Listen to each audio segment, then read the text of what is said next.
Hello, people who are watching. Now we are live for another drinking game, and the rules of this drinking game I haven't found yet. I need to go and look for the rules. Actually, I don't know the rules, but we are gonna watch. No, we're gonna read.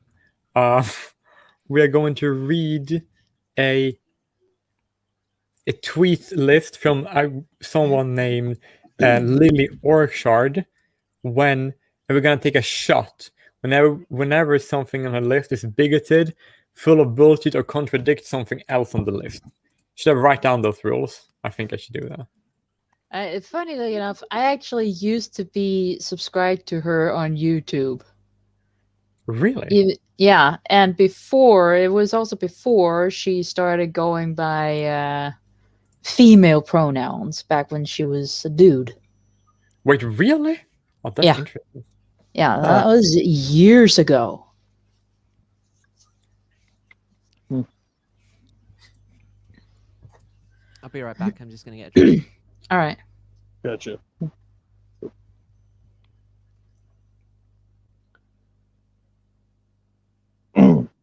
Oh, yeah, I was about to say you were muted.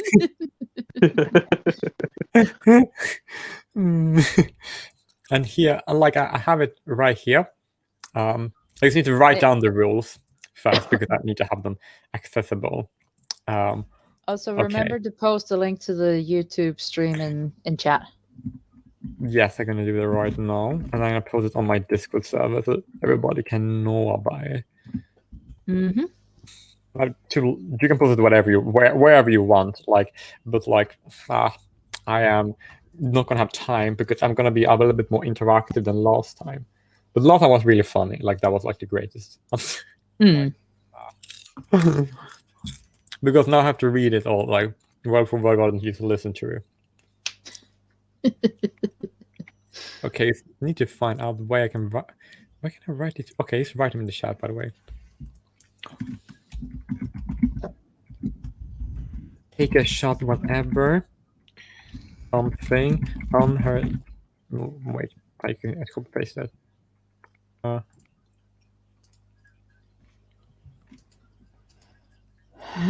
I would think, but I'm pretty much out of alcohol. It was like lightweight stuff, and if I get caught with alcohol in my system, I'm going to jail. Yeah, it's fine. Like you're the only, but you don't have to drink out. But because I guess a drink lifestyle like this, everybody who have a drink, right, and have cameras, they are on top, right, on priority, right. People without cameras and drinks are second tier, and people with camera and no drink are third tier, and then the last those people, they don't have any of it. Nice. I don't know if it focuses, but that's awesome. Like I'm just gonna drink. This. What's that? It's like pure alcohol. It's like completely. A lot of times for alcohol actually stays water. Yeah. Interestingly enough. Look at the shot. Water. Ah. Huh. Yeah, but my mead is a taming comparison. Probably it's only 16%. Like just putting this thing in my mouth like this is strong.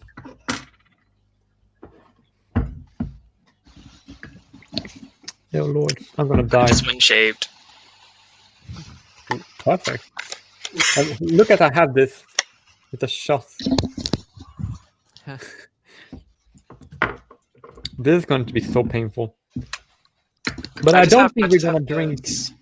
I don't think we need to take a shot as often as with the other live stream. That was like... the other one was like, oh my god. Well, I haven't actually managed to drink enough to be sick yet, so hopefully it doesn't go south.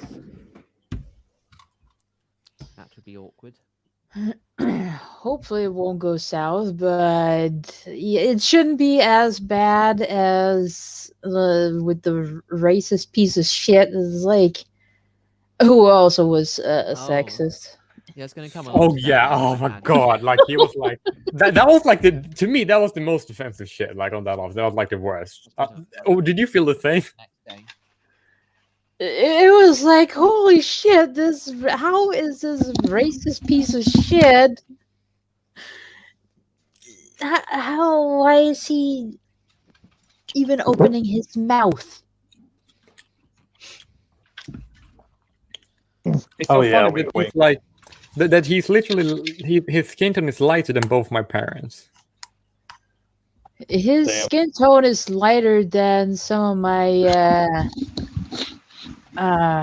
black friends. His skin tone is like than all black people I've ever met. Who are we talking about? Gazi Kodzo? No, we're talking No, about the guy on the previous live stream. Oh. Yeah, Lindsay Mass something. Yes. When he was too based.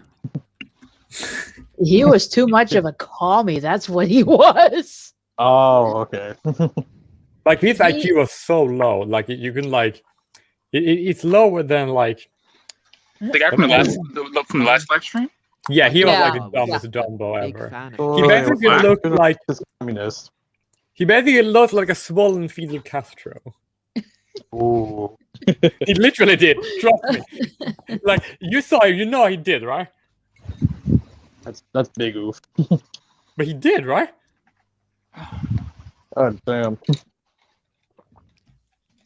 Okay, now I put the link.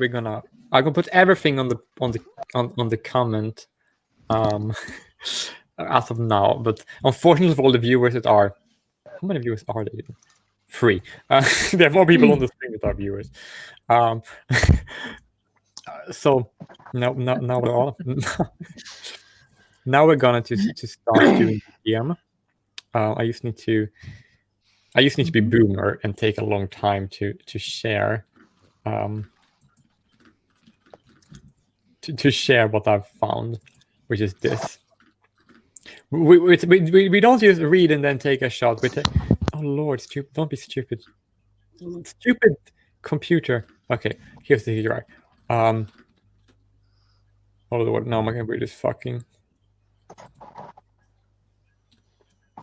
Okay, can you read all this, or is it like too little?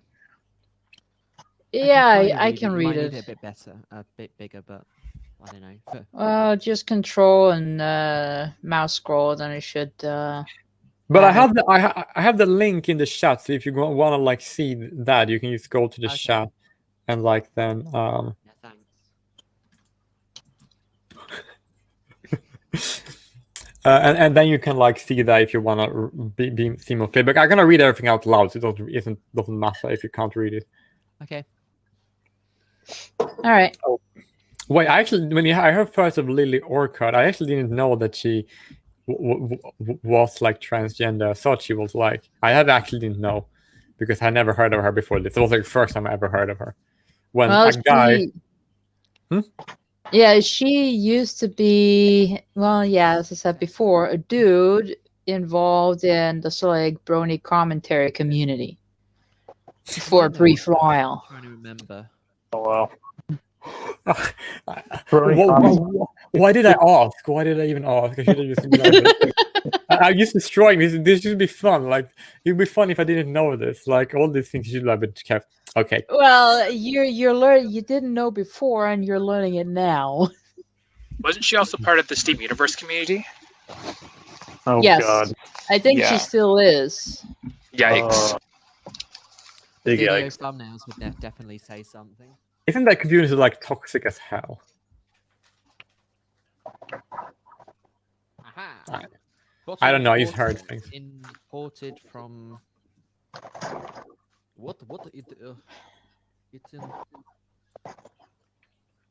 Okay, but I realize that because we have okay, it's gonna say so. Like people in the chat can also play, and the game is to take a shot whenever someone in her list is bigoted on her, if stupid or full of bullshit or contradicts something else on the list. Okay, now I'm gonna start with being me.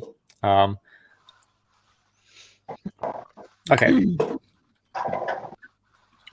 Well, I'm not gonna be me. I'm gonna be her. No, I'm not gonna be her. I'm just gonna read Yeah. what she said. We get it. In my... I don't know why I have to be so over clear. Ah. Never mind. Simple writing tips as thread. Don't Well, if something is just a bad advice, we just take a drink anyway. Don't worry about spoilers.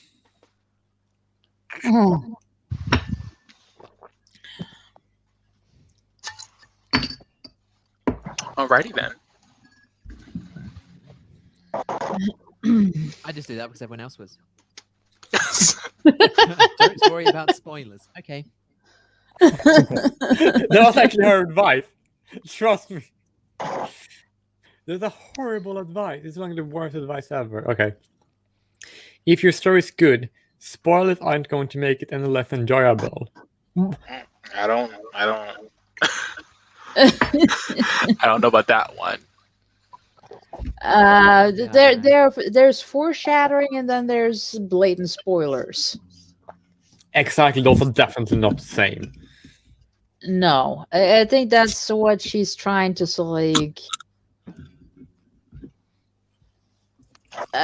convey, but it's just coming out as, well, don't worry about spoilers. It's like, yeah, no. You should worry about spoilers. It's like a movie trailer where they essentially spoil the entire movie in the course of like 3 or 5 minutes. And then you're like, well, now there's no point to watching the movie. Gee, thanks. Right? And whenever they basically do revelation something, but they basically, it's a storyline would have revelation in it, but then the filmatization or the serialization, that's a word, you know what I mean? But whenever those things like, and then they have spoilers in those, and you're like, but that's not fun. You basically don't want to know, even if you already know it, you don't want it to be presented to you until it is presented to you. Exactly. Okay. If spoilers make a story less enjoyable, that just means you're relying on cheap stock value shortcut. What the fuck? That's dumb. What? If spoilers make a story less enjoyable, that just means you are relying on cheap shock value as a shortcut. Oh lord, it's dumb. That's stupid. No shit.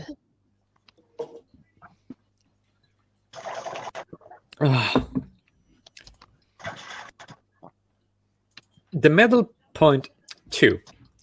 The middle point of a story is the best time to get the main couple together.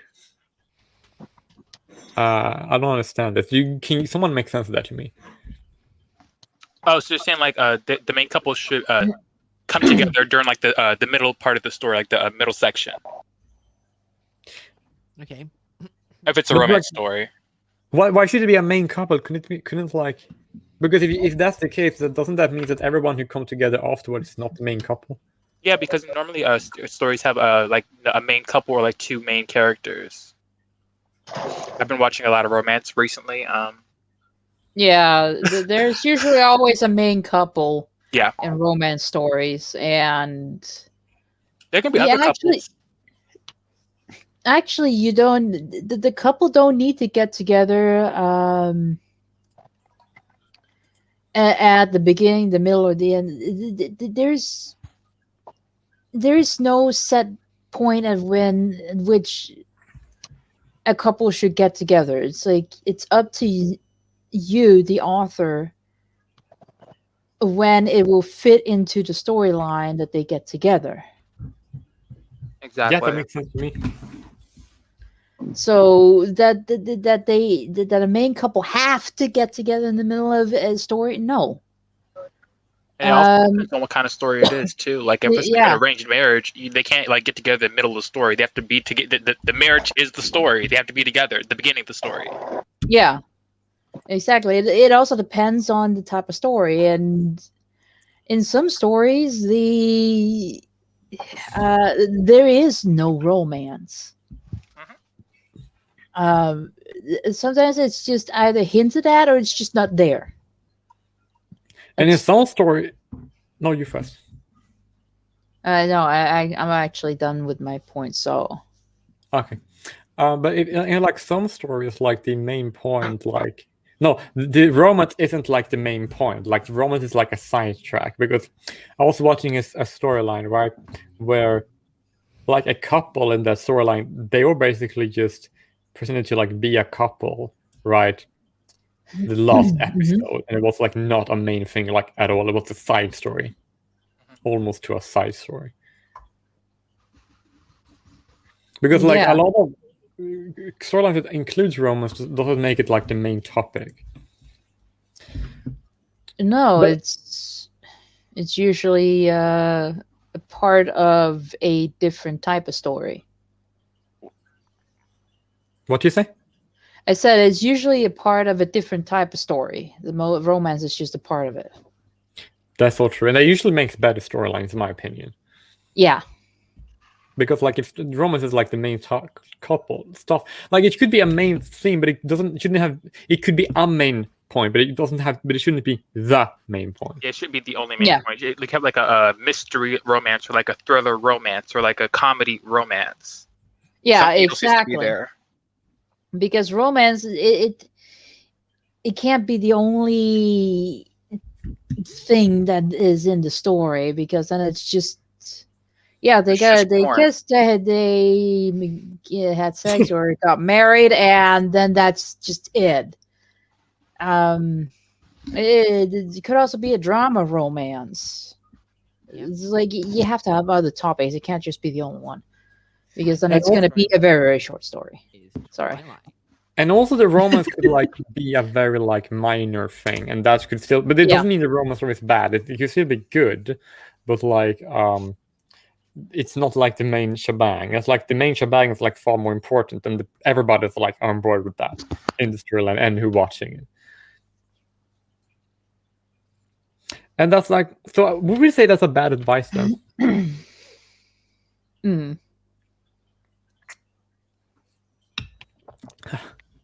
Okay. Are you working on a 4-season show? Put your main couple together halfway through season 3. The final is the worst time, because we don't get any time to enjoy the payoff. Huh? Huh? That doesn't make any sense. What do you guys think? Subjective. That's subjective. It depends on like what kind of person like you are. Like some people like the culmination, like, okay, we finally reached the point where they got together. Then there's other people who are like, you know what, I want to see the afterwards. I'm ready for more. Like, you guys are together, what now? Yeah, exactly. Sorry, go ahead, Tal. Sorry, I don't know a lot about screenwriting, so I'll watch Star Wars and say, oh, I enjoyed it, and then the criticisms come, and I'm like, you know what, you have some very good points. So, like, I did enjoy the new Star Wars movies and watching them, but the criticisms, I absolutely agree with a whole ton of them. Oh, me too.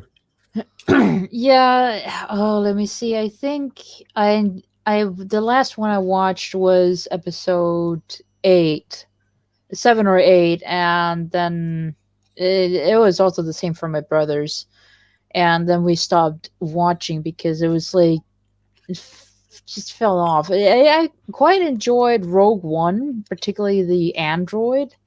Yeah, I think Rogue One was quite a good one. Yeah, I liked it too. Though it did lag a little bit, but if out of the new ones, I think that one was the best one. Yeah, that's what I've heard a lot about too. People like Rogue One, but didn't care for the other 3, the new trilogy. And there was also Solo, but oh yeah, but what's that even? Yeah, I know that the actor from Rogue One, he was an African. Oh, which one? I think it's called Leon, or I don't know his name, but he was like the male and protagonist in the storyline that she got together with before the end. Let's see, Felicity Jones. You know who I mean? I think so. All right, how's this working? It's working. Hey, sorry if Derpy. I took so long. I didn't know how long you've been waiting. It's only a couple minutes, and I just got back good. in from dealing with the fucking kitchen and shit. I'm gonna make some homemade ketchup later. Oh, wow, these must be better than the ketchup we have in middle school. No, wait, before that. I don't know how to call it in English. I basically use the Top Secret Recipes copycat of I use the copycat of, get the fuck off my desk, you. No. I basically look at the Heinz copycat from Todd Wilbur's Top Secret Recipes, where he basically cracks the recipes of popular food chains to taste just like them. But I got that, and then I add a pinch of certain spices, including clove, to actually get that clove oil component that his copycat lacks. That is in Heinz ketchup, but it tastes better, and you can also make a completely sugar-free version that tastes just as damn nice for multiple different ways. I like sugar-free things because I don't like because my teeth are very like. I don't like to brush teeth, and I don't like when they're dirty, so I don't like sugar because of that. Well, yeah, but then there's ways of doing it. Like I can tell you all kind of sweetener combinations of what you can use. You can even add a little raw honey to it if you're paleo type. If you're like paleo oriented and still want to be low sugar. Well, that's nice. Yeah, there's all kind of ways of doing it. I know that Jinner, so the protagonist's quote-unquote boyfriend, he's Mexican apparently. Was that the guy you're talking about, or? Yes. Oh, okay. Is this Lily Orchard, the YouTuber that does cartoon reviews and co-starred My Little Pony types, and then had a bunch of drama screeching? So. In the words of the Rabbinics, oy vey. Yep, that's the same Lily Orchard. And another one the Rabbinics like to use discreetly and offensively, a literal fucking goyim. Fucking.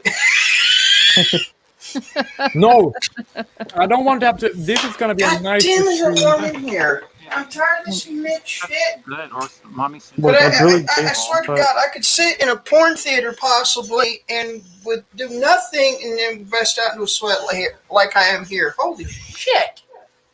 Not that I'd ever want to go to one of those fucking things. I've heard enough stand-up material about them. But like, so we'll be a little bit nice in this stream because last time it could be completely unfiltered because of what we were reacting to, but now we need to be a little bit more dressed for comment, if that makes sense. Oh, yeah, of course. Someone might feel attacked or whatever. And I don't blame her. Yeah, yes. But we are very sorry. Okay, now we're gonna continue, right? Like, I think it's so stupid to like plan.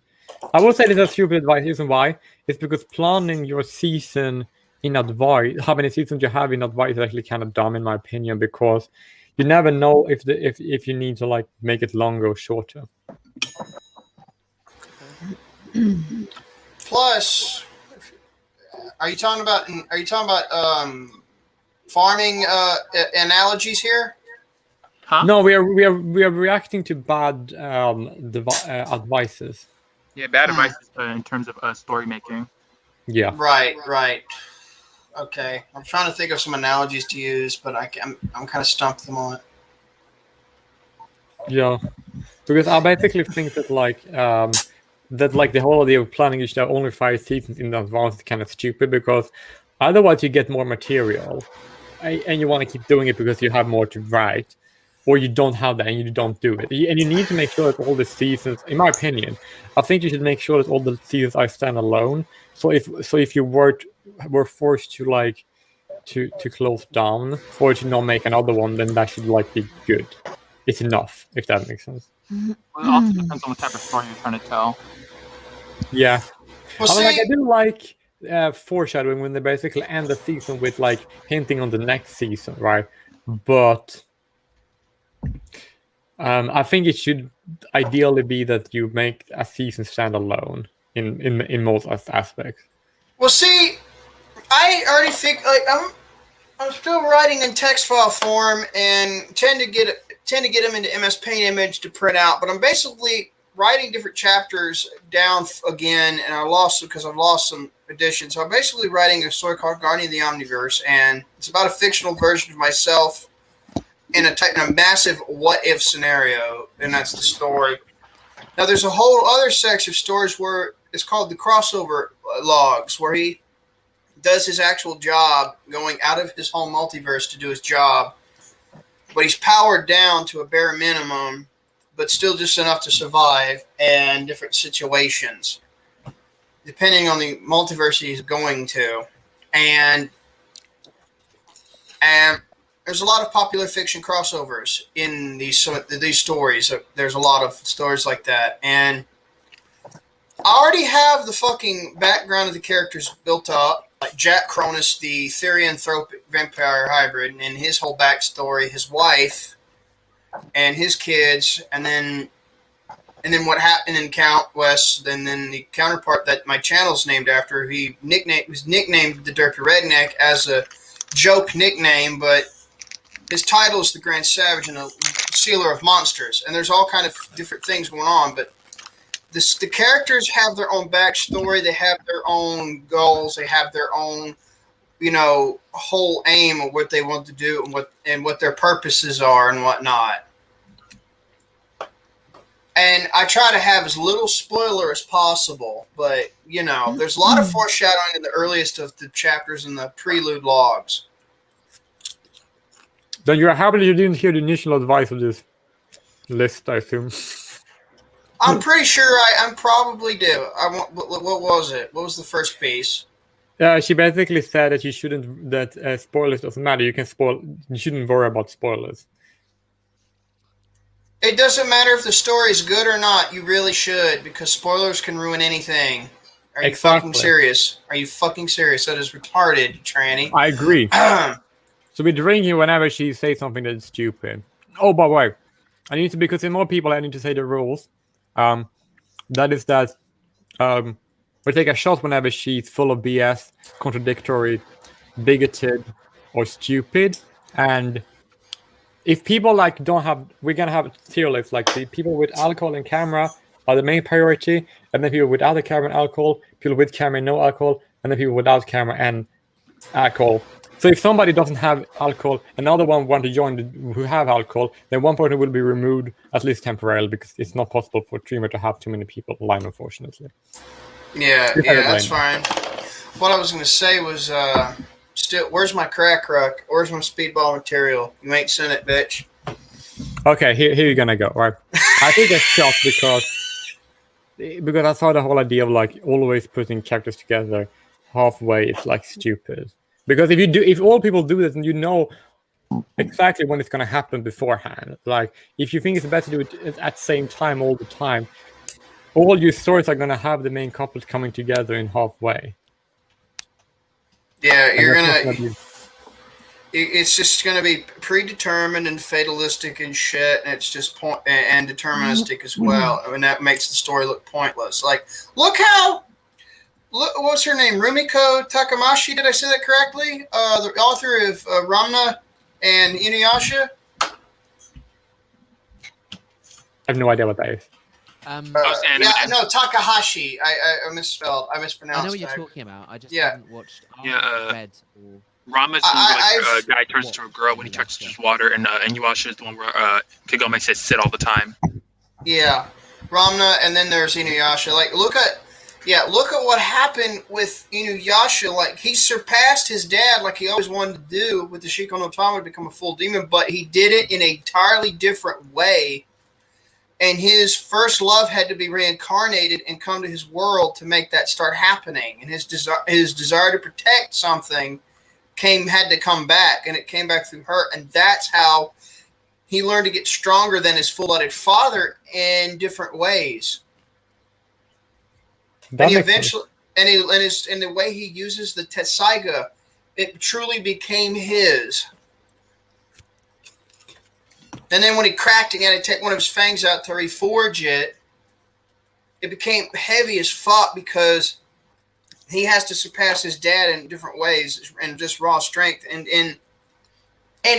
how to use the sword, and in multiple other ways. And when it finally became light as a feather to him again, he finally did.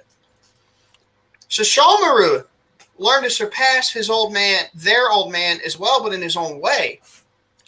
I guess Inuyasha learned to forgive him for the fucked up shit he did at the beginning of the story and before that. Now that particular crossover, Count West, pretty much scares the Sesshomaru for a reason. There's a reason at Count West, and that crossover scares the fuck out of Sesshomaru and takes up for Inuyasha when he's in the wrong. Quite often.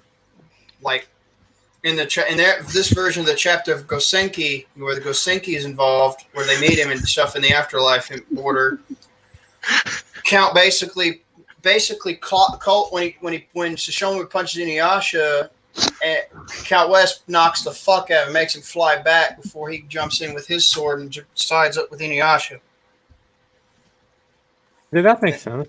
Because he basically said, and basically Count's like, how fucking dare you posture that at fucking Inuyasha when you, of all fuckers, should be ashamed. You're the last motherfucker to talk. Cold cocks him right across his jaw. That sounds very interesting, but I think we need to like move on with the. I know. I'm just saying. I'm giving examples. But the spoiler shit. There's a lot of foreshadowing. There's a lot of different foreshadowing. Ellen, I saw the fucking filter. What you're doing with the filter. I saw that. But there's a lot of different elements like foreshadowing. There's also a lot of shit that that goes back. It shows what's like things back in time and stuff, and then. Like, they have to look back and to see certain forms of foreshadowing ahead. But I actually very much like foreshadowing. I think that's very interesting. And I like that a lot. It's not completely different from spoilers. It's a completely different thing. Like, spoilers are literally foreshadowings that you are not supposed to know before. That's literally what a spoiler is. You're supposed to know there's not a spoiler. A spoiler just tells you what's going to happen before it happens. The foreshadowing signals you what's most likely to happen, and then high probability comes in if you write the story well enough. People's expectations will be subverted, at least to some extent, but you'll still know, then you'll still realize, oh, this was going to happen. That's the big difference. That's why foreshadowing is infinitely superior to fucking, spoilers. Well, spoilers is just like, telling someone what's going to happen. I thought foreshadowing is like it's like a hint within the story. A spoiler is like it's like outside the story. Someone's saying, "Oh, hey, this story's going to happen. This character dies. This bitch gets drunk. All this is going to happen." Mm-hmm. Like if you, for example, have you don't have to be the most likely thing to happen.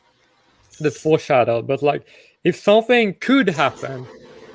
No, but something like happening in the future, right? And you are like hinting it's gonna happen, or just like you are, even if you don't make it clear it's gonna happen, like you might hint that it might happen, or that and many other things might happen, and then one of these things are not being true. If that makes sense, that could also be foreshadowing. And I like that better because then you don't know, it doesn't tell you. It's just like the best foreshadowing. You don't know it's foreshadowing until it's actually happened. Yeah. Like there's a show called what's it called? Ergo Proxy. And there's this one scene where he's eating like Cheerios, but they're like shaped in like little letters. And like the letters are popping up at the Cheerios, but they're popping up so fast that you can't really read what they're saying. But it comes to say that it's saying awakening, which appears multiple times throughout the actual show, just awakening, awakening, awakening. You're like, oh yeah, the Cheerio said it too. That's like good foreshadowing. I love that. Yeah. Exactly. So, let's see. What's the next thing? I'm seeing. The middle point of a story is actually. No, I'm gonna read this. I'm just gonna say one thing before that. I'm just gonna say that I was watching one TV series, right? It's like very, very long, right? And they were like hinting about something that was like really major, right? All the seasons, almost all the seasons throughout, all towards the current season, right? And you have no way of guessing this, but looking back at it, it makes perfect sense. And that is so cool storytelling. And a spoiler would have destroyed that. Yes, it would have completely raked that sideways. Yeah, and I don't know if that's gonna happen because I've only seen theories. Because one person did theorize about that gonna happen, so it was able to. You could like figure it out, and I think it's gonna happen. I'm not entirely sure. I'm just pretty sure, but I'm not gonna tell you what storyline and what's it because it's one of the most major spoilers. Like imagine watching a TV series with 13 seasons and having something that is very major to the 13 being spoiled somewhere beforehand. Imagine how disappointing that would be. Oh fuck yeah! Okay, now we can move on to next. She said, friends to lovers is better than enemies to lovers every time. That's subjective. Pity. That's very subjective. Yeah, but she said it's objective, so I'm gonna take a Yeah. shot to that. Well, yeah, that's point. Yeah, it's to say that's objectively better is bullshit on all grounds because, like, how do I fucking say your name, dude? Halloween? I would just call him Halloweendy. Halloweendy? Like Halloweendy said, that's completely I subjective. just call him Hal. That's Hal completely. Jordan. I call him Hurt. No, just kidding. But that, like Hal has said, it's basically, it basically fucking, it's subjective entirely. Some stories. But when it comes to a real life relationship dynamic, yeah, it makes perfect sense. But does it always pan out? Fuck no, because one party is an absolute fucking head ass. I'm not going to make it specific because I don't want to be labeled a sexist. But one gender tends to do this a lot more than the other, but both will do it. I think we all know that. But it's like, a lot of the times enemies could like, well, I don't know an example of that, but they could be lovers and that could be very interesting. Like friends to lovers, it's actually very logical. So I mean, it's not that, and that's more common. So actually, she's completely wrong. Like that's so fucking stupid. The thing about it is, if you actually read like whether it's fan fictions or like watch a lot of dramas within the within like the Asian sphere, which is where a lot of these little tropes like friends to lovers stuff like that comes from. Enemies to lovers is way more popular than friends to lovers. Everyone likes enemies to lovers, but again, it's still subjective. There's people who like friends to lovers too. Like before, I said earlier about the whole concept of forced marriages. Most of the time, that's enemy to lovers. They're not friends. They're not. It's a forced marriage for a reason. No, exactly, because that's another fucking thing. The other one I wanted to say about point 2 was that's not necessarily true. It's not also like, for instance, I wrote one of the prelude stories. My character Jack Cronus. Halfway, it's not even halfway through the story where he actually meets his wife to be. In their theoranthropic shape-shifted forms, they're enemies. But in human form, they meet and they're friends, but they don't know who the other really is after dark or in the presence of darkness or whatnot. It's kind of like the Dark World of Darkness card shit. And it's not even halfway in, but it's actually pieced together where you can actually believe, oh shit, we got a you got mail scenario, don't we?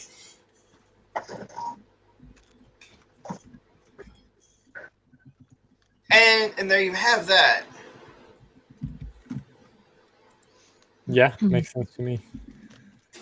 Now, I will go and get something to drink soon. Something that isn't alcohol. So if I leave the stream, you can just keep talking because that means I'm just gonna return soon. all right. Okay, that's 4. Victims of abuse moving away from negative impacts of their abuse, i.e. Suko, to become healthier is not redemption arcs.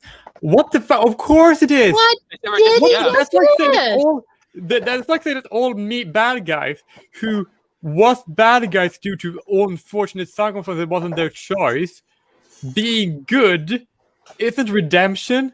But that's like almost nothing of all redemption stories are redemption stories. What the fuck is so dumb?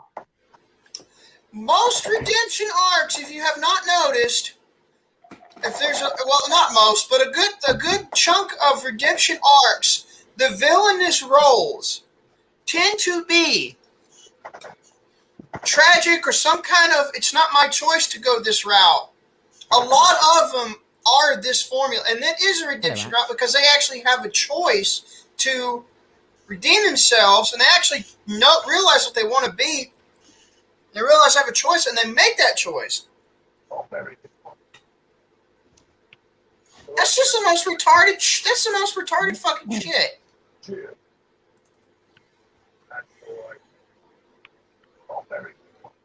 And another thing, just because you're a victim of abuse, it doesn't give you a right to abuse other people, hurt other people. That's why it's called a redemption arc. They did something wrong, so they have to redeem themselves. Even though if something happened to you, it doesn't mean it's an excuse for you to do bad things to other people. Yeah, exactly. It's like the person. Sorry, go ahead, lady. Excuse me. Yeah, it's abuse happening to you doesn't excuse you abusing someone else. I mean, like, for instance, for myself, I was bullied in school, and that doesn't mean I have a right. I have a right, or it's okay for me to bully someone else who is completely unrelated to that. I might, for the shits and giggles, maybe just mess with my old bullies, but doesn't. I don't have a go ahead bully others card just because I was bullied in high school. I cringed at a few people in the different spheres that are like engineering and in economic spheres that know about Tesla, but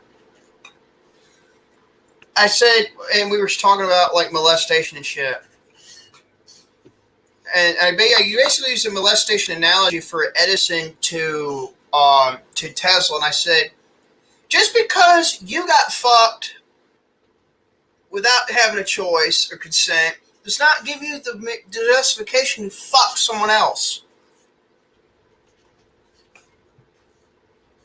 Because Thomas Edison got systemically raped and that's why when it comes to trying to get copper, because copper holders are not placed through the state, he basically built the electric grid and said, fuck you to all of them in response. Well, he fucked Tesla over it. And Tesla did most of his, quote unquote, his work any fucking way.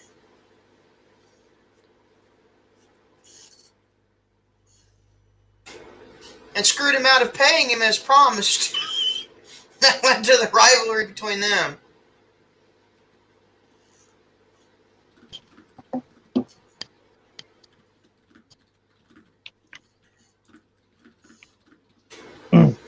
But yeah, it's correct. It's true. Like this point is not 4 is not a point. 3 is subjective. 2 is not always the case. 1 is not a point. And 5's really, really not a point. But we'll get good to that because that's the one we're getting to. Have you guys covered number 5 already, or should I do? Number 4. We've covered number 4. We didn't really talk about. We Yeah. were giving examples. We were giving each other examples back and forth. But that's good enough. Of why 4 is not a point. No, I agree with all of them. Even though I haven't heard all of them, but I think you're all right. Thank you. Yeah, I agree. 4, it's like, yeah, a former villain can redeem themselves. It's just, yeah, it is a redemption arc. You fucking muppet. Indeed. Like otherwise, nothing would be a redemption arc. But I think you already said everything that needs to be said. So that was just so fucking stupid. I'm gonna read 5. Heroes refusing to kill villains who are shown to be actively trying to murder people isn't noble. It's enabling. Oh my God. Tell that to fucking Batman, asswipe.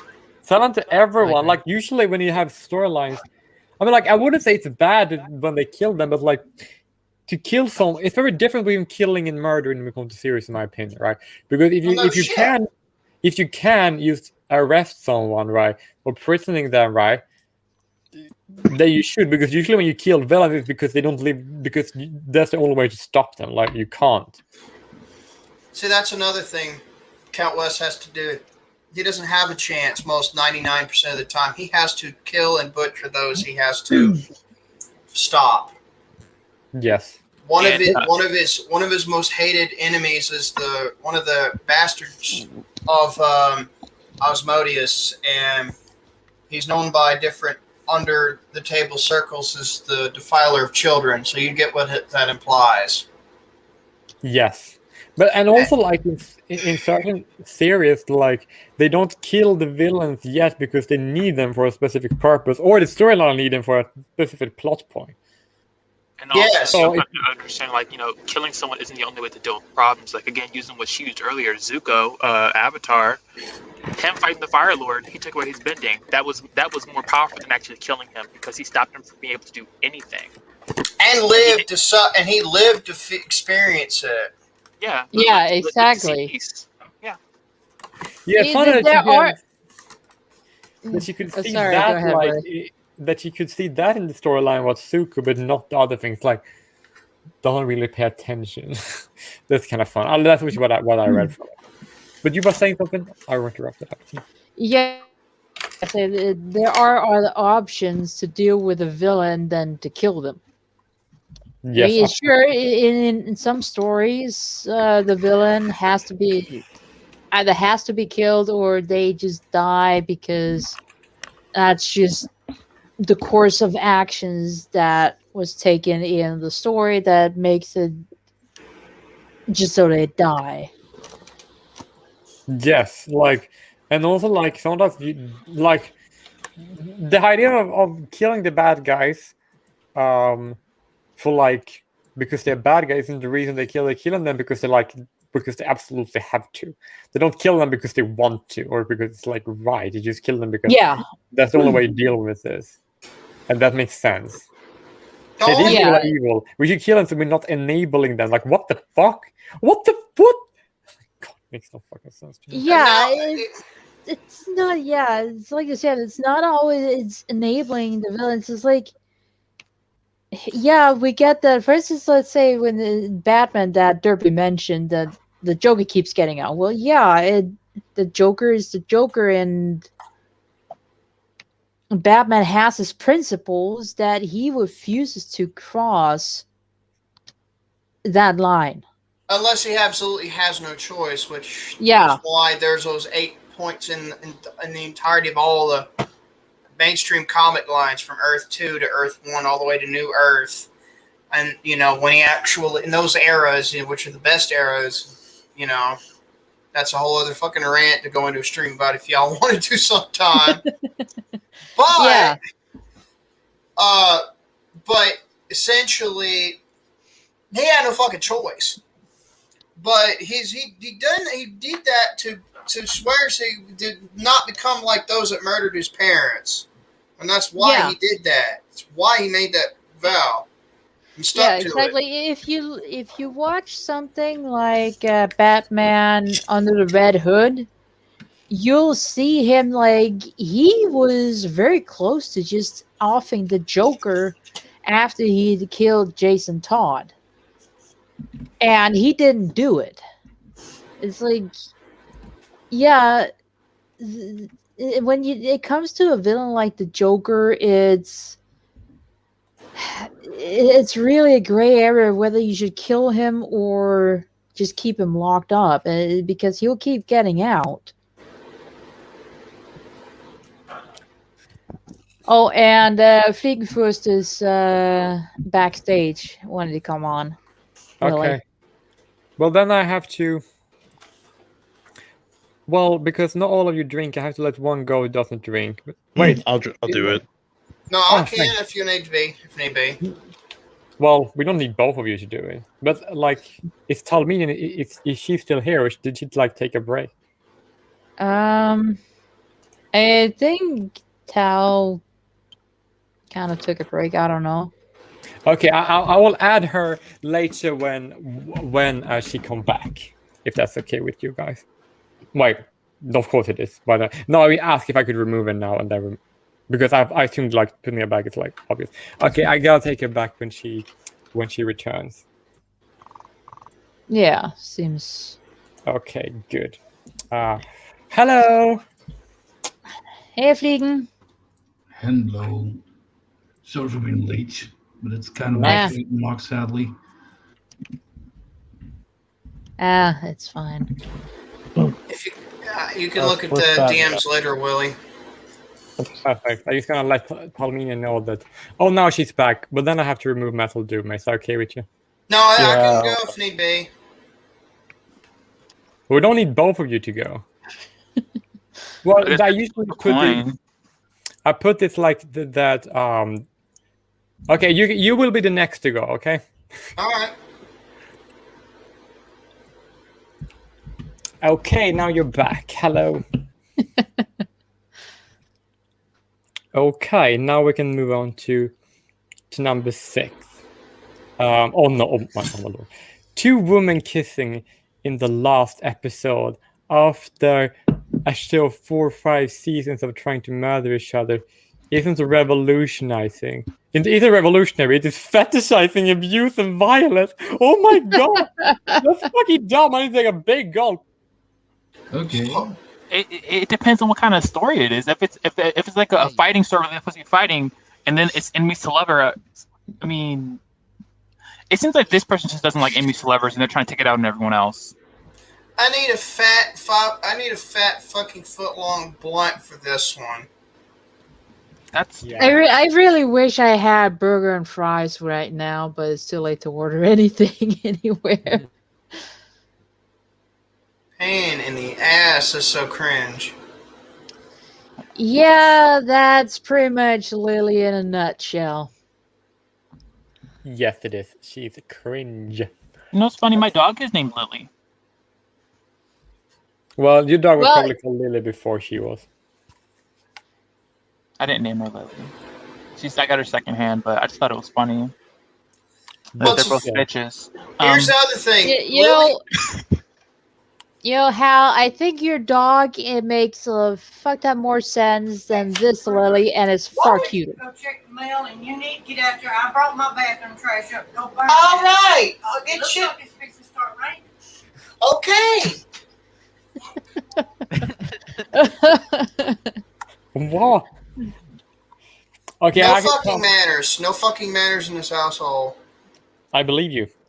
But it's like, how is that's like all this like stupid like pieces and oh you can't, and it's like, how is this fetishizing abuse? What the fuck? It's so dumb. Like, it's the dumbest thing. Like, if you want, well, first of all, 2 women kissing isn't revolutionary. We're living in the fucking 2020s, right? It's not a new thing. It's normal. No, and if you look at anime and manga, then that's been a thing there for years before cartoons started doing it. The Western animation, no shit. Another one is like Hal said, it depends on the story. But honestly, what's cringe is the claiming it is fetishized abuse and violence. That is such SJW commie bullshit across the board. I think I have a urethral tumor from reading this. Well, Lily is an LGBTQ alphabet soup commie, so. Oh, Lord. It's fucking fiction. It doesn't matter why are you always drinking or not. Oh, sorry. I interrupted you. You can say that again if you want to. I was saying that it's fiction. It doesn't matter whether it's fetishized abuse or not. Like, if they want to read it, it's their choice to read it. It doesn't really matter. Yeah. True. Period. Exactly. That is 100% correct. But the reason why I'm objecting to it is because she's accusing people who write that of doing something that they're not actually doing. Even if they were doing that, it would be fine. But to say someone doing something they don't do is actually very unfair too. That's the reason why I get what is very objectionable that she's saying this way. And there is a lot of hentai and porn that does fetishize abuse and violence. Mm-hmm.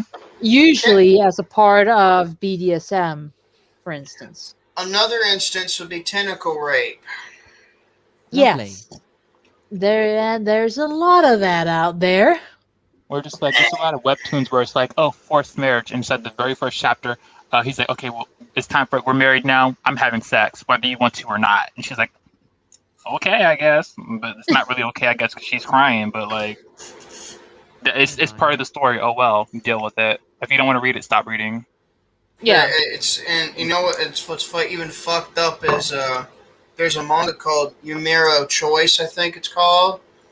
it basically its humor is to satirize all the really, pretty much all the fucked up, degenerate fucking stereotypes and weeb tropes into a harem fucking manga. And all of with a this. harem ending. It literally is satire of all those fucked up tropes. It's so fucked up. You can either cringe or laugh your ass off from realizing what it is. I won't say much, but I will foreshadow the ending of that manga. It is extremely fucked up, but it's funny because it's so grossly fucked up. My mother said it all manga. But like, I would also say that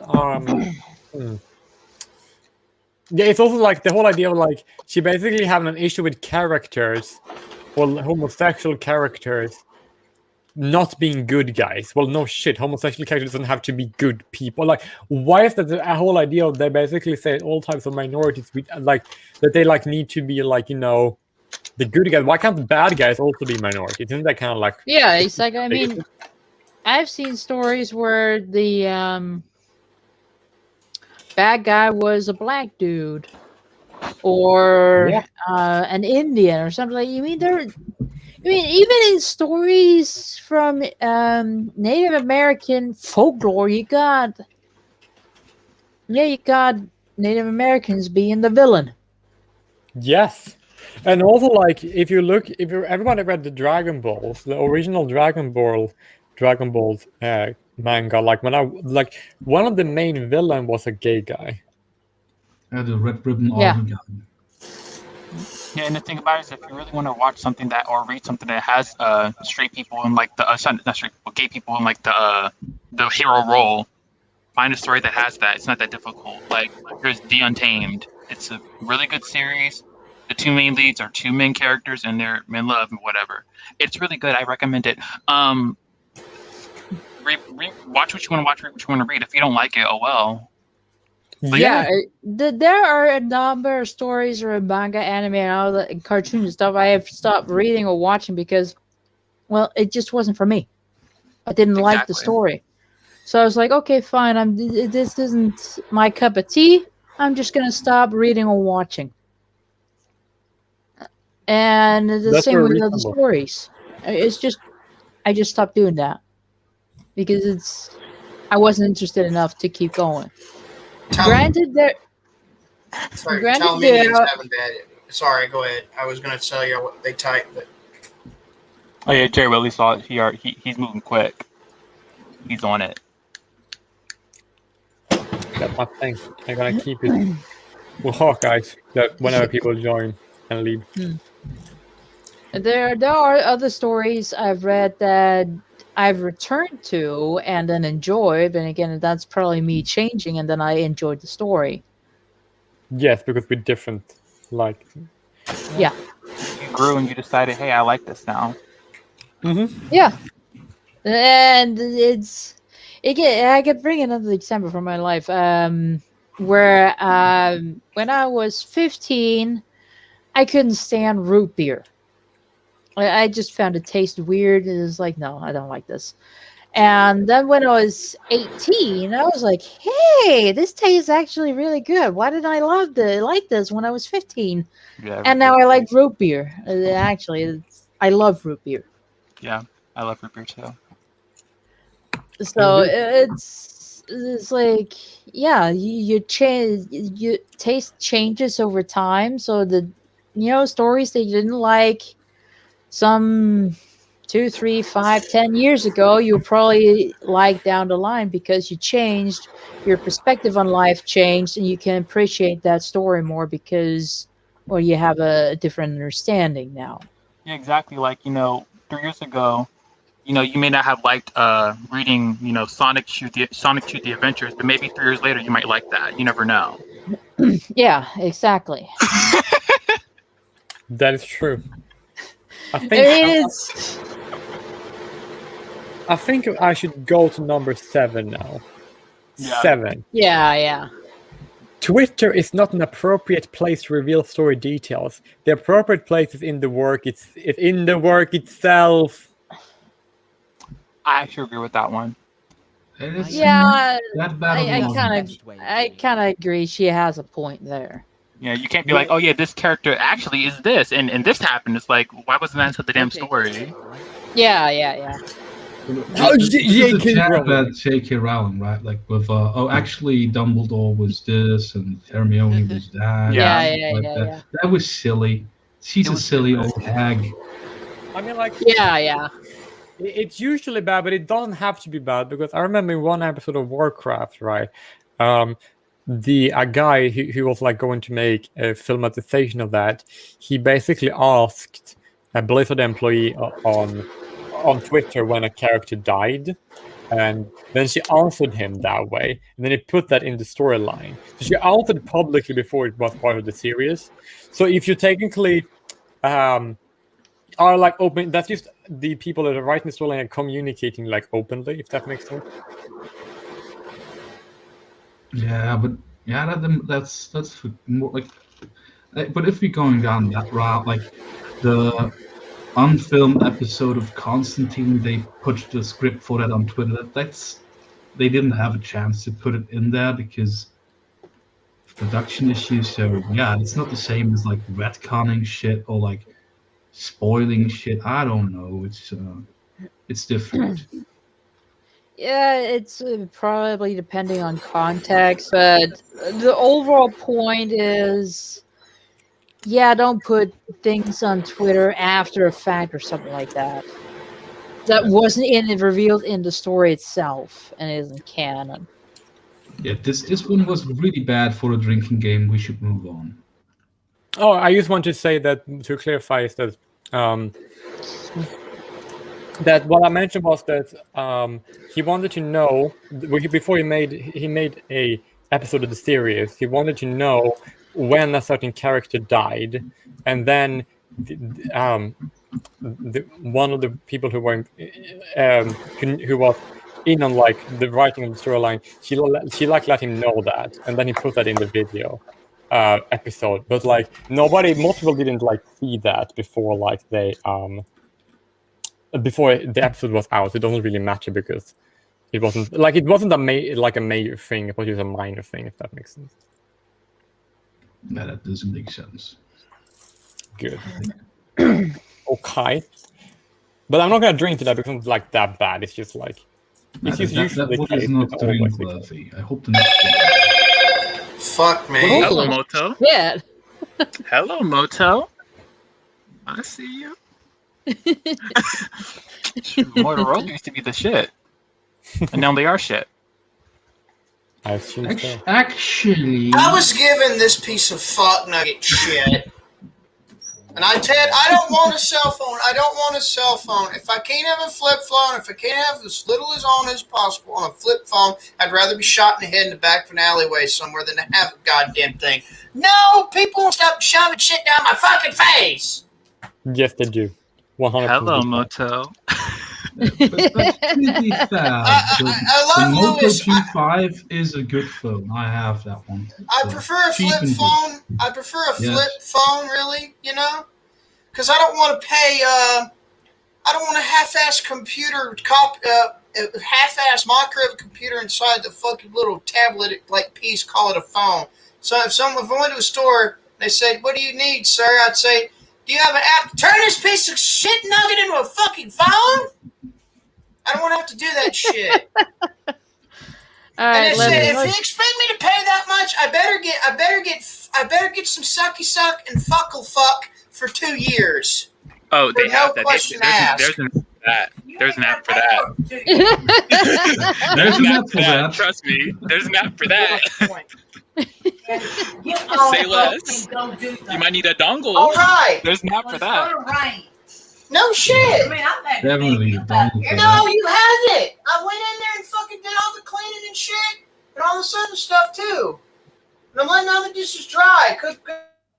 Okay, now I can move on to the next part of the thing.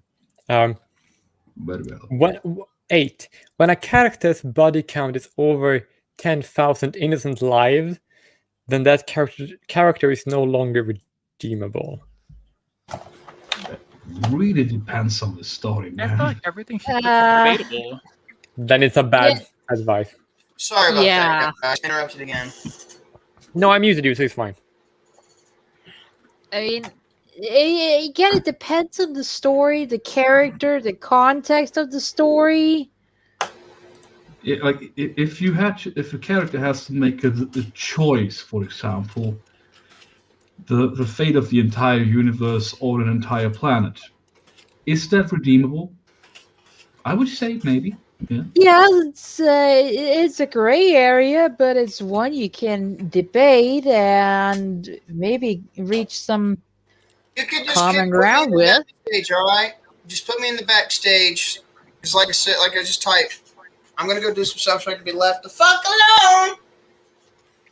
Okay. All right. Yeah, because like I'm turning into a countrified anti-Lewis Black at this point. Except I'm not a Jew. I don't have an enormous, lengthy, beaky nose. I'm not a socialist. I'm not lefty. That's the only difference. I still act like the son of a bitch. Anyways, I'll see you guys later. All right. See ya, Derpy. Put me in the backstage and kick me out or whatever. Okay. my arm. Now, you should be careful with your arm. Warrants a separate. Yeah, I have to go too fast. I guess this is just obviously false because you can create tons of contexts where that is a redeemable action to take. Yeah. Some but not even like bad. Like somebody is like the like less of. Oh my god! Jesus Christ! Oh my lord! She's actually going to talk about the series that I really like. Oh my god! This is actually very interesting. Also, actually, if you think of Warhammer 40k, will you say that the Emperor is not redeemable as a character? Because he's probably murdered or killed thousands of people. Yeah, I mean, like, most basic examples, like from Shonen, like the Gaeta. Yeah, he destroyed multiple worlds, but somehow he was redeemed through the magic of storytelling. He changed. I don't know if you guys played Divinity 2 Original Sin. There's a character called Evan Bars. Basically, he was set up. He thought he was saving the elves, but he actually was bringing a literal bomb and killed all the elves. And then afterwards, okay, he killed the elves. It wasn't really his fault. But then afterwards, he left the people who he was with, and then went and joined mercenaries and killed innocent people for a living. So it's like you killed some innocent people by accident, and then you went and killed innocent people on purpose. But he's still redeemable. But in the story, he's still redeemed as a hero in the end, just because it was a good story. And also it depends on the author itself. If the author can redeem that character, it doesn't really matter what they did. It depends on how good the story is and how good their storytelling ability is. Very good point. Would like to be added back in. I think you're completely correct. It's just up to how good a writer you are, whether or not you can redeem a character who has done atrocious things. Yeah, exactly. That is very true. Did you hear me? Sorry. I just said Metal Doomer wants to be added back in. Oh yeah, I'm gonna add him back in now. Okay, cool. Oh, I meant to say earlier, Tommy, you're kind of low. Like your volume is kind of low. Oh. Okay. Yay! Back. Hey, Doomer! Testing. Oh, yeah, there we go. Testing. Is that better? A lot better, yeah. It's funny. I didn't realize I was in the backstage for like 15 minutes. So I was saying stuff, but it kind of fit, and I was like, "Oh, what?" Thanks, Matt. Yeah. I was like, "What the hell?" Like, why can't they hear me? I can hear all you. No. There was only one thing I said, and I realized, "Oh wait, you guys can't." I'm in backstage. Shit. Yeah, because there's a couple times I wanted you to chime in because I know that you're writing you said you were writing a comic, and I was like, oh yeah, you'd be a good time to jump in. Oh yeah, you're backstage. damn, I haven't talked to you in a while. Yeah. Yeah. Oh yeah. I'm still working on that. I'm working on some other projects too. But... Okay. Now it's number 9.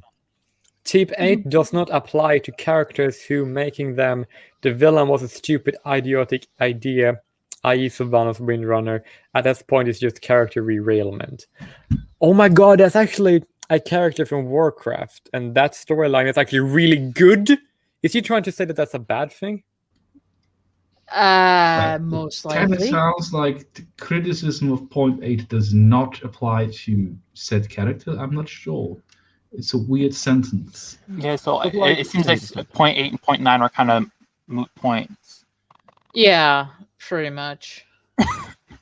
It's like, oh yeah, if I understand it correctly, that's saying actually they are redeemable, but only when I like it. Yeah. Only when I like that character, and I didn't want them to be evil in the first place. That's a contradiction. Yeah, but what she's basically explaining is that the storyline surrounding the character she's mentioning, which is a character from Warcraft, like that story arc actually of that character spans, like the Warcraft have 13 seasons as of now, right? And that story arc spans from literally season 3 to season 13. And it's a really, really good and Monolith develops character storyline.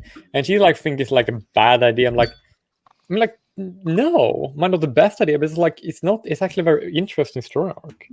It really depends. Like I think that character derailment is supposed to be a redeeming quality of the redeeming of the. This person has a very hard time writing sentences that you can understand. Yeah. She's basically saying this was a bad decision, so therefore you want to redeem the character. That's fine because it was a bad decision to make it bad. Which is kind of stupid. People try to use like big words and try to sound smart when they're not. Yes. Yeah. What's a derailment? Yeah, I think it's like a word I've never heard in my lifetime. Like it's not a word people use. Neither have I. So I had to go to Urban Dictionary to find it. And I did find it. It is like, oh lord. Right. So it is like the act of bringing a conversation more commonly on internet forum back on topic after being derailed the conversation from the main topic. Yeah. Wait, she's literally saying that is character derailment. Like what? Oh, because the character was good in make the a character place. who's bad good again is his character derailment. But that would have to have been good in the first place, then become bad, then become good again. I don't know the character, so I can't. Yeah, I think I don't want to spoil Warcraft too much for anyone because it's like the best storyline ever written. But I will say that's like this is really weird to say for her because that character that she's referencing has a very good story development. I had it set to top chats, and I realized why some of the comments weren't showing up because YouTube censored you. So yeah. Stop.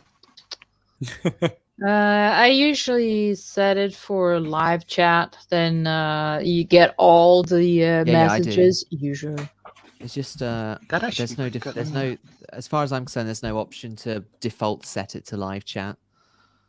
No, there isn't. You have to with every live stream. You have to go in and manually put it to live chat instead of top chat. It's a really stupid function. It's like someone's probably written a script for that. So I'll have a look. I mean, I wouldn't be surprised. Firefox.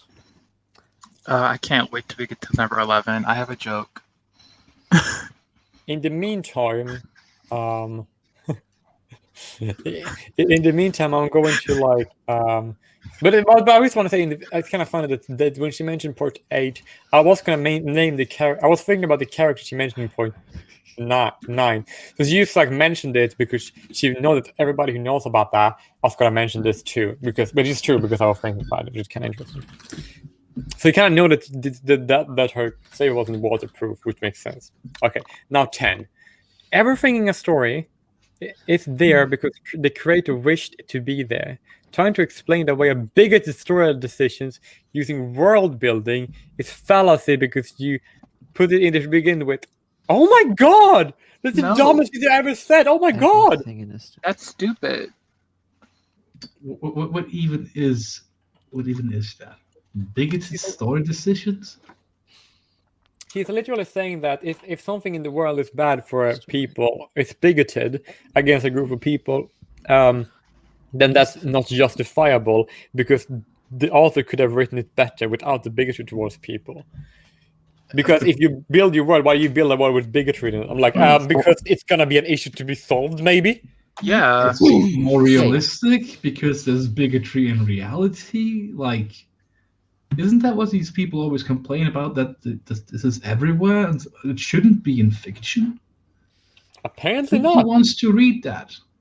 Like, oh, it's all like sunshine and rainbows. We're fighting the good guys now.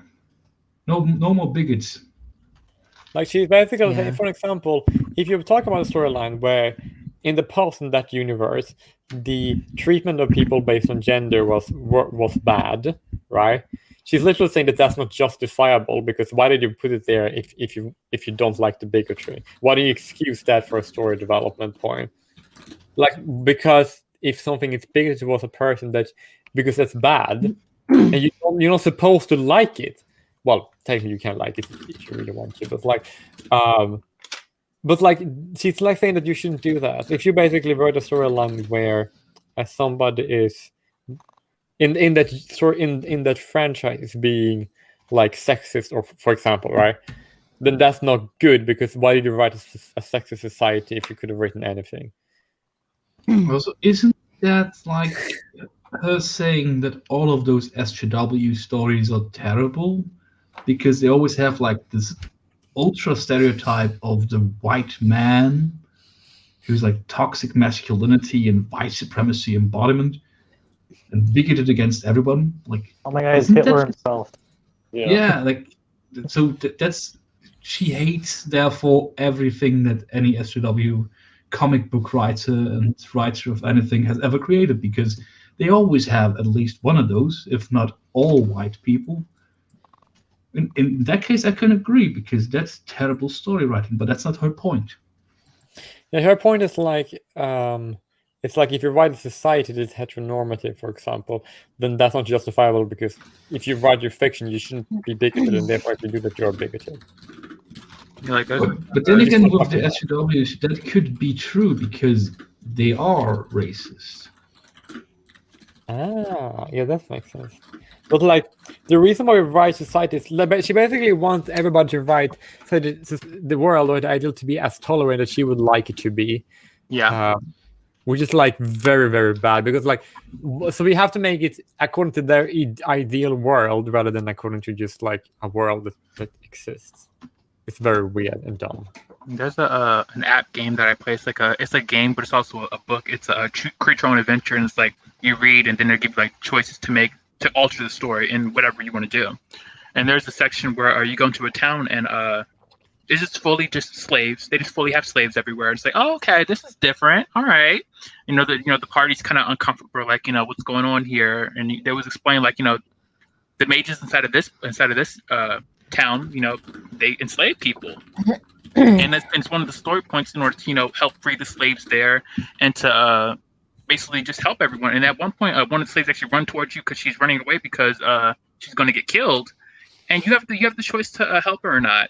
And it's just storytelling. It's about the world. It's world building, and it shows you that there's injustice inside this magical, big, fancy world.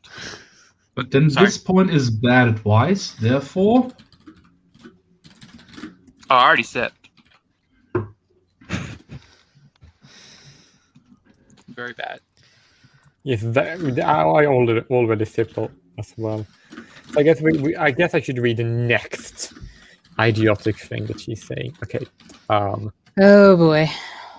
Oh lord! Don't pair adults with minors. That's pedophilia.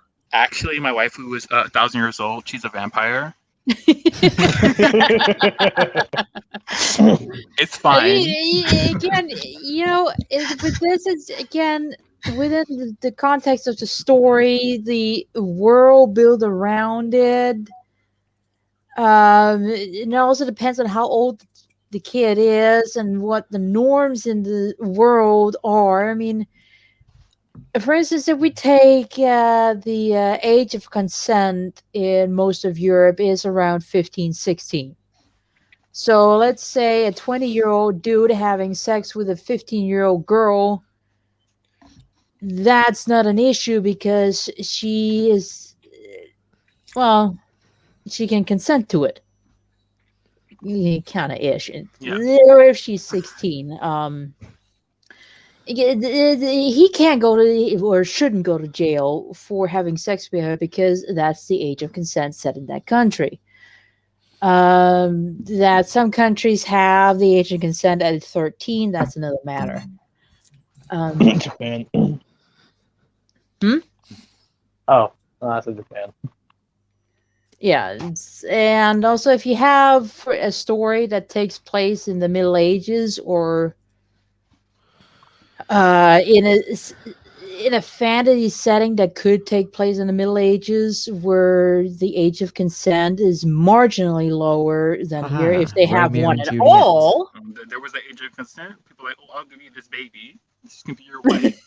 Yeah, I mean, you could take a 9-year-old as your wife and consummate the marriage Hold up. some 3 or 4 years later.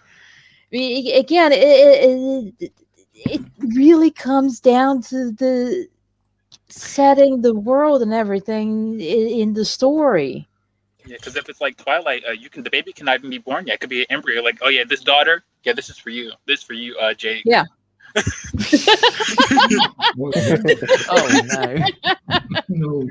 Yeah, exactly. It happened. Yeah, it Narrator. did. He sure did. He said, oh yeah, that's for me.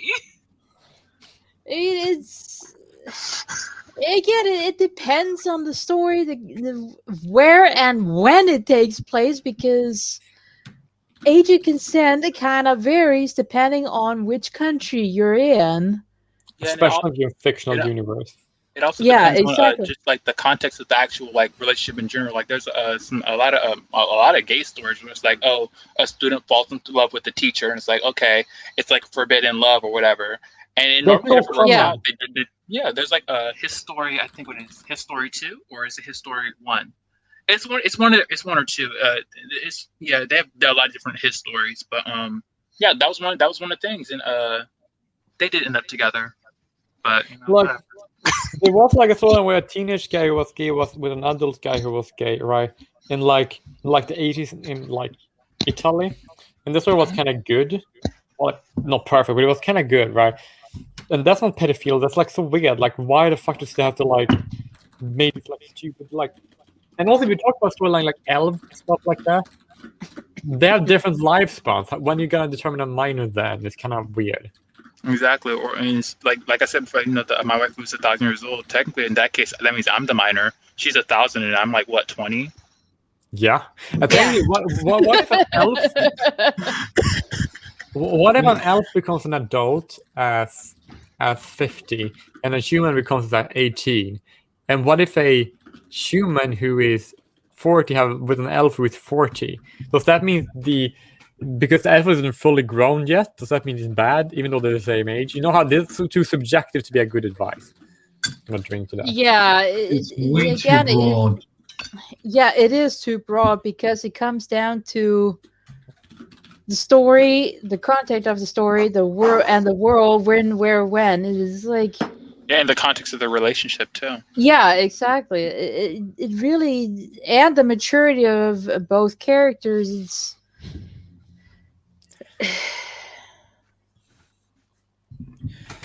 Yeah, we have made our point that this is stupid. Now we're gonna move on with the next. Okay. Oh my god, this must be the dumbest thing. This is like, why did she become dumber? Don't sexualize teenage characters. has she looked at actual teenagers? Yeah, you see these teenagers on TikToks, they be doing some weird stuff. I don't know about that. You know. Exactly. We It's need like a job teenagers. back in this country now. Teenagers, especially when they like When they're having a hit, sexual like, awakening. I wouldn't personally. do yeah, that, but I around know 15, 16. writings can be quite complicated. They can. It's Teenagers sexualizing themselves on the internet is the origin of that whole FBI meme. Oh no. yeah. It's teenagers sexualizes themselves. It's One word, Glee. Glee. Never Oh. seen a that's single true. episode. It's I know cancer. my mum and 2 words, Mum and TikTok. 1 word, sister. musically. Another Vine. Cancer. mum and sister Yeah. used to watch it. But like, Also, like, just generally speaking, like, if I walk down Also, the street Waterloo Road, for and fuck's there's sake. like a 16-year-old That's- girl that's very womanly that sexualizes herself through clothes, I can't tell if she's 18 or 24. If she's very womanly, yeah, I I remember when don't I feel went to any guilt school. for seeing this as a sexual display. If I When I knew, that might be a different thing. It's normal. The teenagers are literally, there's a span where it's in the legal age in most countries where they look like adults. Why would it be weird to sexualize them? I remember being a senior inside of high school, and I was but technically I wasn't a senior because I got kicked out before being a senior. I was was before a senior, junior, right? Or is it? It's the one before senior. I haven't been in high school for a while, but I was on the road to being kicked out, Wait. and No, junior. yeah, junior, We didn't yeah. name them like that in high school. But yeah, We so called it year 7, year 8, year 9, so on. the little the freshmen came inside of there, and these freshmen were fucking taller than me. They were looking like adults. I'm like, what's going on?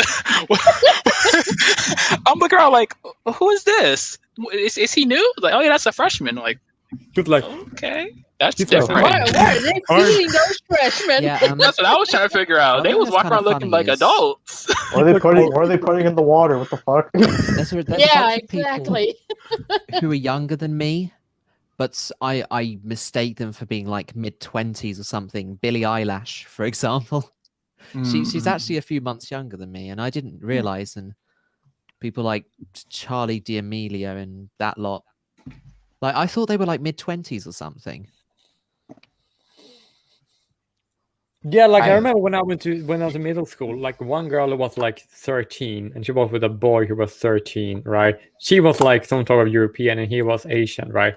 And I thought that was like an older teenagers looking after a child when I first saw them, and they were actually both 13 years old. Because she was, you look so small, she looks like a lot of. I remember when I was in middle school, a lot of teenage girls about like 13, they literally looked like they were fucking women. They looked like they were like 17. And I'm not kidding. That was like scary. Like it's so hard to get wrong. It's like it's hard to like miss wrong with like 5 years when it comes to teenagers. So basically, this one point comes down to depict all teenagers as if they were still like 11-year-olds. Otherwise, you're a pervert. Because like if you are a teenager, you are like if you develop sexual traits of an adult, people are gonna be attracted to that. Probably gonna delete it. Like if you are like. When I was 13, that was when I started to, develop female features like boobs and actually hips. Same. So, so for me, I mean, once I hit like 16, I could essentially be considered an adult because I had the body of an adult by that time. Yeah, like for girls, it's even easier to look older because technically females don't look like adults.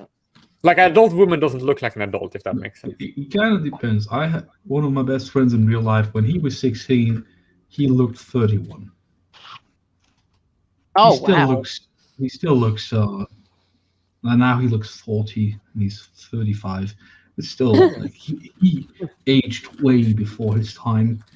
We actually once considered that we could pretend that he was my father, and we could go into like a script club, and he could say, "I want to show my son the ropes." And we never actually did that. That's fucked. What the fuck? No, not gonna lie. If I was younger, I would have done some shit like that. Not gonna lie. But like I would also like to say that in one series, right? Oh my God. I think it was like Shameless, right? Where two teenagers were almost having sex with each other, right? And then she got pregnant, right? Like that was like part of the story development was that they had a lot of sex together. That was like part of the story, right? And like the guy's body was actually very attractive. So like if a guy's having sex, well, you can sexualize because he's 17. I'm 17 too when I was watching that. What the fuck? Yeah, when I was 17, child, the things I saw people doing under the stairways, we had these adults screaming. And when I was 16, what I had people doing in my room, in this bed that is right above the screen, they were having sex in this bed when I was 16. People in my school, no, 17. But the guy who was having sex in it was 16. Or they gut fucking people with a chainsaw. What? You said people were screaming. I'm like, what? The fuck No, were they they were doing? having sex. Fisting? They're actually very quiet. I didn't even know that they had sex all the time. But anyhow, now I'm gonna move on. So that's a stupid advice. That's what we drank to it. Okay. Yeah. For 13. Don't make a weird anime excuse for sexualizing teenage character. Actually, 1,000 fusion age and country if in X country is C rules. Oh my god, it's so dumb. I'm gonna have to shout to that. Oh Like, god. that is a bit of a stupid. They're It's actually 1,000. I think it's a silly trope. Yeah, it's like, don't storytell to storytell. So it's, Only set stories in the real world, nothing magical or anything like that, can ever be part of the story, because then such things are possible. And that Okay, would so be no bad. fantasy. No science fiction. I mean, just look at fucking Sally Devinson's Bond's significant other she's a fairy. So yeah, she's the tiny lady. She's not like a grown person. She's a fairy. So yeah, she can't be like, oh, hey guys, I'm like, a grown woman is a fairy creature. So she looks like a little girl. I've read the first one of Seven Deadly Sins, but I haven't read the others. I'm not very good at reading. I have a lot of books, but I haven't read a lot of them. Yeah, I was got going to to say Attack like on Titan 25 and got halfway through 26 and stopped reading it. In the background. Yeah, that's not my bookshelf. That's other people's. My bookshelf's. Oh gosh, I'll have to write. You know, when it comes to lolly and anime and stuff like that, I'm like, Yeah, okay, you that's know what? my I would prefer that these guys jerk it to drawings That's as opposed. mostly all mine. That's a lot. I mean, it's More than yeah, mine. it's fucked up, but it's also like I said, if it's a drawing, then it's it's Yeah, not real.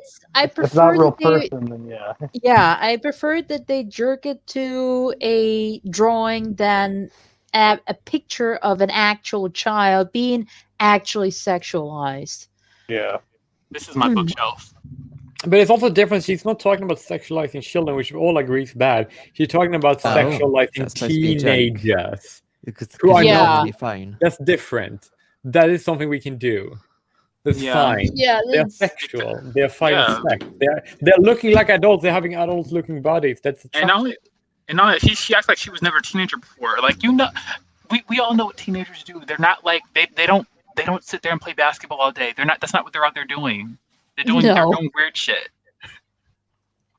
Exactly. Yeah, the teenager pushing boundaries. They're like often experimenting with, hey, what can I get away with? Yeah, This is. Oh, go on. It's like, is this fun? Is this safe? You know, and you can't actually prepare your teen for a lot of shit by actually letting them try it out in safe frames. Like, for instance, I like having this one. trying out alcohol. I'm not I mean, really. I'm not saying that you should. Or lager. I've actually tried I'm not saying that you should go like do sexual stuff with your kids. It's like no, that's a no. But something like alcohol, maybe smoking or something like that. You know, let them try that out. Where you as an adult can go in and say, okay, hey, chill it, stop. This is probably enough for you. Let's hold it here. Like put on the brakes. Yes. And it's not too bad actually. I would also say that if your like 16-year-old daughter or son wants sex toys or use some of the hell is masturbation. I mean, like, yeah, why not get it for them instead of they using objects that are not meant for masturbation. It's like, Objects that I shoved up my ass. Anyone see that? Vibrators. Yeah, the knife handle, it went right up there. Sure did. I mean, it's like, sorry. yeah, maybe not buy the object form, but here's some money to buy sex toy. Yeah, I'm sorry, but you know what I heard you say? It sounded like you said maybe not Biden. Maybe not Biden. Maybe. Yeah, because like, come on, man. Just give them money and let them like do whatever they want to do with it. Like if they want to go do that, like let them go buy one. Yeah, I mean, don't be like up their back. Like if you see like if you're like cleaning up in the room, like like parents are like, okay, yeah, and you find something, don't be like, oh, I found this. It's none of your business. It's theirs. Maybe if it's one of those, talk to them like, child. This is not really. Don't do this. Yeah. Is it like something? I was just symbolizing that it's not really the arm. It's like one of those plastic things that start over here. Exactly. Like if they do that at like 14, maybe that's not so good for the future of their sexual pleasures with actual human beings. Just all I'm saying. Yeah, I mean, of course, I actually think parents should be less squeamish about having the sex talk with their kids, because I think that will help the kids in the long run, and not leaving it up to, for instance, something like a school. Yeah, but the other kids teach them. The other kids are going to lead them the wrong direction. It's like, oh yeah, you don't have to use condoms because I don't like them. It's like, no, you should use those. Yeah. Yeah, I had a friend told me that, oh, I can't use condoms because I don't like them. I don't like the way they feel. They don't feel correct. I'm like, okay, have fun having an STD.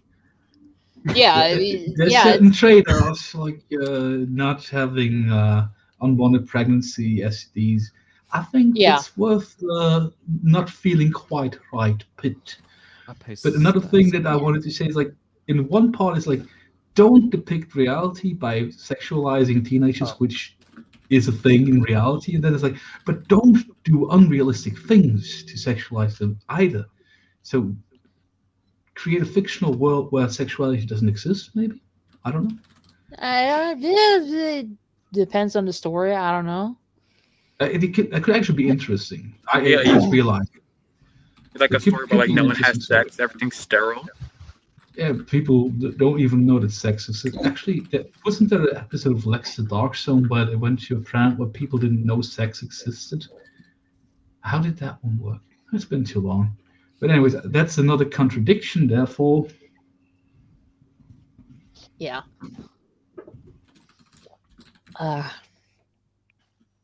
Good God, I'm getting tipsy now. Yeah, me too, actually, but it's fun.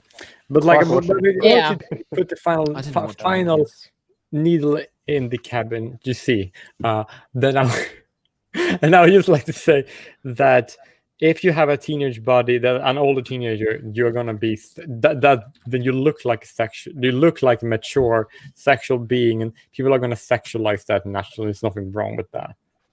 Yeah, I mean, it's. Yeah, and they're gonna sexualize themselves, so.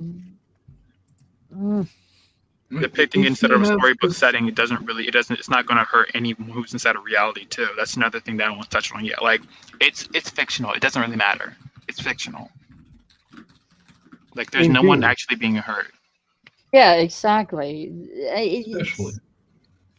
And most people, you would assume, would be adult enough or grown enough to see that, okay, this is a fictional setting, story thing, and doesn't really equate to real life.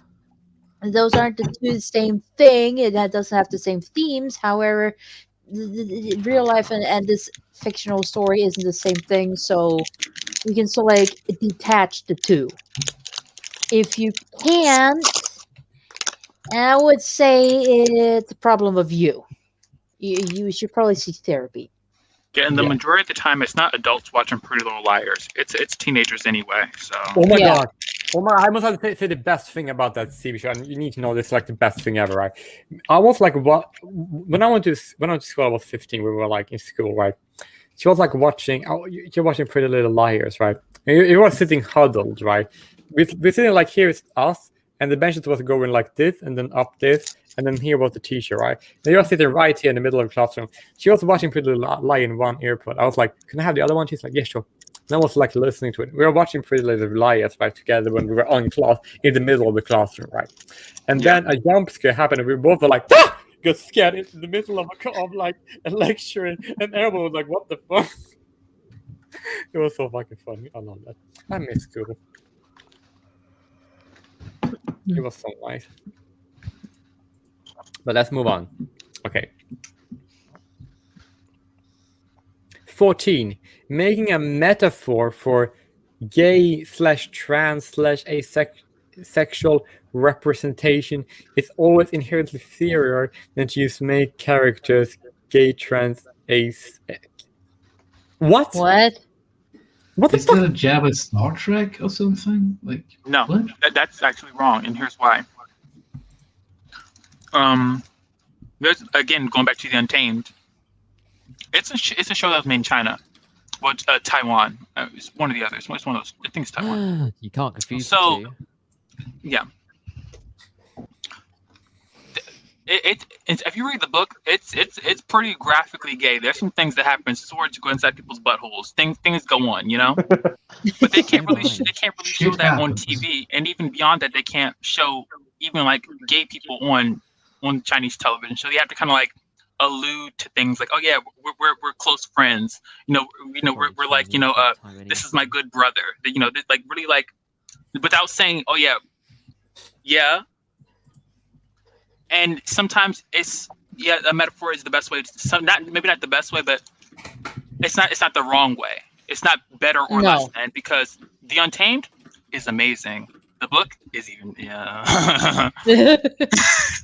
Yeah, again, it comes down to the country the story is written in and stuff like that. It's like in countries like China, Russia, most countries in the Middle East, you can't show openly gay characters, and even in Eastern Europe, you can't quite do that because of the cultures and politics and stuff like that, and religions in those countries. So yeah, you gotta use a metaphor. Yeah, and also like the people that she's ideologically aligned with, they basically cock to shine all the time, because like they only care about getting like views. That's the reason why they wouldn't do with Frozen 2 the way they wanted them to do, and because of that, like they didn't, right? And so therefore, like if you have metaphors, you can. That's actually less in stories than if you don't have it, if that makes sense. It makes it wider reach. So I agree with your point. You're 100% correct. But then I need to ask you this. Does this mean we have to drink? Yeah. Okay. But just one more thing. Which, because of the Star Wars thing, they did have an episode of Next Generation where one of the characters falls in love with a body-switching species. Like at the time when they fall in love, I don't remember was it a man or a woman, but then they have to change bodies, and it is a very intricate look at this issue. It was in a way that doesn't like upset anyone, even if they're bigots. Like it talks to people on a level that is subliminal and good.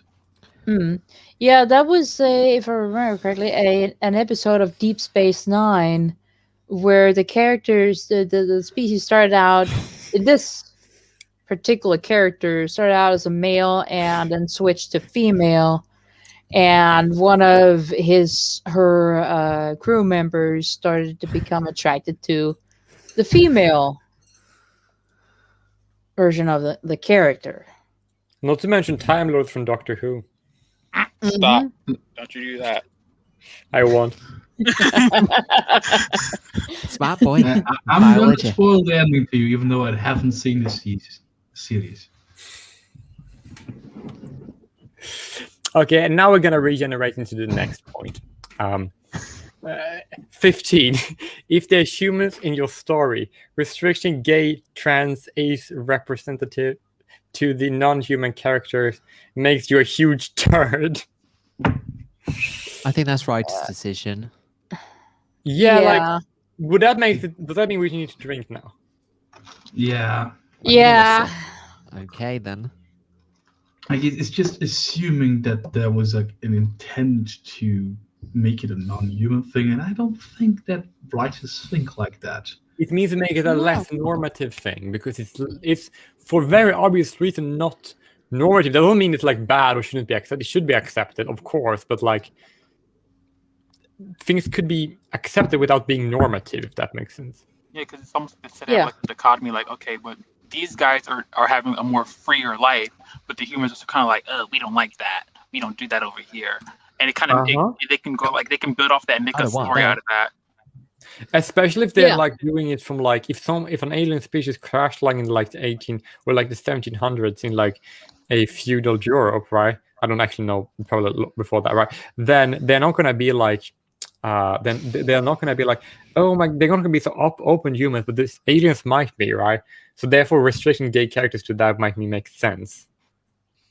Yeah, if you have like a quite condensed cast in the sci-fi book or show where there's like 8 main characters and 4 of them are human and 4 are something else, does that mean you have to make the humans gay and not the aliens? Like it's yeah. if it's like an expanded universe and all the humans are straight, like if there's thousands of humans and all of them are straight, that's weird. But I've never heard of any such story. Yeah, they're probably because they don't mention the sexual characters of all humans in the story. Tell me where is Gandalf, for I desire to speak with him. Exactly. Time was actually, the characters didn't have to be explicitly anything. No, they don't. I mean, but then they're technically asexual, if that makes. She mentioned that, so I guess well, technically, if it's not relevant to the plot. Like you don't have to shove a love story actually, into story. She is forgetting about bisexuals. That's kind of bigoted. Yeah, they're not represented. What the fuck? This person could be dating a person of the other sex at the moment, but could be bisexual. You don't know that. Yeah, exactly. Why would you make assumptions like that? You biphobic. Yeah. Yeah, I mean, there is such a thing as bisexuals, and there's also the thing that, again, she's making a gross generalization where a lot of things just depends on the setting of the story itself, and the characters, and the world the story takes place in. That might actually be the setting, but again, there are so many factors that play in that you can't just make a 100% one way or the other, because it just depends on a lot of things. But now I think one should take all of these often conflicted rules and write like a short story following these rules just to show how ridiculous it is. Okay, that would be so funny. That would be really funny. But it's actually kind of an interesting anecdote that I basically sort of think of right now, and that is that if we actually, when I was Warcraft, right, they actually have characters who are gay, who are both human and non-human. So I guess like we get the first prize when it comes to everything. So now I'm gonna okay, this is actually gonna be a decent one, like 16. If the only gay man in your work is I feel sick. Okay, 16. No, I'm just from drinking. That makes sense. But you will take a break anyhow because it's not something to drink. It's like, but this is actually something I agree with. If the only gay man in your work is a foppish diva, you're a huge turd. I also agree with that. I agree with that. Gay men are annoying.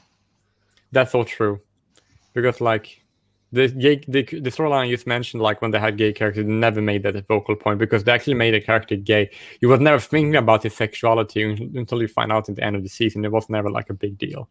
So Yeah, and also that would just shouldn't be be a a big very deal. terrible character to like. Yeah, But it's I kinda- mean, it doesn't make you a huge turd. It makes you a bad writer, I suppose. Yeah. Yeah, characters I mean- only like characterization shouldn't just be that they're gay. They should have more to them to be like, oh hey girl, all that. So Yeah. I mean, there's exceptions, of course. Like I'm the only gay in the village. Yeah, but then it's part Yeah, of but the fun. but that's more of like But his main a. part is that he's annoying and stupid and won't do any good.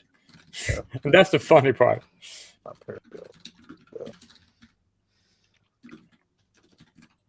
Oh, yeah, but then we agree with that's good. Now we move on to the next question. Okay, if the only lesbian in your work is an beauty rageaholic with a vague angst issues and a codependent relationship to the protagonist, you're a huge turd. Oh, so I guess she's going to be coming for all the female writers making those annoying, like, women power characters, because that's what all those are. The only people making those are the fucking lesbian female writers. There's not a straight man who's making a character like that. Also, Yeah. there are literally actual lesbians who are like that in the real world. Exactly. There's Yeah. so many of them. Oh my! I'm sorry. And they're writing these damn stories. Yeah. Well, I think we only writing the bad ones. They're not writing the good ones. There's good ones for characters like this. Let me find one. Where are Okay, they? the characters are like that. They should be like enemies, like the God. lesbian bitch enemy that nobody cares about. Good lord, I need another bottle of me for this shit. I already emptied out one bottle. Oh lord! I think we should drink to that just because it's a bad because yeah, I actually agree that like making lesbian characters like that is too realistic. We have to be able to do that. I bashed the springs on the mic arm. Bong. Yeah. I mean, Also, like all those lesbian writers, they need to have the right to self-insert. I think that's okay. yeah. Yeah. And they should always make their character marry Zeus, when then die nobody cares. You know what? I'm reading the next few ones. It's like if you do this, you're a turd. It's like It's also great writing skills. It's not like different insults. You're a turd. Like, is this a 12-year-old writing You're a this? turd. Like, she is My parents didn't Yeah. allow me to use the bad words yet, so I'm calling everyone a turd.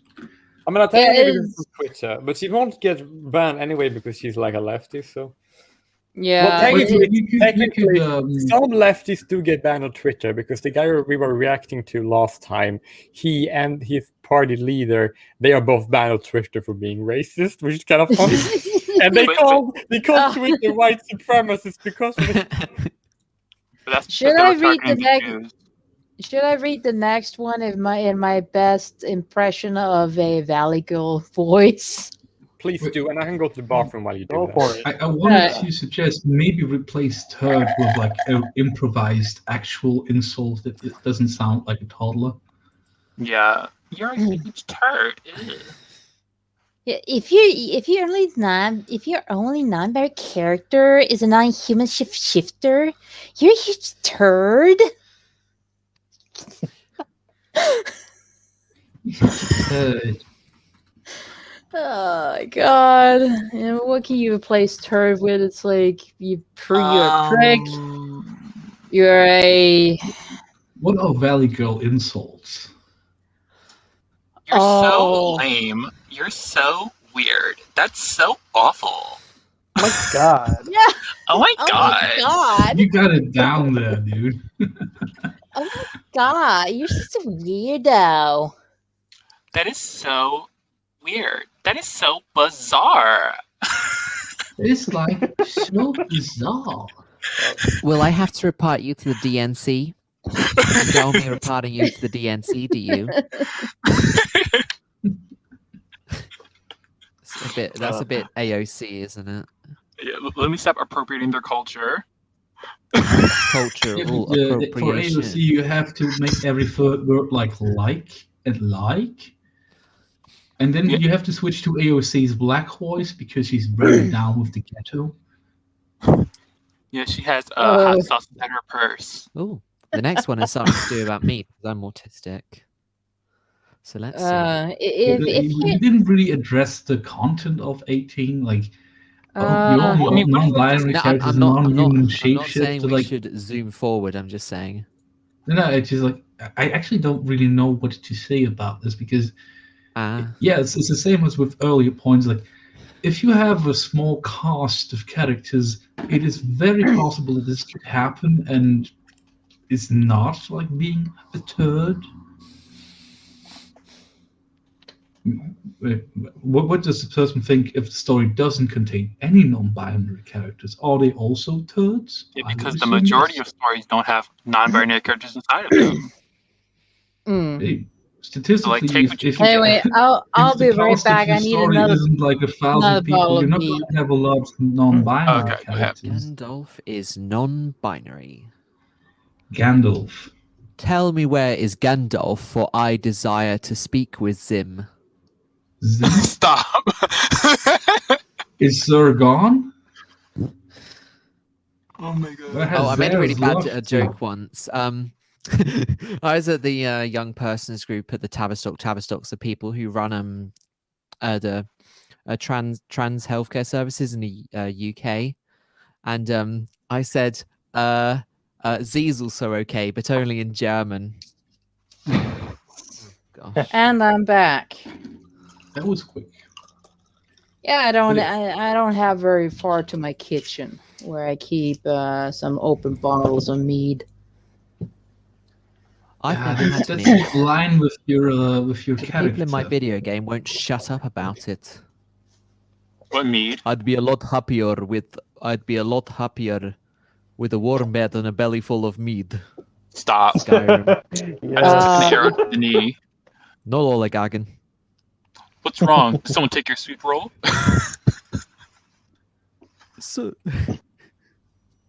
Oh, you made you think you're so cool with your fancy magic.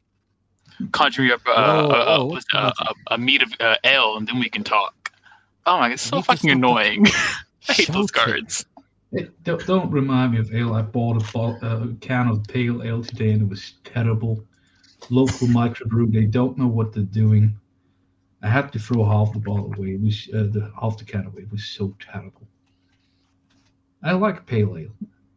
Oh, you guys remember that one time we were all on stream and Jay Willie peed in a fucking bottle? I remember that time. Yeah, I do actually. Oh no! Oh no! The, oh no! Oh no! The joys of being autistic. You remember all these things. Oh no! Yeah. No! No, in the bottle, right in the middle of the camera. Everyone's like, "Oh, okay, work. All right." I don't know if it was right in the middle of the camera. I didn't. Well, we couldn't see anything, but we knew what he was doing. I was taking a big shot there. Yay to being an artist. Yay. Oh no, that was horrible. Oh no. It was horrible. No, my god. What number are you on right now? We're on number 19 now. Yeah. Oh, yeah. I missed the worst. There was nothing new to say about 18. Made me quite annoyed. Like 18 was the same as earlier points. Like, yeah, that's not a real point. 18 was kind of a nothing burger. Yeah, pretty much. It's like no, 18 was fucking annoying. Fuck. That was like I was like, no. Okay, now you have been over 18 or 19, I assume, right?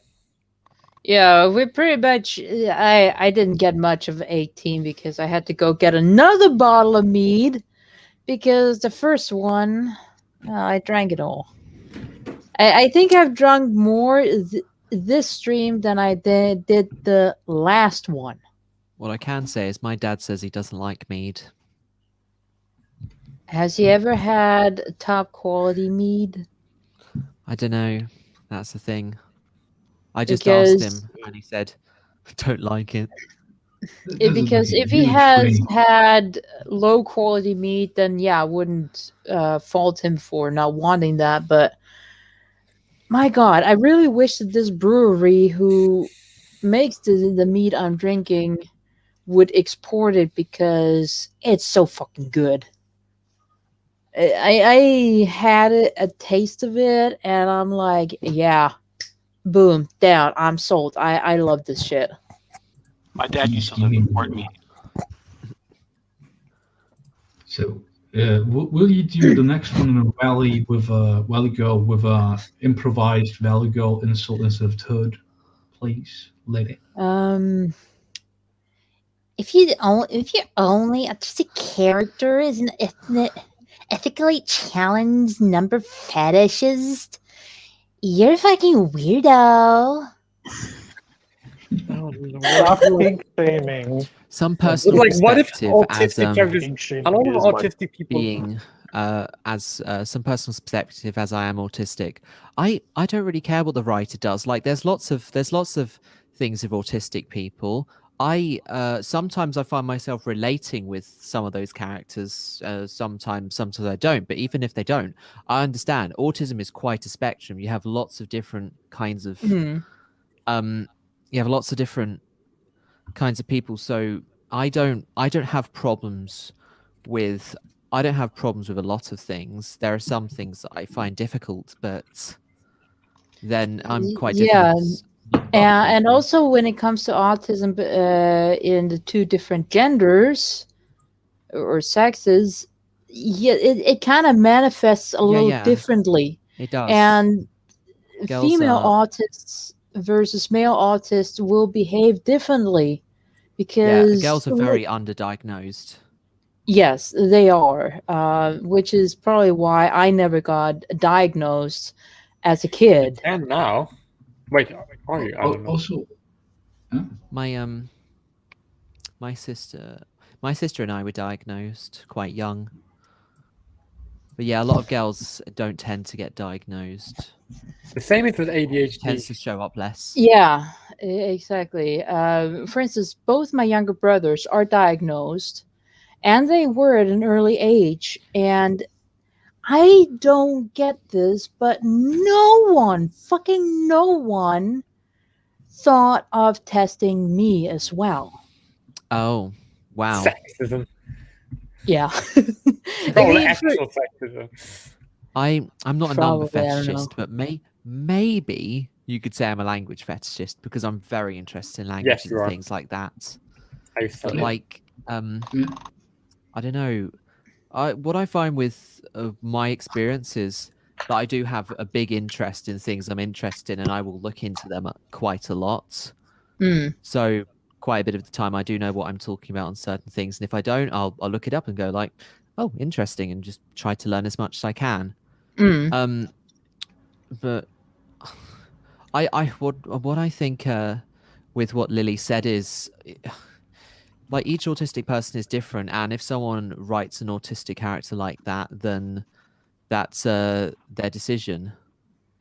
Also, like, literally more than 75% of the people working on the Manhattan Project were literally that.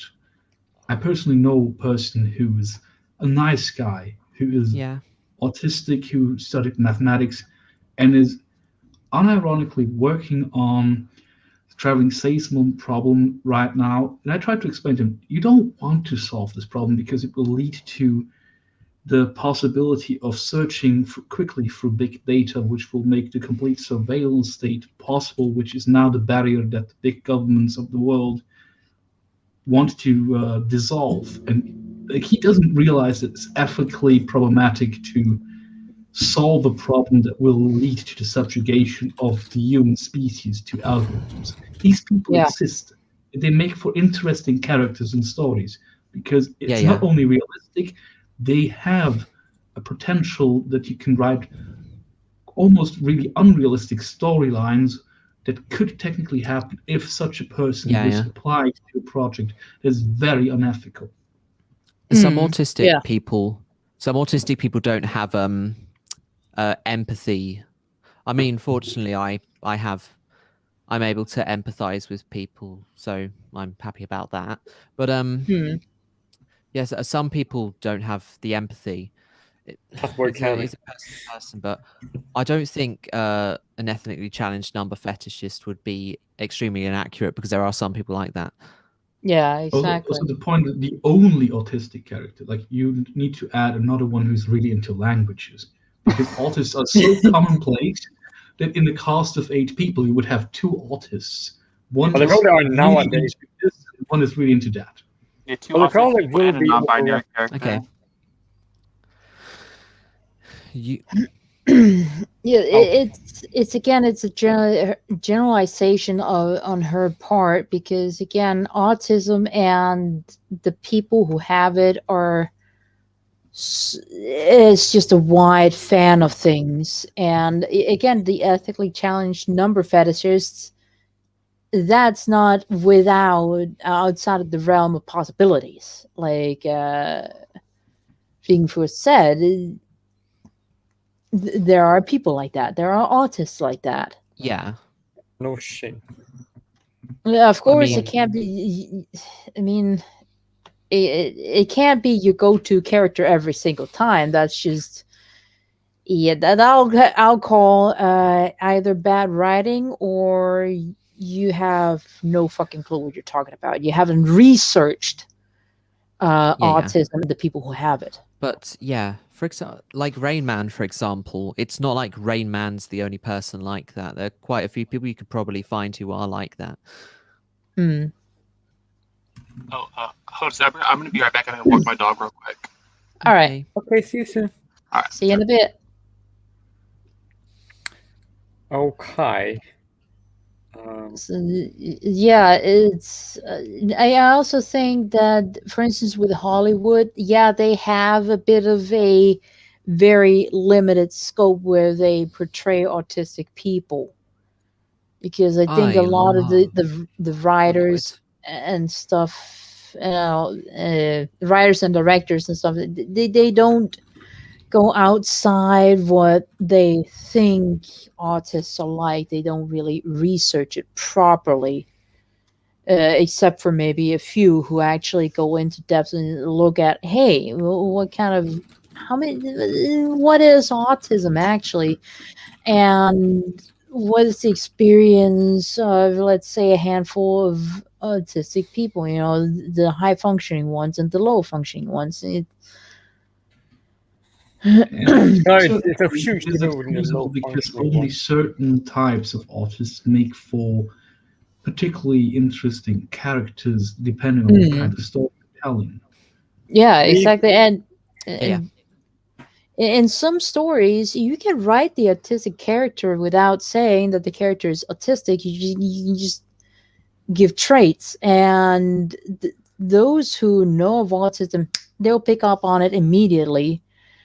And everyone else will probably just think, hey, it's an eccentric character. You can actually hide it pretty well if you write it well enough. Yeah, like look at the Cube movies. All 3 of them actually. It's like a very fine line. Like is this depicting like a basically shut-in syndrome autist, or is it like a socially awkward geniuses? They never use those terms. It's for you as the viewer to decide as what to see this character, which in those movies is usually the one who figures out how the maze works. So I guess that would fall into the characteristic of them being number fetishists, but they are much more broadly written. Like it's not like all that they are. Yeah.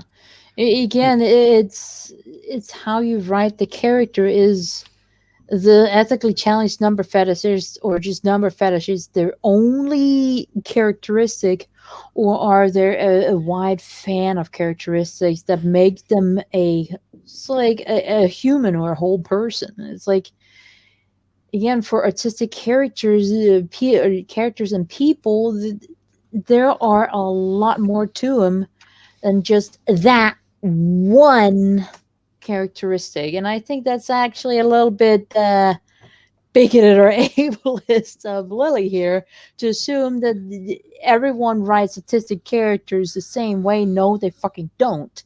They write them differently based on research, experience, or lack of experience, knowledge. It's like, you can't just make blanket statements like this, because there's just so much more to it. And again, context, bitch, context. That's Context correct. fucking matters, mate. Well, I just have one question when it comes to Count autism, right? Dankula said. Yeah, That's a very good point. But like, do you guys think I should get examined for autism spectrum?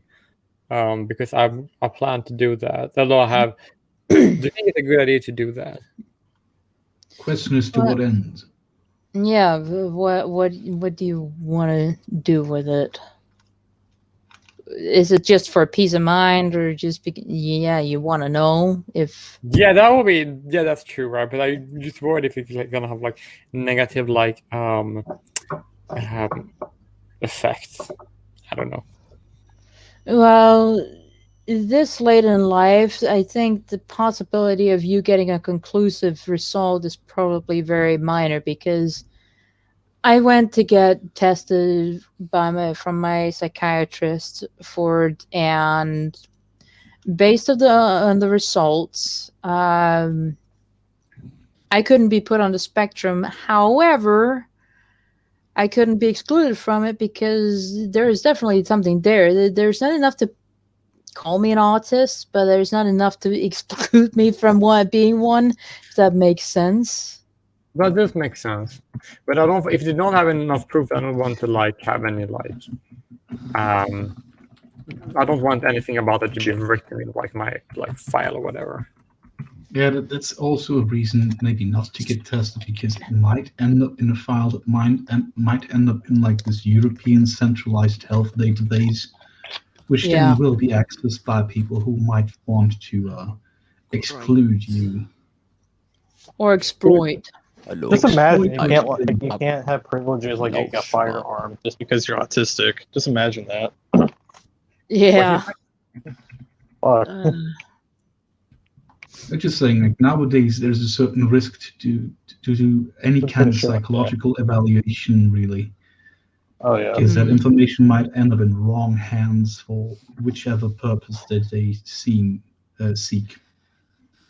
Yeah. Well, that makes sense. It's good that we have this information handled. Now actually, it would have been nice that I had known that when I asked for it back about a year ago or something. But let's hope that they're incompetent and doesn't end up in a database. Yeah.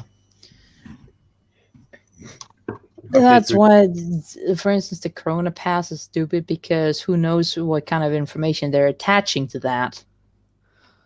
Oh. Basically, all of your identity information as they plan it right now. It's the electrical ID that people in most countries that had any chance to say anything about it said, no, we don't want that. Oh, and they're like, oh, we're going to do it to you anyways for your own good. Be good. Oh, it's always. Ihre Papier, bitte. Yeah, we're gonna share your medical data and sell it to anyone to the highest bidder, because it's for your own good, for your health. We gotta keep you safe, don't you know? Yeah, don't you know? That makes sense. Yeah. Come on, Anyway, man. we I'm should just trying to help. Yeah, we should probably move on to number 20. Should I keep reading? Of these, by the way. If you want to, yeah. Yeah.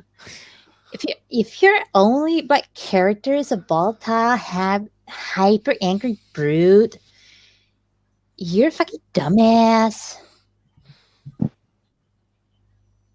I don't know what to say about that. I think should we say it? Should we say the thing?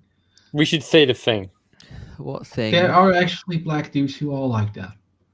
Exactly. Yes. There's also white dudes who are like that. It's True. This is yes, not really actually, a black thing.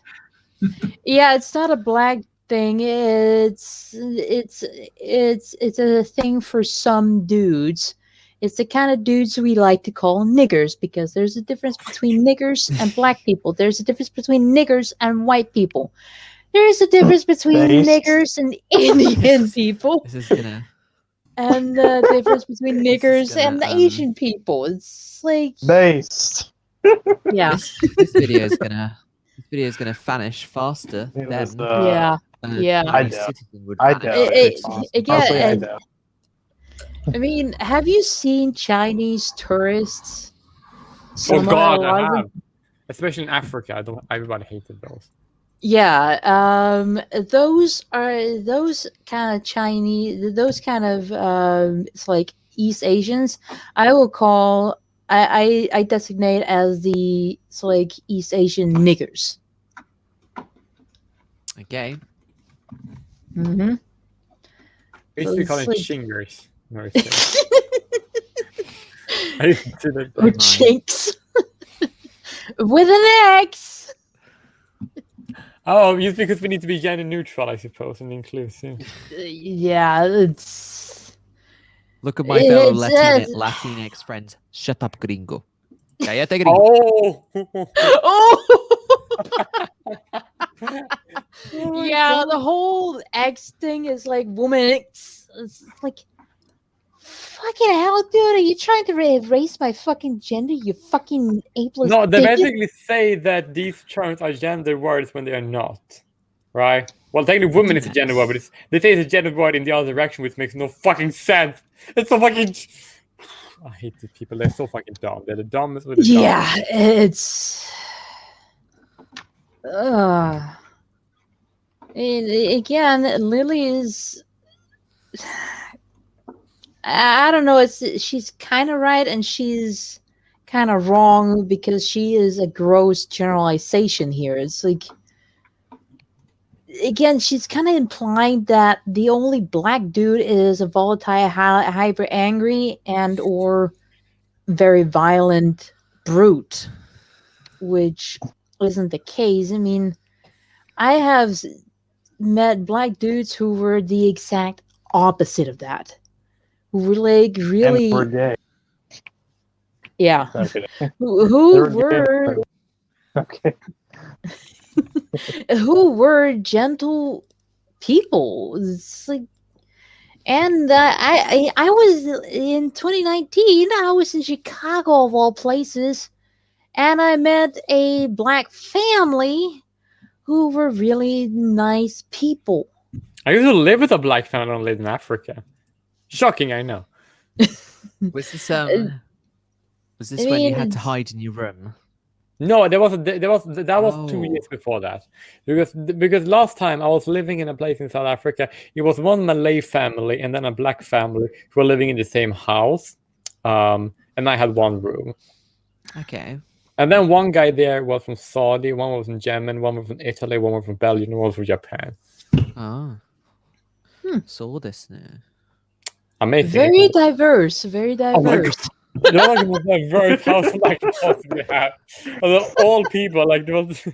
Very nice. Very nice. Oh, you had a lot of representation. Okay. That was so true. Like the representation of this democratic situational nation. What?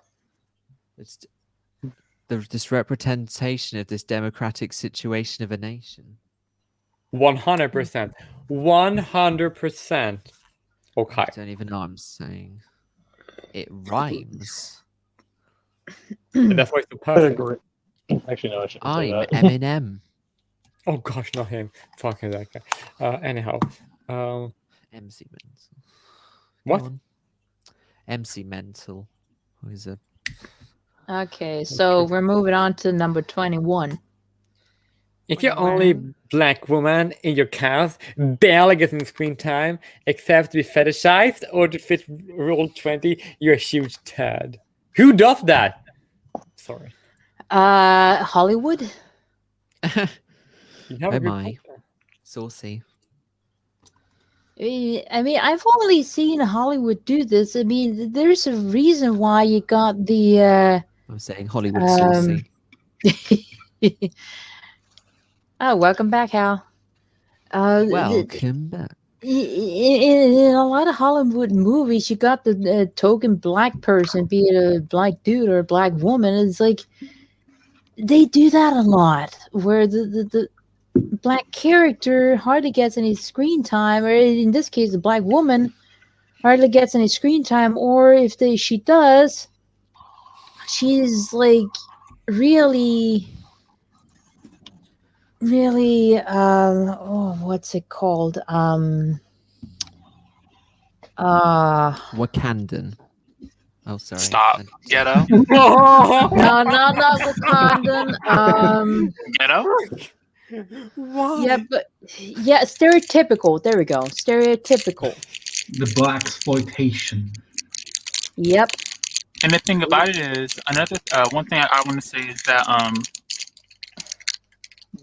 I don't think people can complain about this, but then don't complain when if it's like an all black cast and they have that one white person. It's like, oh, but they're the racist white person, or but they're like oh I'm so white and stupid. It's like you can't complain and then do the exact same shit.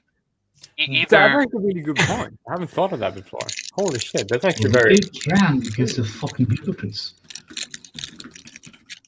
Yeah, your point. That's true. Oh my god, yeah, that's right. If he doesn't complain about that, then she's being a hypocrite. Yeah. So therefore, we're gonna move on. Yeah, that's the reason we're moving on. I'm moving on. Okay. If the only trans woman in your cast is a drag queen in all but name, you're a huge turd. Oh my god, who does that? What does that even mean? Oh, like someone who like is like trans, but like they haven't like gone through like the post-op, right? No, Is that what like drag queens, at least in the German tradition, the transvestites, that's usually straight men who like to perform in drag. I don't know what it is in other countries. Oh. Yeah, No, drag queen is pretty much the same thing as what you're talking about. I guess you can have there are trans women who do drag. I mean, one of them, I can't remember what her name is. Didn't she get didn't like Abigail Paul say you can't come on the show? Yeah, there's nothing wrong with that either. Like it's not like a rule written in stone, but traditionally you're it was a huge turd. Straight dudes in drag, like singing in a falsetto voice and doing like a stage show with a variete. That's a tradition of that, and I don't know what all but name actually means in that regard. Like, should they also be like having a relationship with a man, or what's the thing that is on here?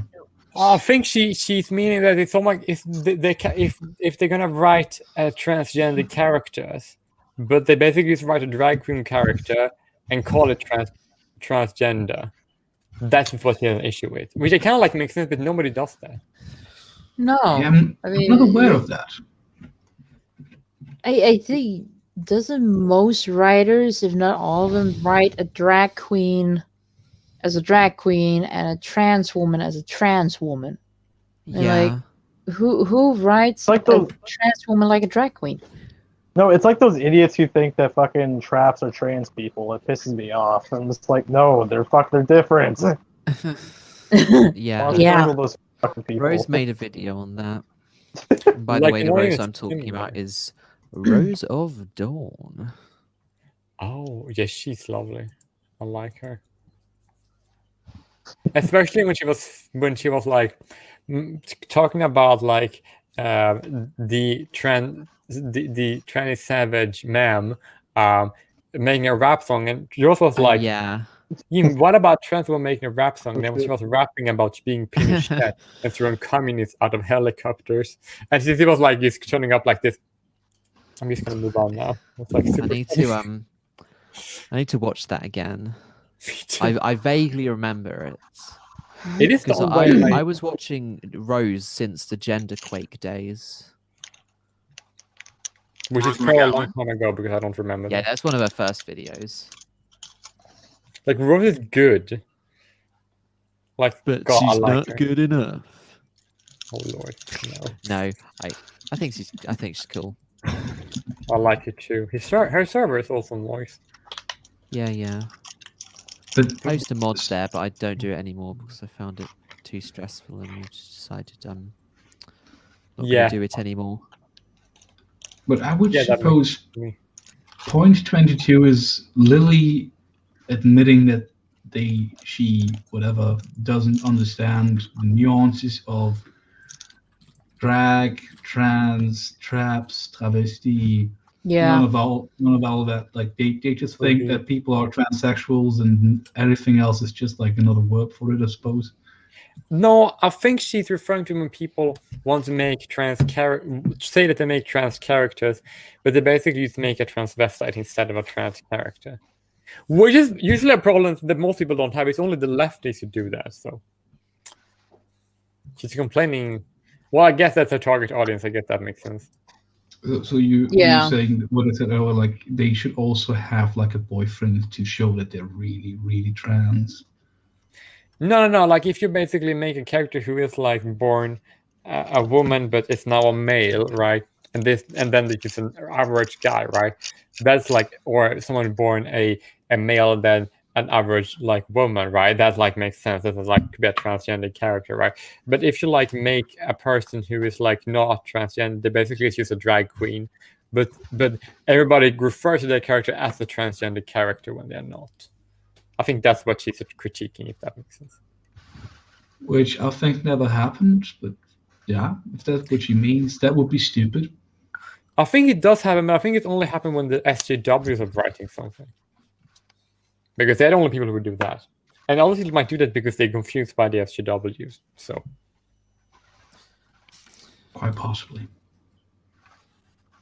Okay. Can you read the next one, lady? Mm-hmm. Okay. If you force a woman to kiss her abuser, you're a huge turd. Is this like Shelley from South Park? No, like, if you want to show that he's an abuser, then he probably would do that. Like, what is wrong with portraying bad characters as being bad? What? There was a Also, again, like women who are in abusive relationships who stay with the abusers, they do kiss them. Yeah. It's just if you depict reality, you're a huge turd.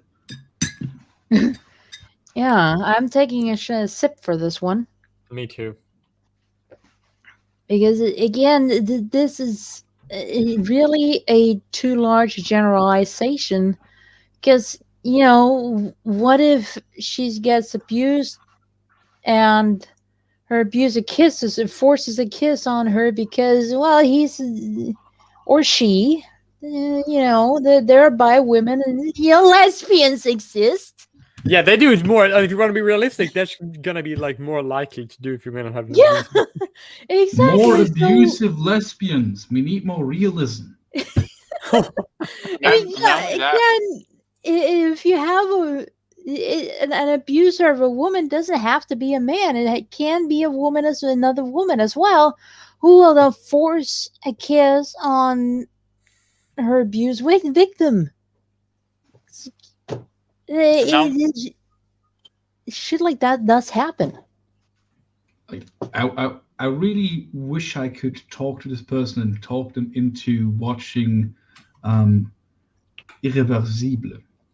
Like the movie that's like it starts with the last scene. It has 13 scenes, and it has a scene, let's say, that this person would be very upset by. I don't really want to spoil it if you guys are interested. I am interested, but I think I know what you're referring to. Yeah, it's quite a horrifying movie. My favorite movie. I don't know what movie you're talking about. I do know. It is quite the thing. Serbian film? Oh no. Gosh, no! What the fuck, mate? The guy from Daft Punk made the soundtrack.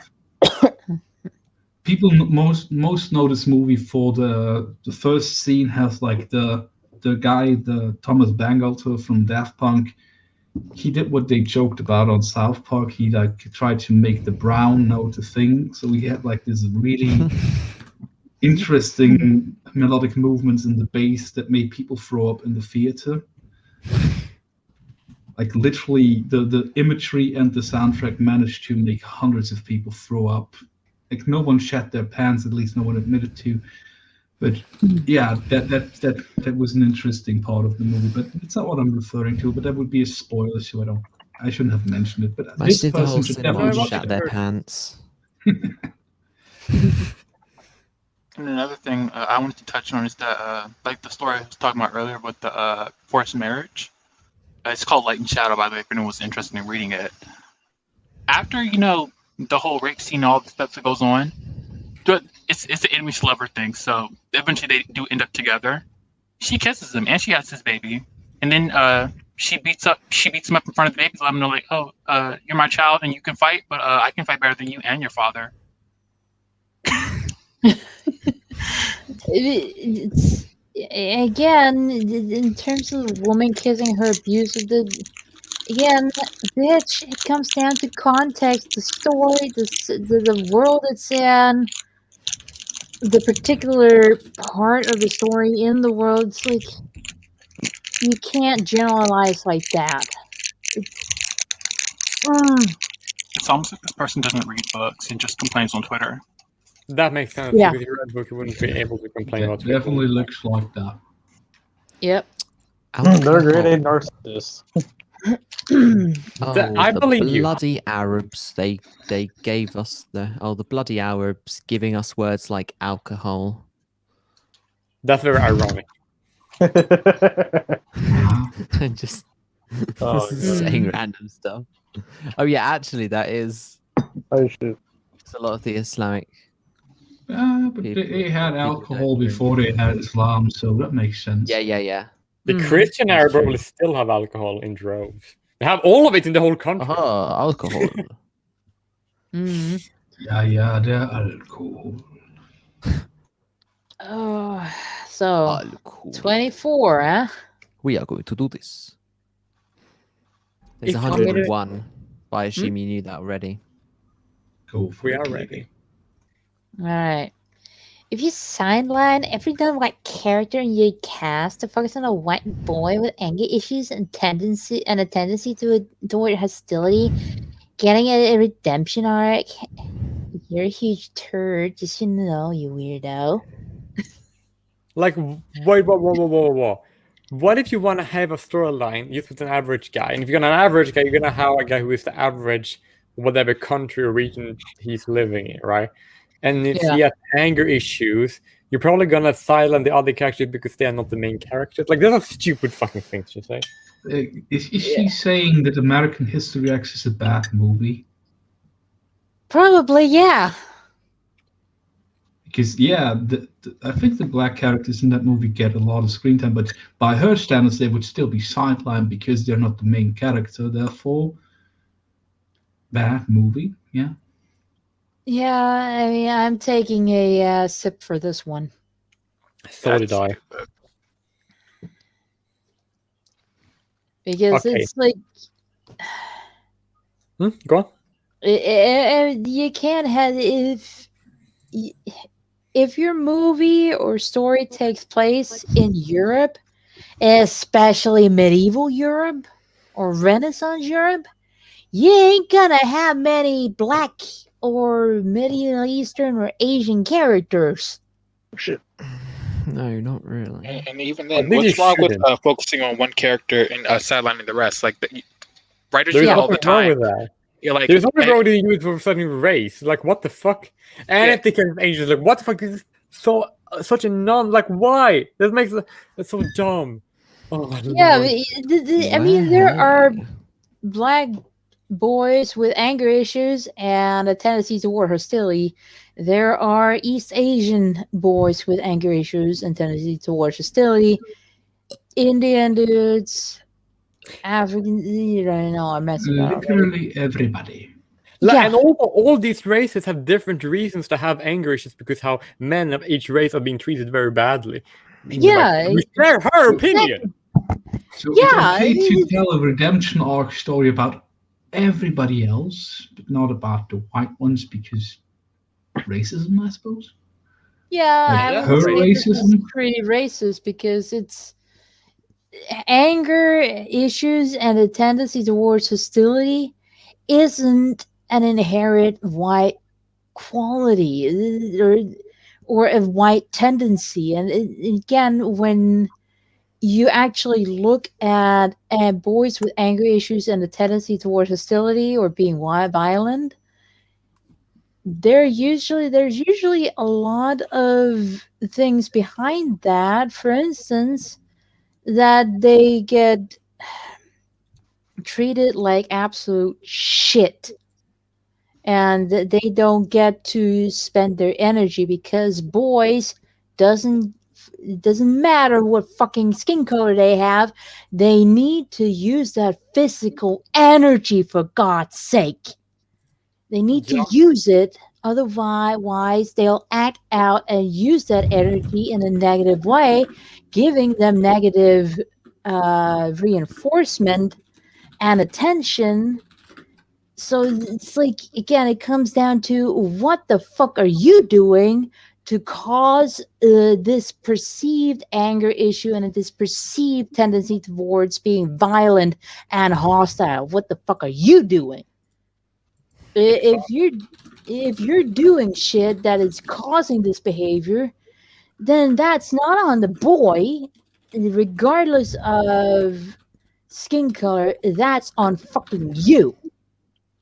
Yes. And I read an article I mentioned before in the previous stream about how particularly boys in special ed schools were treated. Again, it was the behavior of the teachers who primarily caused these kind of behaviors to happen, and which the boys were then punished for. And a lot of times, the boys are punished for just being boys. And from what I can gather, it's very prevalent in particularly in North American schools. Oh yeah, it is. You're expressing typical boyish behavior. You got to stop that. Yeah. No rough and tumble play. Don't climb that tree. Read a book, damn you. Don't run around chasing each other on the playground. Don't climb the. Don't do that. Yeah, don't do this. Don't do that. Don't play soccer. Don't play football. Don't play. Don't pour gravy on the You're playing baby. dodgeball. Don't throw the ball so hard. Yeah, don't wrestle so we could get hurt. Oh no! Fucking hell! Come on, you crybaby cunts. If someone gets hurt, that's why they have a fucking health office at the damn school. Like, yeah, I mean, like if the boys get hurt from rumble and tumble, okay, then they learn to be careful in the future. Yes, exactly. They learn boundaries of, okay, what can I do? I did this and it got someone hurt. Okay, I'll not be this rough and all this shit. Like any boy that isn't a socio or a psychopath will learn that lesson that way, one way or the other. Yes, and some of them will also learn that from their siblings and their dad. Well, that kind of depends if they have a dad around, which they might not, because which is why emphasis on dad, because when you take the dad out of the picture, the boys don't learn this lesson of, yeah, you can be rough and tumble and all that kind of shit, but there's a limit. And you need to learn this limit. If it starts hurting, you stop immediately. And if learning that is natural, you can the people have observed this behavior in all kinds of animals. Yeah. It's prevalent with horses, wolves, cats, dogs, monkeys. Monkeys. Frogs. Fox, The yeah. monkey? Fox, Pay the frog. I mean, it's been observed with all sorts of animals that, rough and tumble play is good for the kid to learn boundaries and, learning fighting skills as well, because you learn that with the rumble tumble. And the dad. There's this moment that if there's male sibling, oh my God, don't tell mom. That's when the older male sibling learns, okay, that was a bit too far. Never go that far again. Yeah. And by some magical reason, it's very rare that kids die in those interactions. Yeah, because again, it's within a controlled environment where they are actually allowed to learn that. It's kind of what the point I was making before with alcohol and smoking is like you got this controlled environment where they can actually learn their boundaries. It's again, the dad is more willing to do that, and often he just does that because it's ingrained in him to teach his kids, these are the boundaries, you got to be careful with this and that, and etc. etc. It's basically you should push towards this, but don't go further than this. Yeah. Whereas the instinct of most women and most mothers is don't risk anything, no risk at all. And it's a beautiful balance if the relationship is good. If both exactly. parents are there, like it usually balances itself out perfectly because one side teaches you to be careful and avoid too great a risk, and the other side like actually a little bit of risk is necessary. Okay. Yeah, it is. It's the take risks, but don't take so great a risk that it You harm is a yourself huge. or others around you. Yeah, exactly. Or it's a huge disadvantage to you. For instance, let's say with gambling or investing.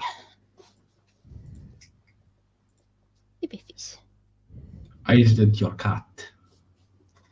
Yes, that is my cat making noises because he wants attention, the little attention whore. That's why I locked him out of this room. That's because he wants treats and attention. What number are we at now?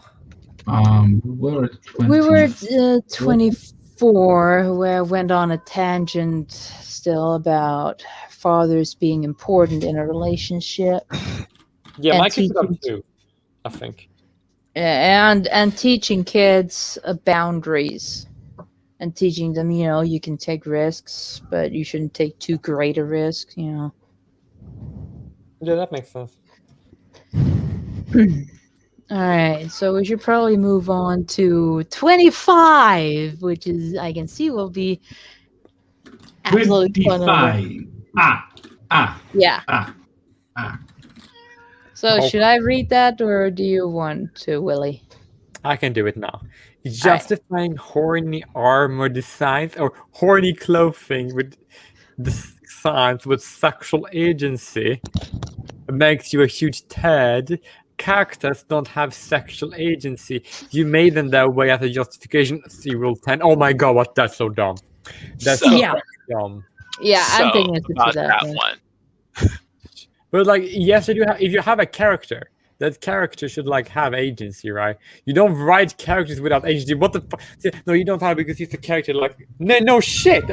So we shouldn't think of agency when we write characters. That's so dumb. It's ridiculous. Seeing characters in any form of media as like one-dimensional puppets puppeteered by, of course, every character is puppeteered by the person writing it, but if you're good, you have three-dimensional beings that you're writing. They have, in your own mind, agency that you base things on. Like, she's literally saying that, no, they don't have agency for real. Like, no shit, they're characters. But therefore, you should make them, like, not... So they don't have sexual agency. You sexualizing them like it's a character. That is, like, the dumbest shit I've ever heard. She's, like, overdoing herself. And then she was referring back to her number 10 when she said everything in the story is there because the character wished it to be there. Trying to explain away bigger story decisions using a world building, it's a fallacy because she put it into beginning.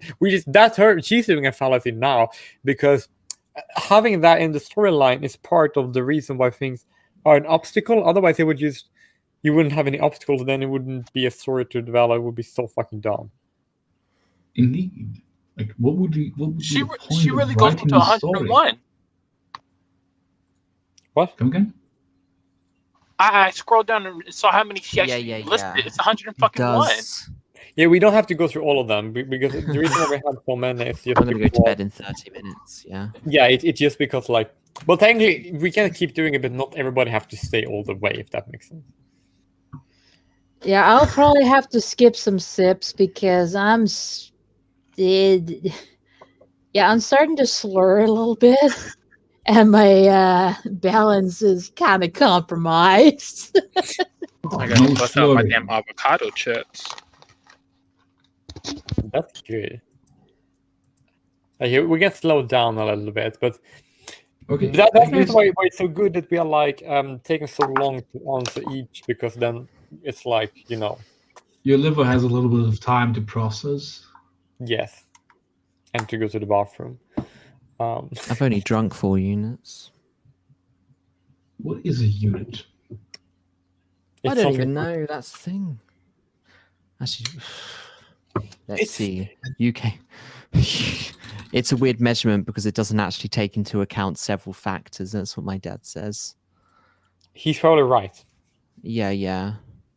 Like, it might be something measuring the height of, like... He knows volume of his stuff water. about alcohol. My dad does. I believe you Yeah.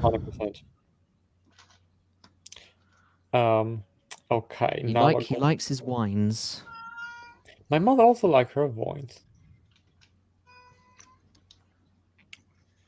Yeah, about the point, like if a woman goes on the slot walk dressed like almost nothing, that's her taking sexual agency. But if a writer writes a character doing that, then that's somehow bad.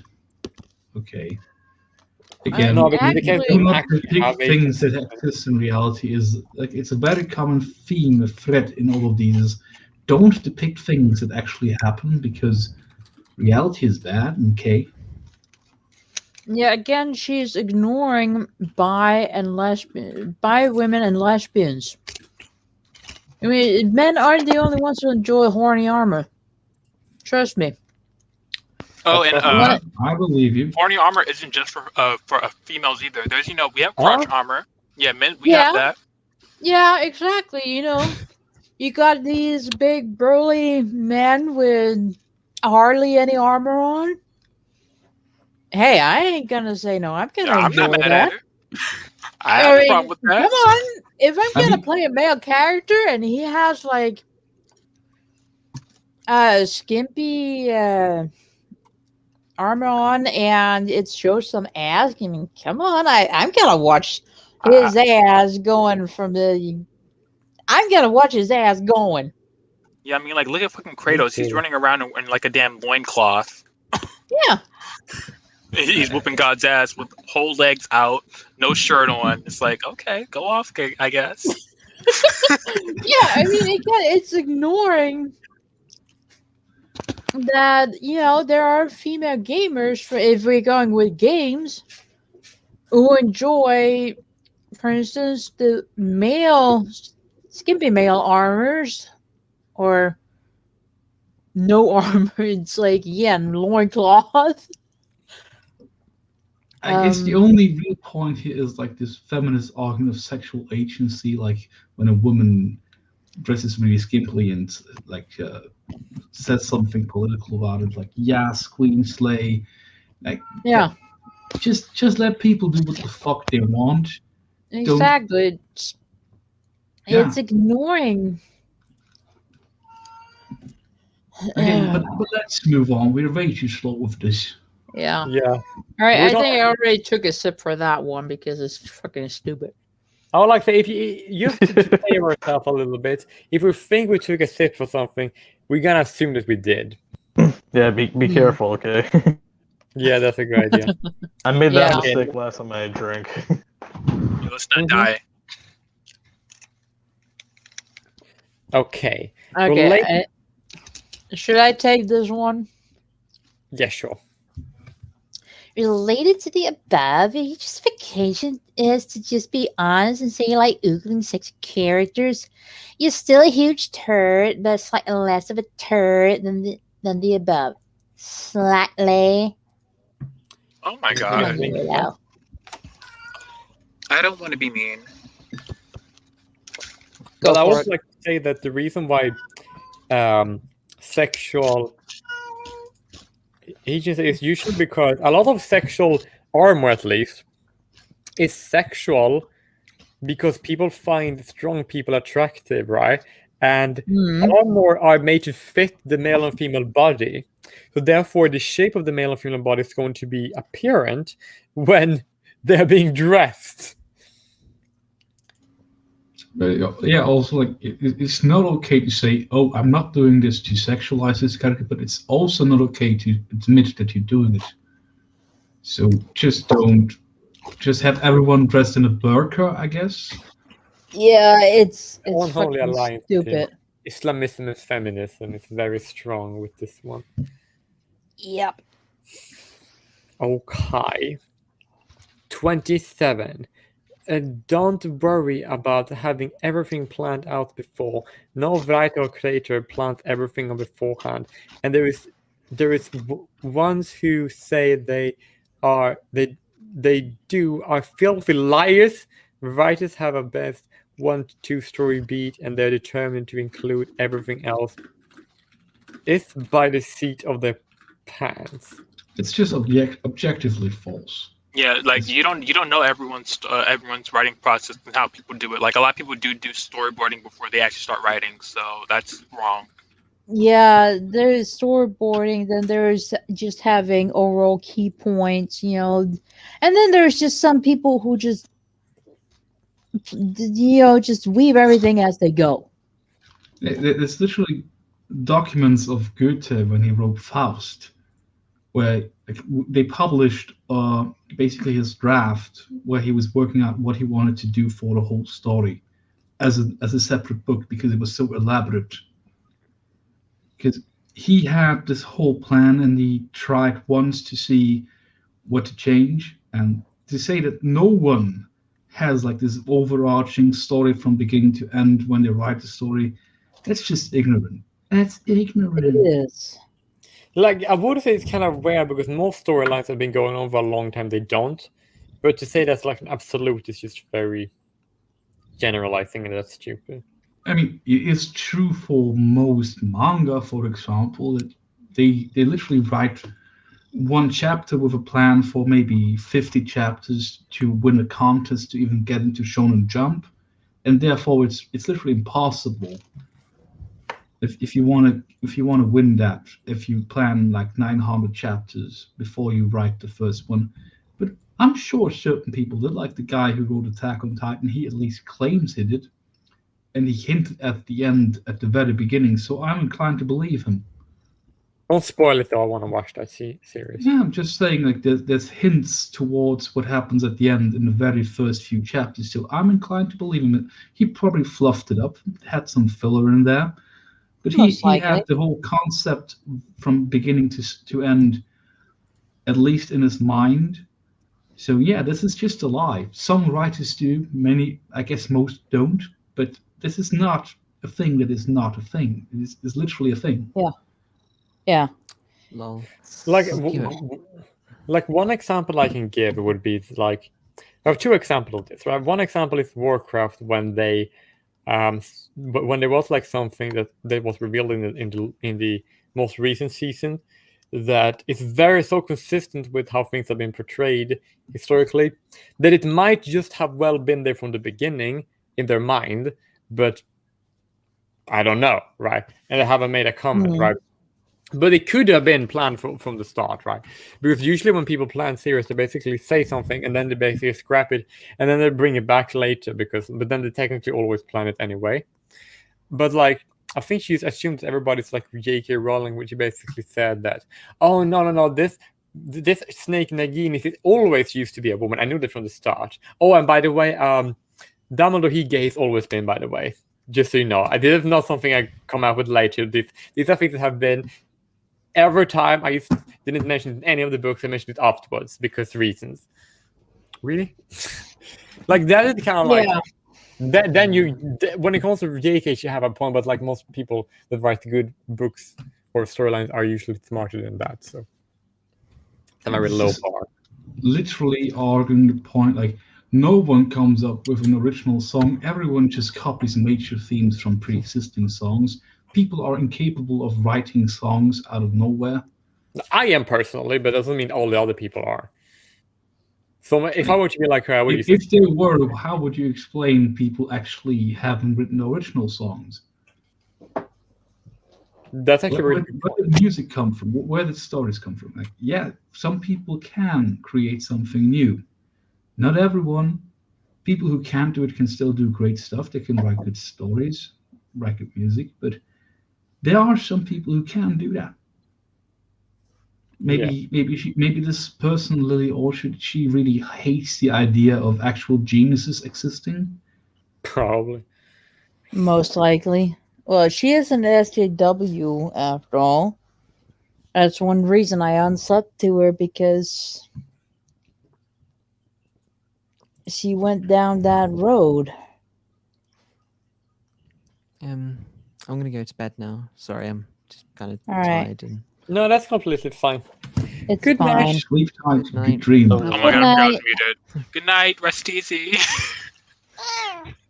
Meow. Aw, hello. I'm brushing my cat, and I got a a bit of a saying good night. A little tug. yeah, I got a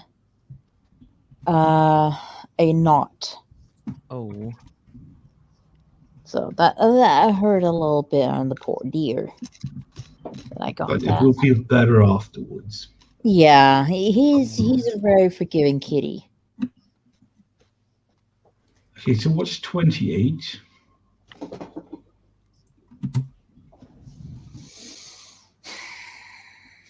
It's gonna No, I think the other guy was probably gonna return soon. In the meantime, I could ask. No, what?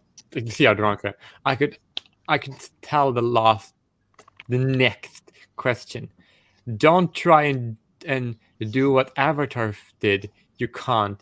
Even if the people who made Avatar can make another show, can't make another show do what Avatar did. I don't understand what you mean, but it's still stupid.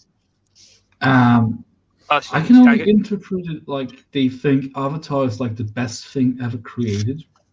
Is she talking about Avatar: The Last Airbender? I assume so, because she mentioned Zuko earlier. Like, it says show, so it can't mean that's a terrible movie. So. Oh god, I didn't like that movie. Is it bad that I unironically kinda ish like the movie? No, wait, which Avatar? You mean Avatar with the blue people, or Avatar with like Avatar? I actually like both of them. Wait, there's another movie called Avatar? Yeah, with the blue people. Yeah, the blue is aside from the blue people one. Yeah, they made a movie based a live action movie based on the show. It was horrible. I literally know nothing about. Oh no, not that. Ever. I meant the one with the blue people. The one with the blue people. That's the James Avatar. Cameron, Okay, yeah. Whoa, so cool. The live action movie of Avatar: The Last Airbender.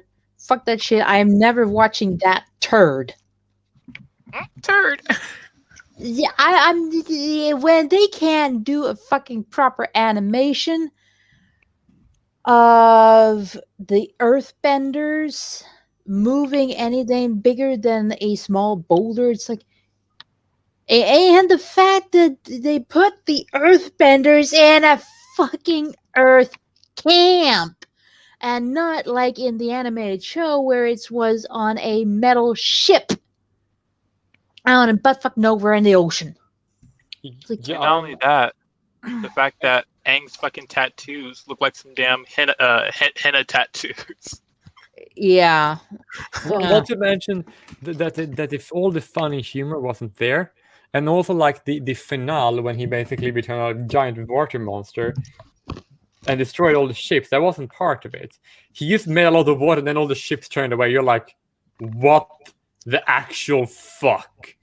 That was like the worst movie ever. Like, my mother was like, "Oh, we're gonna watch the movie, right?" And then I watched it first with my friends. She's like, okay, then I was like, "How was?" I was like, "It sucked. Never watch it. You're gonna hate it." She's like, "Okay." But again, like the point of 28 is Avatar is super fucking great. It's the best thing ever. You are too stupid to do anything that is as good as Avatar, and that statement in of itself is so ridiculously stupid. I hear that you guys like Avatar. I've never personally watched it, but it is certainly not the best thing ever. That's impossible. You know what the best thing is, and it's not Avatar. I like Avatar, but no, it's not the best thing ever. It's just a really well-made animated show. It really is. It's very good. Yeah, the animated show is really good. Yeah, but the live-action movie on don't try to do this amazing thing. You can't. Even the people who did this amazing thing can't. Like, people have done things that are pretty fucking damn amazing, and I'm statistically sure that Avatar isn't the best thing ever created in media. But I think she might not refer to Avatar. You know, it might well think during what Avatar did. But she doesn't explain what that means, so that's like very much a mute point, which makes it stupid. That's why I drank. And honestly, Avatar is really good. Yeah. But Ergo Proxy is up here, man. Ergo Proxy is that y'all gotta watch. Show is good. So true. Right? We can kind of skip this point because first of all, it doesn't have any meat on its bones. Second of all, I can only assume that she assumes that Avatar is the best thing ever. Which is just like read a book. Yeah. Like any of the greats, classics, they might be at least as good. Probably. Okay. 29. Low stakes interpersonal conflict would always be more satisfying than the long run that high stakes saving the world. Friends is more popular than your favorite anime for a reason.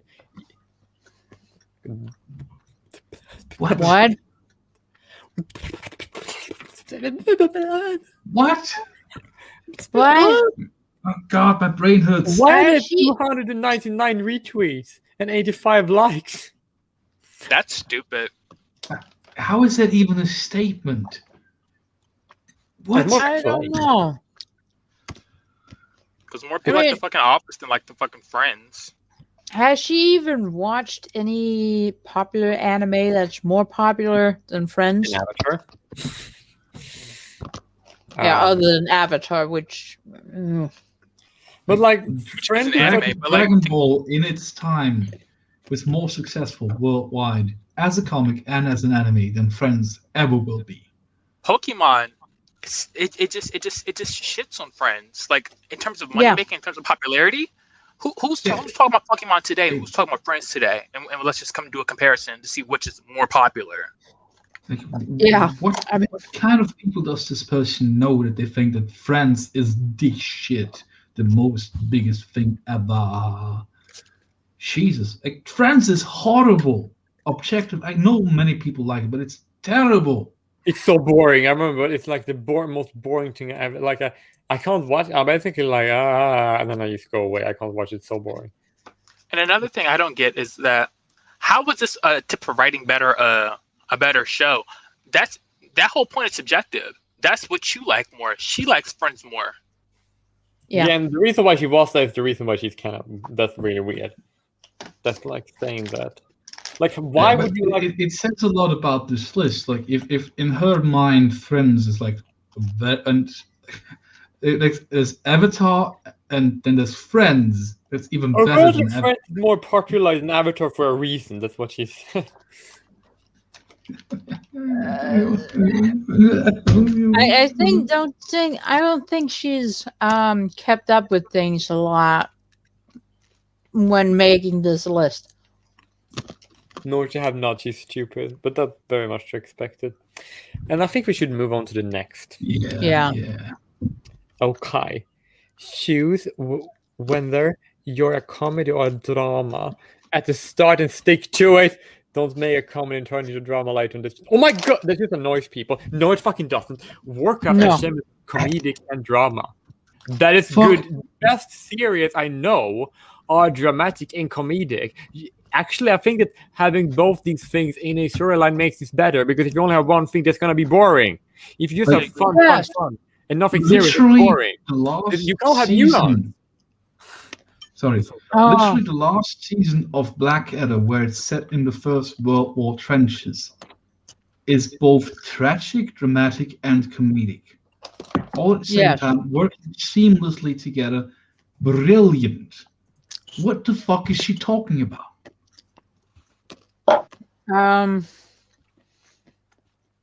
Like an SJW. Yeah, that makes sense.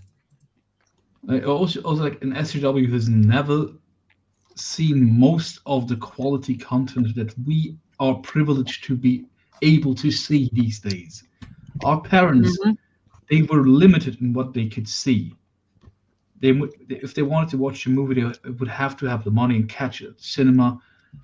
And maybe once they got really old, like they are now, they can watch it on the telly.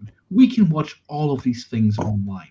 There's legal and illegal ways to do so. And this person's like, oh, it's only going to be drama or a comedy. There's nothing in between. Fuck you, bitch. Yeah, There's not only that, everything in between. Yeah. I mean, if you look at all the good stories. A moment. No, all the good stories, in my opinion, are both dramatic and comedic, because if you watch a storyline, you don't want it to be like... The reason why I like to watch Warcraft and Shameless much more than Harry Potter is because they are comedic to a larger extent while being serious. Right? Harry Potter isn't that comedic, and that's like why you become like... That's why it's not as entertaining as the other thing. Because technically speaking, when you're watching a series or a book or a movie, it is a form of entertainment. And it's always serious, then that's not going to be very funny. You want it to be serious because that means it has some meat to it. Because if it's not serious and not comedic, then you can just go and watch South Park, right? But... And if it's only going to be sad, you can just watch a documentary or like something super like... You can watch Schindler's List if you only want tragedy. Yeah, or melancholia. Yeah, exactly. What I do want to say is I reread it. I think what she's saying is like, not that it can't be either or, that you can't have both. That if you start out as one thing and then you just completely shift into something else and leave the other thing behind. And maybe that's what she's saying. Maybe like if you start like doing like a drama, then you say, okay, well, it's not drama anymore, it's just a comedy. And it's like, okay, but what about all this suspense and stuff that's happening? Oh no, we're done with that. Maybe that's what she means, because that is annoying. But if she's saying like it can't be both, or like it can't like shift and go back and forth, that's wrong. But there are stories like that they seem lighthearted at first and most comedic, and then they develop in something darker, like thinking Shaman King or Hunter x Hunter. That did that seamlessly. It was from this kid just wants to be a hunter, and like, oh god, now the whole fate of the human race depends on it, and people are getting killed left and right. That works. It can still be funny. I guess if you shifted 100%, that would be weird. Yeah, but it didn't leave behind its roots, though. Usually when people... I think she's referring to most SGW writers, because they seem to do that a lot. Yeah, but maybe address it to her fellows. Yeah. Then. I think that one's for them, because they know how to write for shit, a lot of them. That's true. That is a good point. That is, yeah, you're right there. Halvende can't hurt you yet. Oh, Halvendi. Yeah. Okay, let's move on. Yeah, but I would just say that like the fact is that it should be both, like, and you can start with only being comedic and then become more serious and more exposed. That actually makes it better. And it could be mainly serious and start out mainly comedic. But it's not going to be either or usually when that's the case. But if you make a switch, then that's annoying. But like generally, that's a bad advice. Yeah. It shouldn't be because the reason why make it bad is like shoot whenever you're a comedy or a drama and stick with that's the problem. You can expand. You shouldn't switch. So I guess the preferred point is what makes it stupid, not the second, if that makes sense. I mean, a good writer can start out have a comedy that incorporates drama. While still keeping its essence of the comedy. Hmm? while still keeping its essence as a comedy still. Yeah, exactly. They can still keep the comedy. And again, like you pointed out, and I've been later pointed out, is that she's most likely talking about her peers or conceptual or her target audience, or her audience in terms of writing, that it's that kind of abrupt switch is very fucking annoying, which a lot of SJW alphabet soup writers do. They do this abrupt switch. The whole list is like peak Dunning-Kruger. Like, she doesn't even know that she's stupid to make an analysis of these things. She's too stupid to realize that she's too stupid. Yeah. Well, a lot of stupid people are like that. Yeah, that's why there's a name for it. Exactly. Mm. But like, it's like they can also do other way. They can use slightly very like serious, and they can incorporate comedic elements to make it better, because that usually makes it better. Yeah, I mean, you can write a serious story and a comedy to sort of like alleviate some of the seriousness. That makes for a good story. I mean, it doesn't take away from the seriousness. It just eases the mood of the story. Because one thing, like separating like your drama or your thriller with like either comedy or romance can do, it can give people a chance to digest the information and like the mystery or the suspense of it all. Like, okay, is this person gonna die? Let's figure it out. Like, let's have a time to chill out for a second, or to like bring someone up to bring them back down from that little peak. Yeah, it's like what I was taught with basic story writing is that you build up to small peaks to build up to the big peak, but you also need a select divot or a valley between those peaks, and it's keeping people constantly at the big peak or a small peak. That's bad story writing, because you need those pause moments, be it with comedy or some leisure in between. You need that because you can't keep it that peak all the time, and you can't do that in real life either. So you gotta give those valleys. If it's constantly high stakes, everything or nothing, it kind of loses its power. Yes, exactly. Yeah, that's true. I agree. Okay, now I'm gonna go to 31. World building is like salt. A pinch can make it better. 10 cups of it will not. What the fuck? What does that mean? It's just wrong. That's wrong. Yeah, completely wrong. I'm taking a sip. Me too. Now, see, what she might be right is if she's saying like, if you start off with 10 cups of salt, if you're just doing world building for the first 18 chapters and you haven't like just told a story yet, I could see that point. But if you're adding, if you're slowly building up to those 10 cups and you're putting more and more and more, yeah, world building, yeah, 10 cups is definitely better than fucking a pinch. Yeah, exactly. Yeah. This is just like, if it's bad execution, it's bad. If it's good execution, it's good. Exactly. Yeah.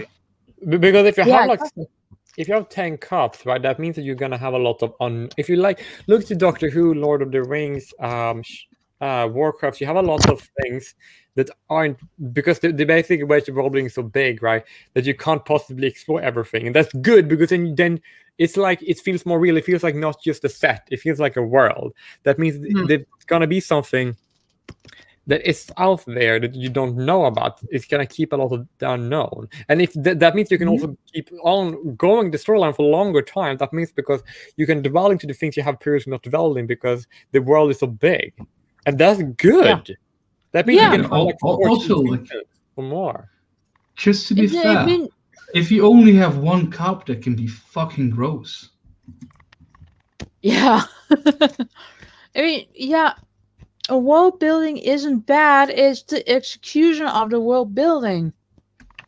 Because it doesn't matter if you have 10, 20, whatever, or 100 cups, if you slowly fill them up and expanding the world as the story goes along, then world building is pretty damn key. I also really like that you were the only one who got that joke. Maybe it's because we're old. I don't know. Yeah, I got the joke. I think it was 2 girls, 1 cup. Yeah, oh my god, why did you bring that up? It's horrible. Oh, that's terrible. That was a joke.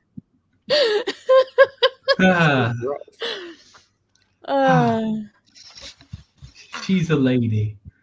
She knows her stuff. Yeah, the thing is, funny thing is, I've never watched that video.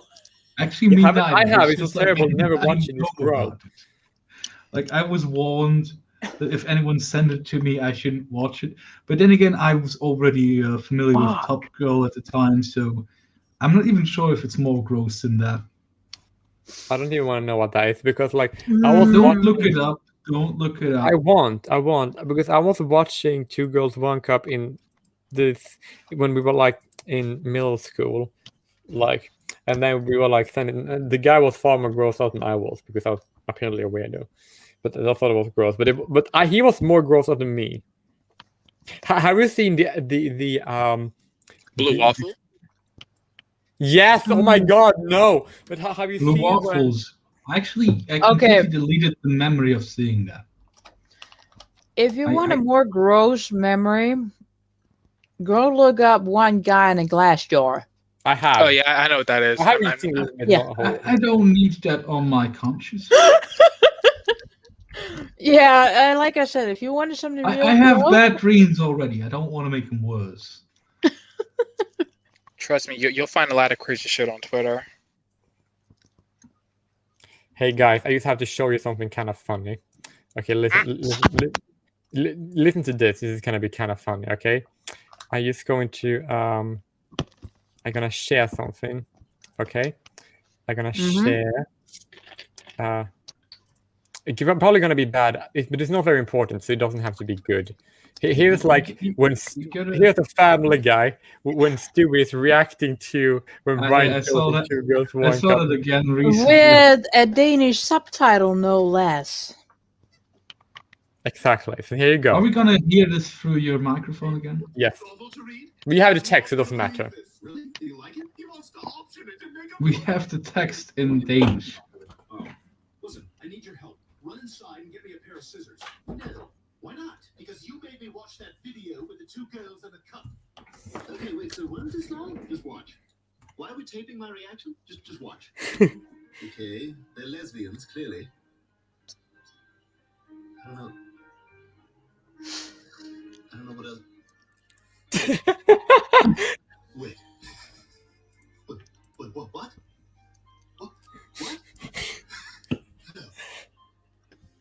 No.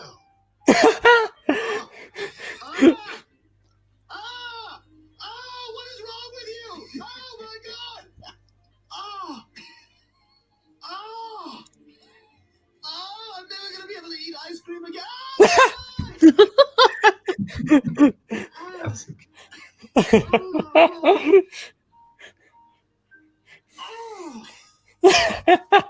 But I can't help read the subtitles. Oh my God! But that's good. Oh, can you imagine if 2 dudes did that? Oh my God, that'd be even worse. What? I mean, like, would that? Now he's gonna Google it. Like, where would you even find that? Let's type it in and see what comes up. Where would you even find it? Imagine 2 guys doing that. Ugh, gross. That would Where be would you so find something like gross. that? Let's Here, watch let's it. look for it. Let's find it. Stewie. Help me. Oh Lord. There goes Stewie. Yeah, that's. But I couldn't crazy. help reading those Danish subtitles. Like because I remember. I saw that clip recently, and I thought, like, should I finally watch it so I could just like see if it aligns with the reaction? Because It I does, think absolutely. Did they do that? Yes, it does definitely 100%. Trust me, 100% it does. But yeah, knowing that they usually take great care to be very specific with the details being accurate, I can just assume that they did not watch Two Girls in One Cup ever. Like, no, trust my word for it. I 100% promise you that's the case. You actually did the thing. Yes. You are a weird man. I love you, though. Thank you. I love you too. No homo. Kind of gay, bro. I'm not gonna lie. Yeah. That was. I forgot the no homo. Now I'm gay. Yeah, but it was shit right. happens. So it's All of us straights Hey. here are uncomfortable. But you're not straight. I love vagina. What do you mean? Like, I'm the only straight guy here, if that's true. I'm a straight guy. No, you're not. I'm a hag. No, Tree's a hag. But like, I just wanted to say that. You know what a hag is? A fag hag?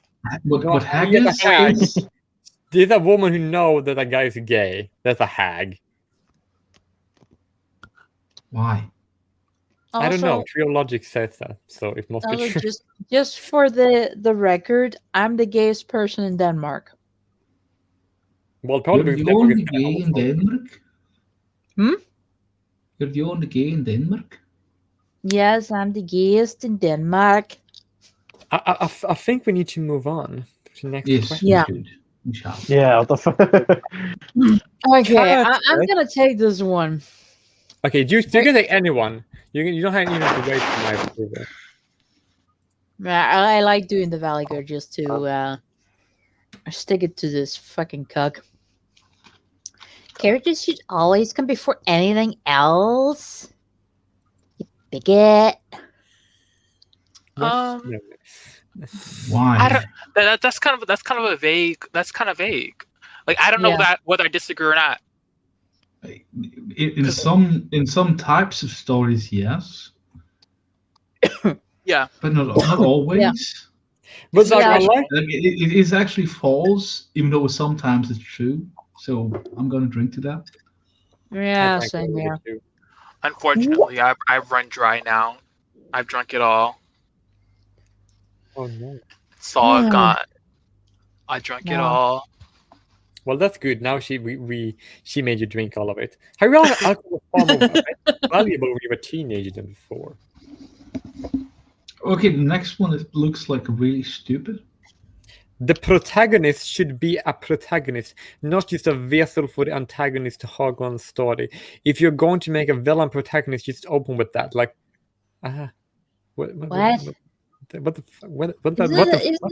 Isn't that just an anti-hero? So what she's saying is, if you have a protective story, then you focus too much on the villain. That's bad. But like, you also have to like story build for the villain too. You have to kind of do a combination for both of them. You can't just like have a big bad and then like only show them during the climax. Like, oh, here it is. The person is here now.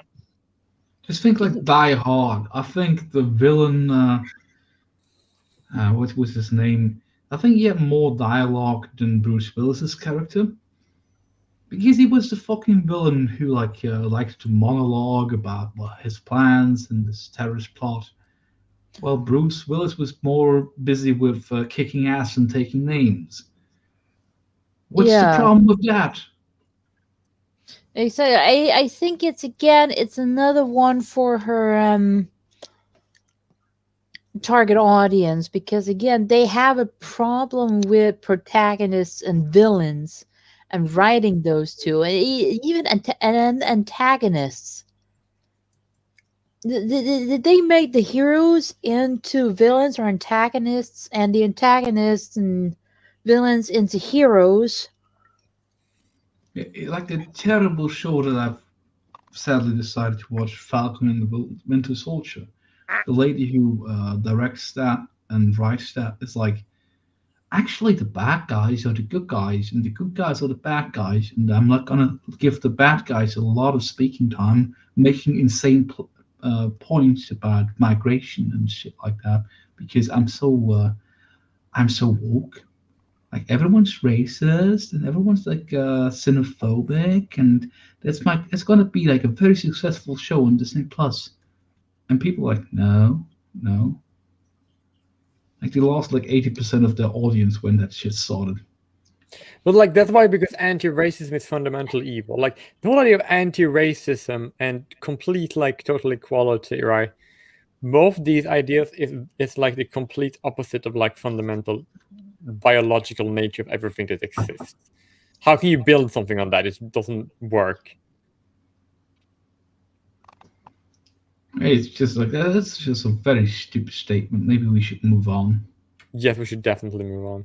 Yeah, because I don't think it's relevant for any good writer, because again, it's aimed at people who are fundamentally shit writers. Yeah. You can read the next question. A moment.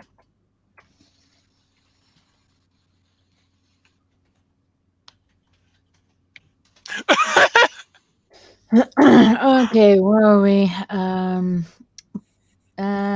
Perspective shifts are stable of storytelling. Having only one perspective isn't a stylistic choice. It's just crap. Oh Lord. Okay, first of all, perspective. It means two separate things. The perspective of each character, which again goes against her last point because they're showing the perspective of the villain. However, if she means like perspective as in like speaking in third person, first person, or second person, yeah, that can be stylistic, because there's like a whole genre of it's called YN. It's called the YN drama, like your name. It's like, it's about putting yourself into the story. So it's from like first person viewpoint. Everything's from the first person, supposed to be like you. So what is she talking about? Sorry. Literally, I would say the majority of anything that was written and conceived probably has one perspective of the storyteller or the main protagonist.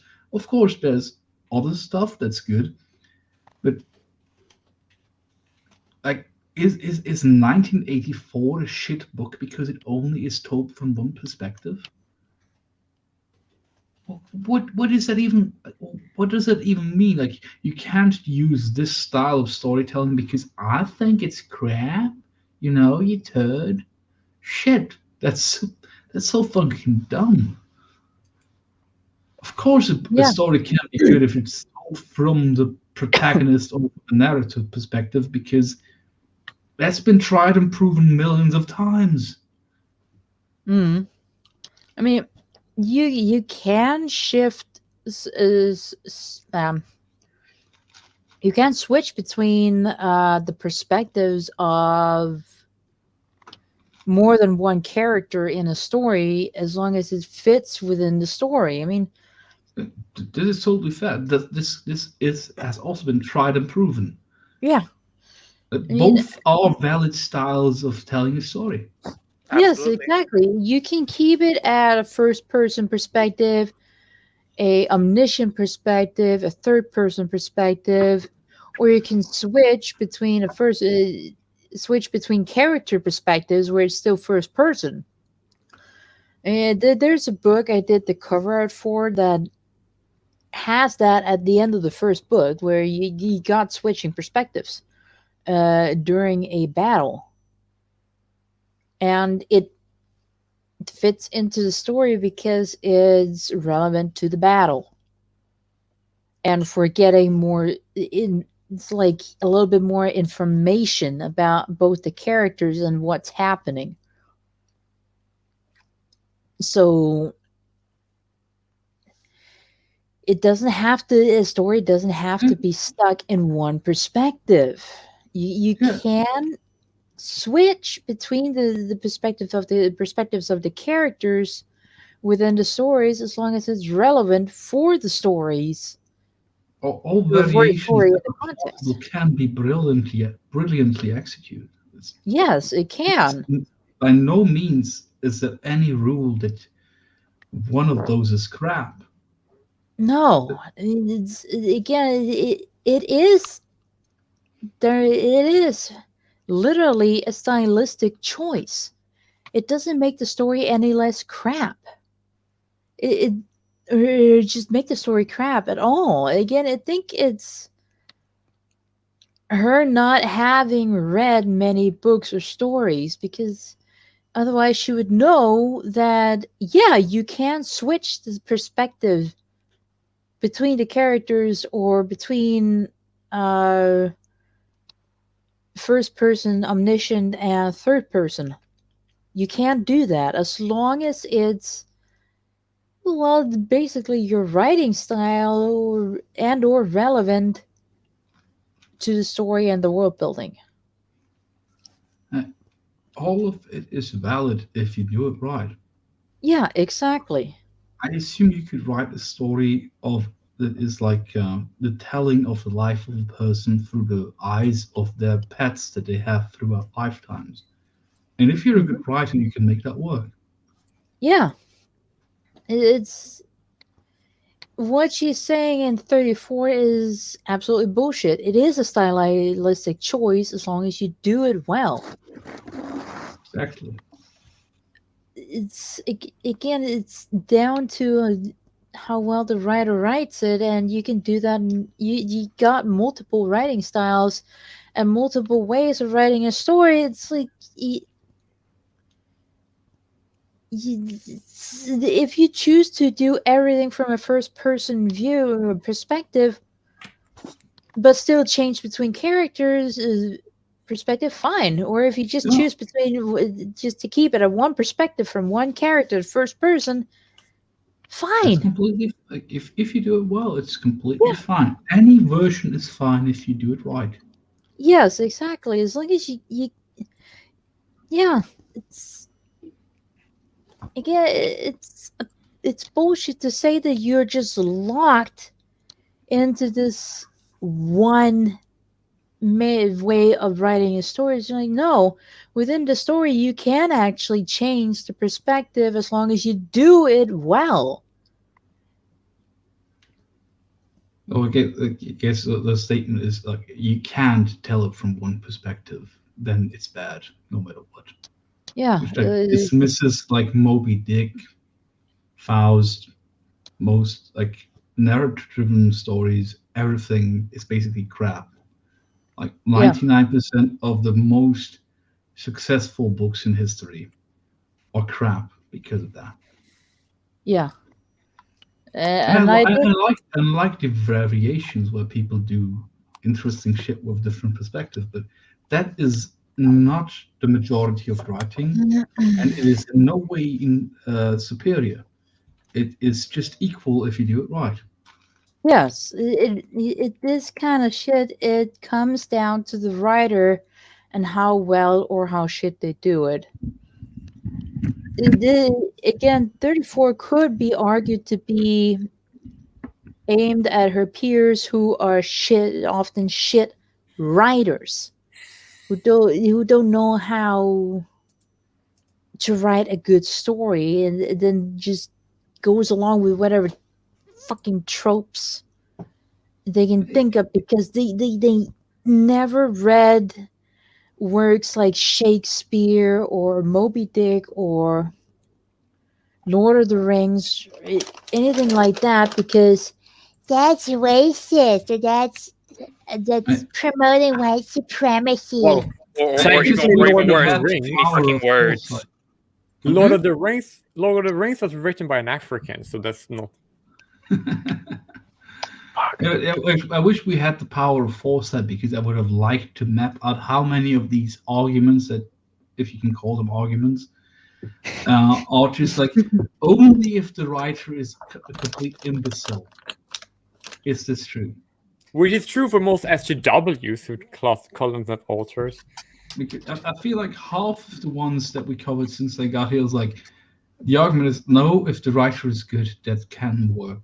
And it's most of, and then the second thing would be, is this a thing that most of the times has worked?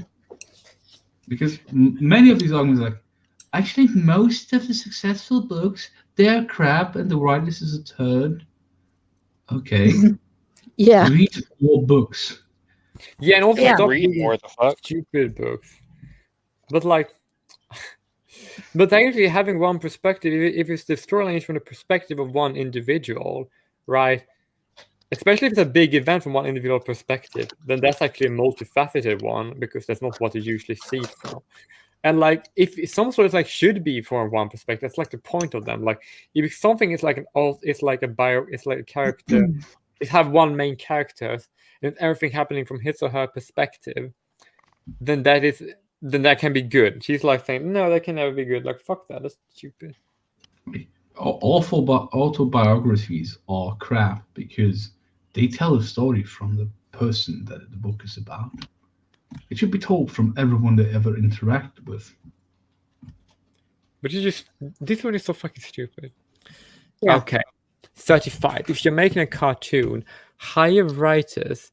Don't just have your storyboarders write the story.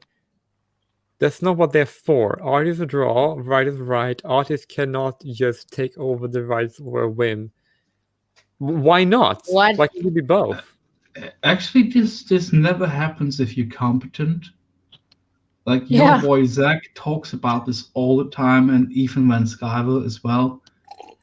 This is a phenomenon that happens with SJW comic book writers because they think they just phone in a script, and then they're upset if the guy or the gal who actually draws it misunderstands them because they don't bother to actually supervise the project. This never happens with good comic book writers. Ever. No. Because at the end of the day, it's supposed to be a team effort. It's not supposed to just be like, oh, they're doing their job, you're doing your job. It's working as a team.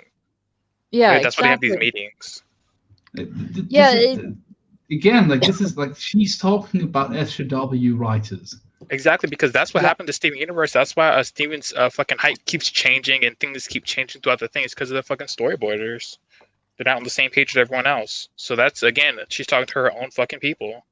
Yes, literally any good writer, he demands that before any page is even clearly drawn, not inked, but just like once it's drafted, they want to see it and say, oh, actually, I thought like this person would have that expression on their face, and I think this is more important before the guy who draws it or the gal who draws it spends too much time finishing the product.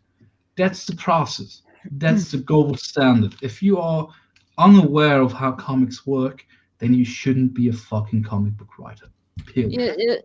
And when it comes to storyboarding, let's say for an animated movie, that's why you have the fucking storyboard.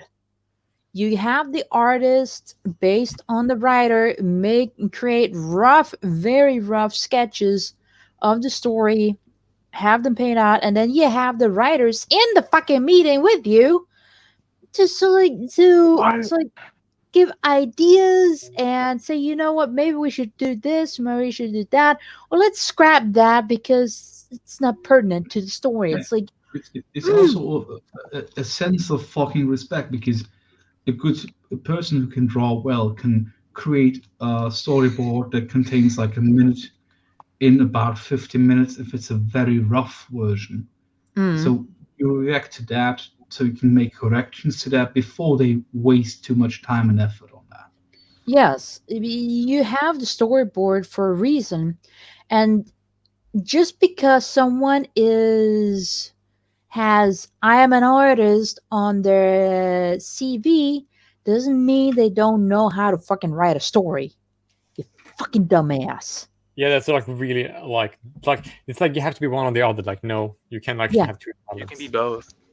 Yeah, like some people write their own songs and produce their own music. They can do both. Yeah. Exactly. 100%. Why? Like Frank Miller both wrote and drew the Dark Knight trilogy. Some people can do all of it. And it's more likely that the artist can do the writing as well than the writer can do the art as well. So don't shame them if you don't do your due diligence and check if what you wanted on page to end up on page and blame it on the fucking artist because the artist is probably trying to fix your terrible story writing. Yes. Because they got to put their name on that fucking thing just like you do. Exactly. Yes, exactly. It's like it's again like Willie was you who said that she's assuming that you should be one or the other. You can't be both. It's like there's people who would like to have 7 clones of themselves because they have enough talent to do everything to make a movie, but they're just one person. People like that exist, and I guess this is again like this person doesn't like the idea of geniuses existing. Oh, that's inequality. Yeah. Of course not. That's why they deny. Yeah, that's not equity. Like she probably hates the fact that John Carpenter scored most of his movies himself. How dare he direct, write, and score? Yeah, how dare you have more than one fucking talent? Like she doesn't even have one, so that must be really upsetting to her. Oh, burn, sick burn. That she'll need some dry ice with that burn. I was just getting really frustrated with this person because like some of these things are like basic common sense things that we can say, okay, yeah, that's not wrong, but like it's not even worth saying, and the rest is like, are you high? Well, we are so certainly drunk, but it's like we make more sense while we're getting more and more drunk than this person made when they were posting this fucking Twitter thread. Like, yeah, that's a very low bar. A very low bar indeed. Yeah, it's like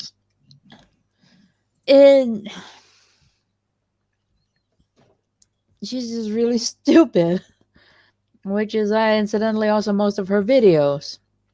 God, I've never watched most of her videos. Her videos is always her being fucking pissed off, angry at whoever she's responding to.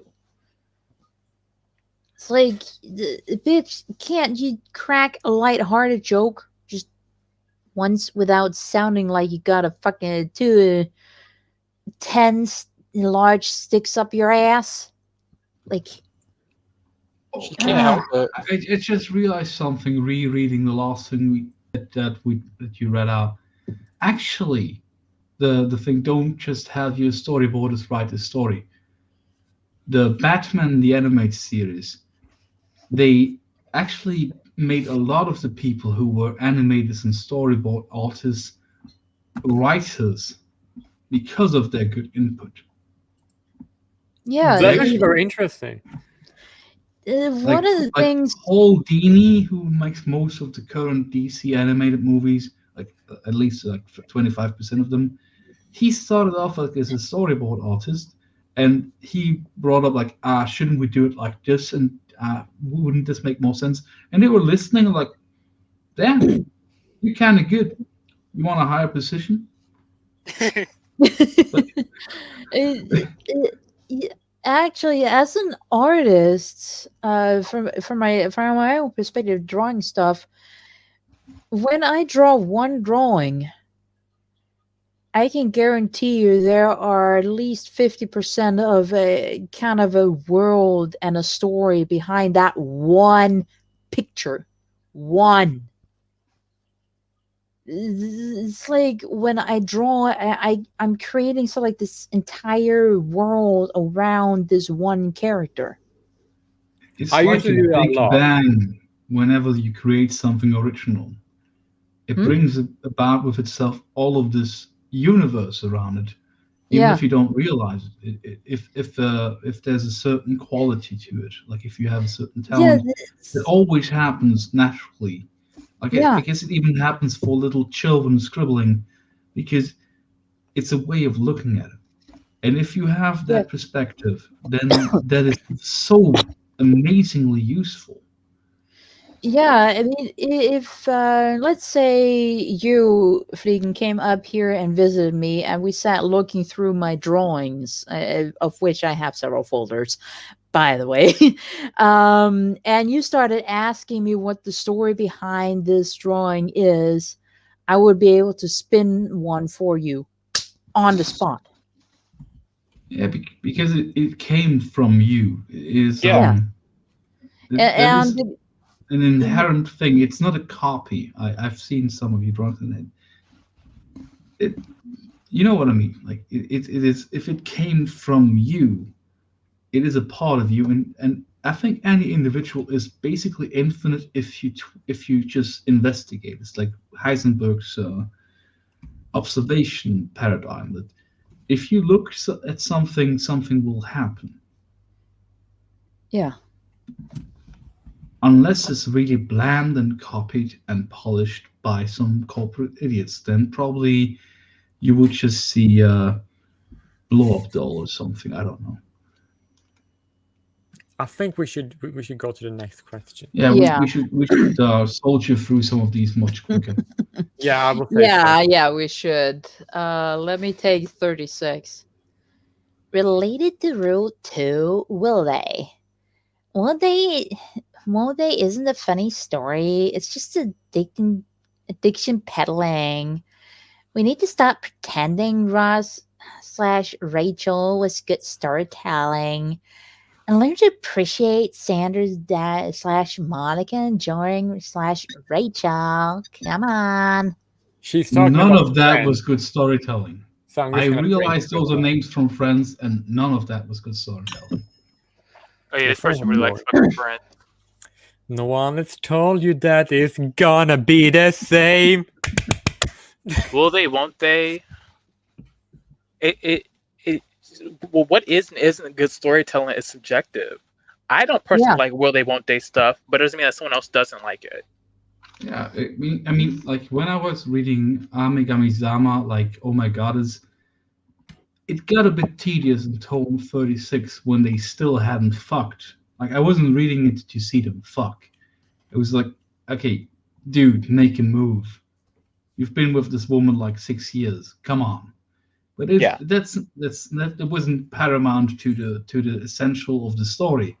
It was just that part got a bit annoying after like 36 volumes.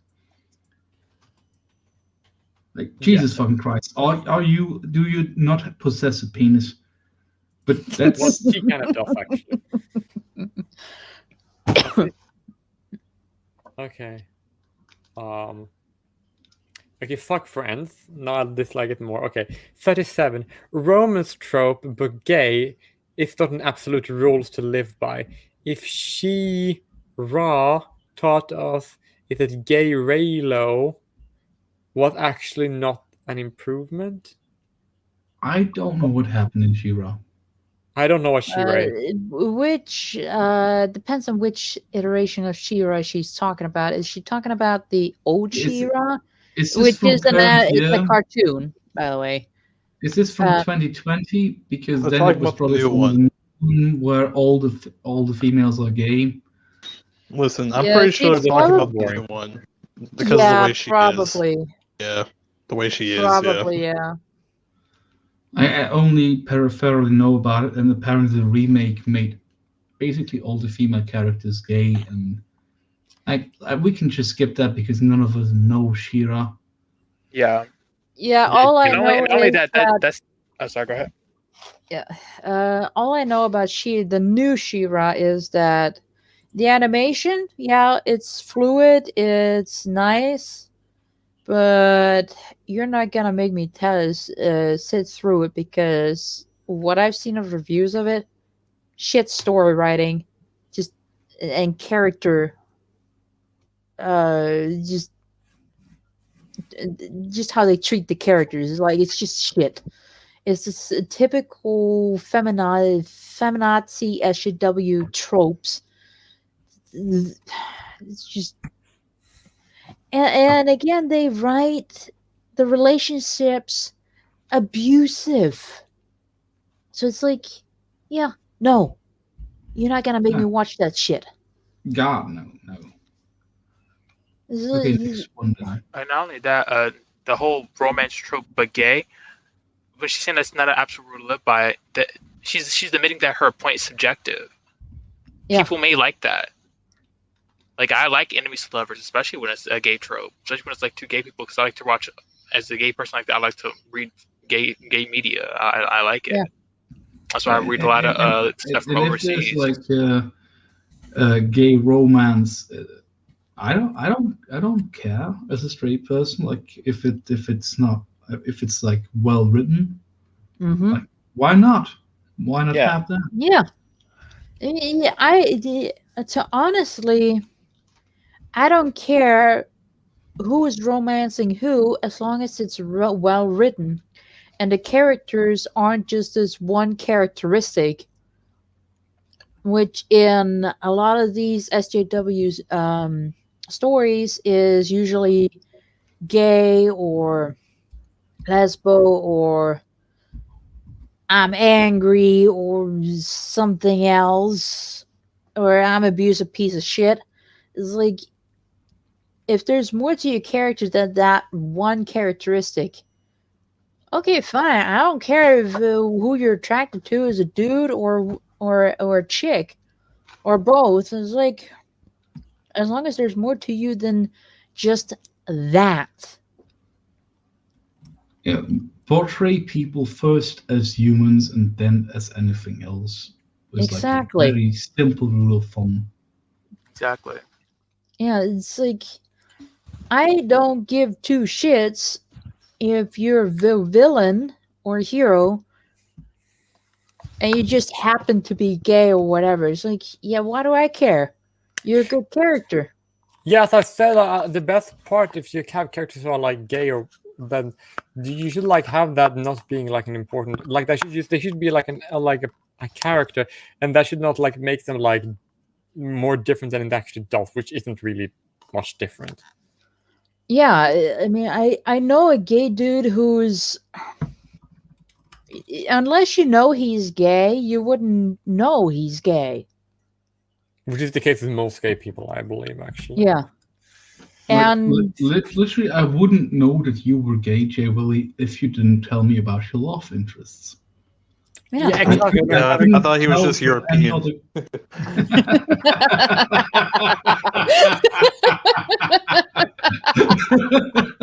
That was brilliant. Yeah, did it funny. I just thought he was. I thought he was just European, like Europeans. No. That's not just European. That's Swedish. Come on, the most gay you can ever get is being a Swedish dude. Come on. Yeah, that's actually kind of true. Yeah, that's. Even if that Swedish dude is straight, he's still the gayest in all of Europe. I think that's why Tom Green said my bum is on the Swedish and not my bum is on the German. I just have one question to you guys, right? Who is actually most gay? A person like me who is gay and Swedish on my mother's side and Danish and Scottish and Breton on my dad's side, or someone who is straight and 100% Swedish? The straight Swedish dude. Yeah. The straight Swedish dude. That makes perfect sense. like Swedish men prefer tobacco that they can put under their gums instead of chewing tobacco. Wait, what? Why didn't no, I've never seen that. Like, that's weird. They have snus, they call it. Yeah, no, chewing tobacco for the gay man. Snus tobacco. It's like chewing tobacco for the gay man because like you don't have it's to like they pick up a little bit of it and then they sniff it. Okay, but would you like to hear? Would you like to around here? It's called snuff, not like snuff films. Like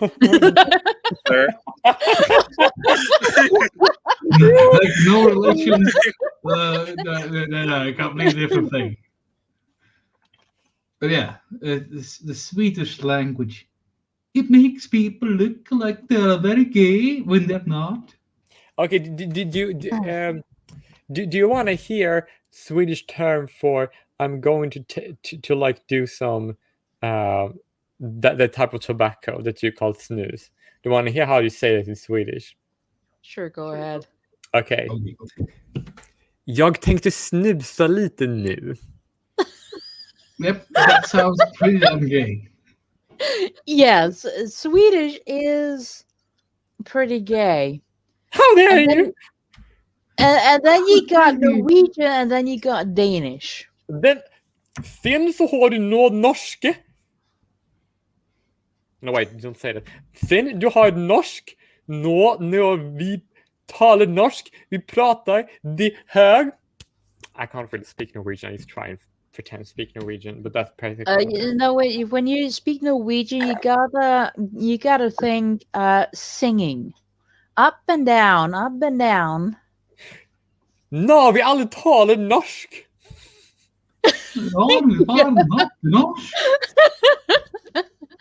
And when you speak Danish, you gotta think this really throaty, guttural, chesty way of speaking. Now we keep doing Like as if you're talking with a big toad or a huge potato in your throat. Jag har en kon, en 2 ben. Like that. It's like I don't think that's the potato, sir. That's the slam I potato. can give you an example of how what Danish sounds like. Vi är röda, vita, halvfjärs, en röd pølse. Vi er røde, vi er hvide, vi er dansk dynamit. Vi er røde, vi er hvide, vi er ensidige. When I was like, That's I could not speak Danish much more now. It was so funny. Compared to Swedish and Norwegian, Danish is pretty like back in your mouth, down in your throat.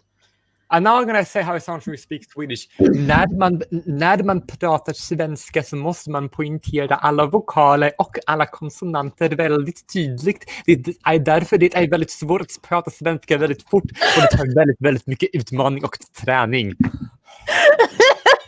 Okay, I just looked at your camera when you did that. You gotta turn this into like a rap channel. Oh, I should say it in Swedish too. You compose just okay, like now I'm gonna say your posture was perfect for like this should be like we need a battle rap. We need to have a beat. Yeah. Wait a second. I got a flag now. Okay.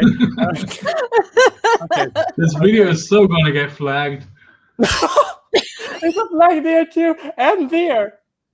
Oh, and there. It's like 4 flags. Stop self-flatulating. Okay. Okay. I'm gonna say I'm gonna turn it into a rap channel in Swedish. I should turn it into a rap channel. Okay. Jag borde förvandla det här till en rapkanal. Oh my god, that doesn't make it sound any less gay. No, you want to something that's really there's such a thing as gay rap, so don't be mean. Okay. But Swedish is such a gay language. Do you want to hear Swedish is such a gay language in Swedish? Sure. Svenska är ett väldigt gay språk. Wait, Swedish doesn't have a word for gay? No, that's the same word. Well, they have a unique term for gay, but they have several derogatory terms for gay in Swedish. But the real term for gay is neutral. It's just the same as in English. Isn't that just homosexual? Yeah, I believe it's homosexual, just like in Danish. Well, the Swedish term for homosexual, homosexuell. Yeah. Which in Danish is homosexuell. Well, basically the same word with different pronunciation. But we definitely need to get going now. Okay. Should I do the next one, or does any other one do you do? It's actually a perfect one. Is that someone on this hell site once made a remark that we need more lesbian non-con because purity is boring. That's a dangerous, violent person. Do not listen to them. They do not have a point. Seriously, my fucking god, what's wrong with people? Should I drink? What's non-con? Non-conforming. Not consensual. Oh. Yeah, I'm taking a sip for that one. But before I go to the bathroom, right? No, I'm not going to do that yet. I'm going to do it later. The reason why we have non-consensual lesbian is because lesbian, like non-consensual sexual violence, is actually disproportionately high. Not saying that most lesbians are innocent, of course, but like to make it more like accurate when it comes to statistic isn't a bad thing. But there's literally I know lesbians who talk of when they were young, all lesbians quite wildly like similar to fucking what was his face? That British dude that said Daddy Trump or something. Milo Yiannopoulos. Ah, yeah. Like his story with the priest or whatnot. I know 2 women who had such an experience with an older lesbian. It is a thing. It is a terrible thing, actually. It is a thing. Like most of the things this person criticizes, like, yeah, these things happened. Sadly, they do. So they should be okay to be depicted. Like, why wouldn't you just depict reality? Like, as long as you don't pretend like it's a very broad thing that happens all the time, that should be fine. Why wouldn't you depict things that happen in reality? And especially things that happen rarely, those tend to be the more interesting things to depict. Like, write a story about, oh, today I got up, I went out to the bakery to get some bread, and I went back and I had breakfast.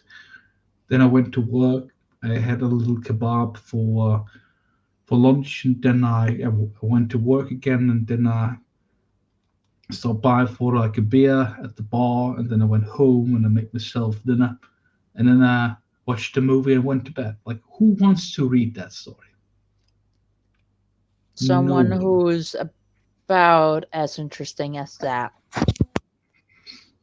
Like a slice of toast bread. Yeah. Yeah, like not even like a slice of life, like a slice of dust. Exactly. Like, if there's an audience for that, there's no shame in writing for them. I just don't think there's a large audience for that. No, there's more audience for writing about a it's like someone who regularly goes.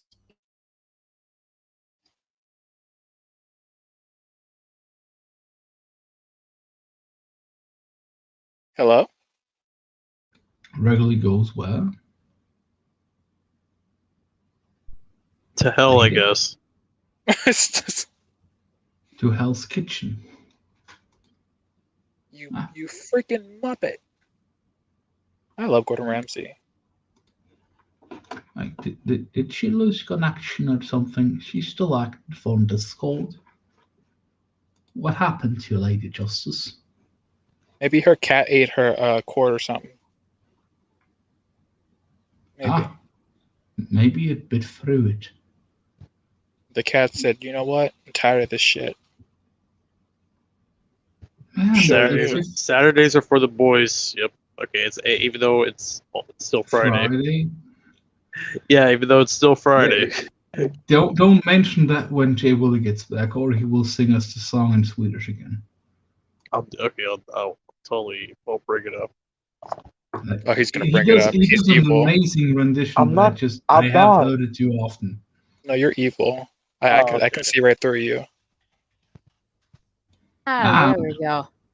You're back. It was my connection. I don't know what the fuck happened, but all of a sudden it just boom, cut out. So it wasn't the cat biting through your cords. No. Some people speculated that. Yeah. AJ Willie. Hello. No, it was just my internet connection. Just, look at him. It was just fucking up. I don't know what the fuck happened, but it does happen on occasion. At least you're back. Yeah. Also Saturdays are not for the boys. Then we know. I didn't technically do it.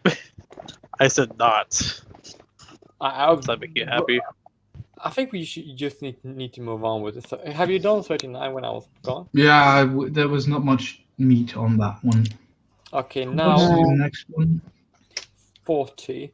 That is, if abuse fetishists are giving you shit for not caving into their demand, just block them. Don't argue with them. Don't treat them with good faith. Just block them and get on with your day. Have we You skipped done 39. Did you guys do 39? Yeah, Hey, let's just no, go we ahead. skipped 39. Yeah. You did it, right? No, we didn't. No. Okay. 39 is women who women with fetishize, abuse, railers, settlers, psychos, etc., and present it as something feminist and paint the characters as misogynist and are gaslighting you. Don't listen to them. Bitch. The people the people who are most into like the non-con stuff are the females. What are you talking about? Yeah. I mean, she's not completely wrong here. You shouldn't listen to the women who fetishizes abuse because they, hands down, they do. And yeah, you shouldn't fetishize abuse. So this one, I will actually give her this one. Yeah, we are giving her another I mean, the ones who are into that shit, they can do what they want, but they shouldn't can. spread. They shouldn't be given a platform to, like, tell 12-year-old girls that this is something to strive for. But this isn't implied in this message. But again, like, yeah, fetishizing this kind of stuff. You do you. Don't spread it. No, I don't think you should censor these kind of people, but you should definitely call them out and tell people to either just block these people or something. Is just don't listen to it, because fetishizing is abuse is never good. Because, well, abuse is it's fucking abuse. There's nothing healthy or good about it. Yeah, if it's especially if it's actual abuse, like if it's fictional, it's still questionable. But fetishizing actual abuse, that's just plain wrong. It is.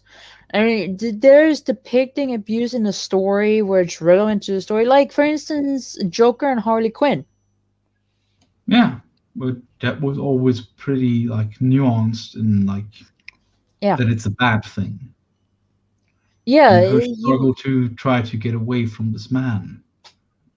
Yeah, you always knew with Harley Quinn and Joker that their relationship was abusive, and it was bad.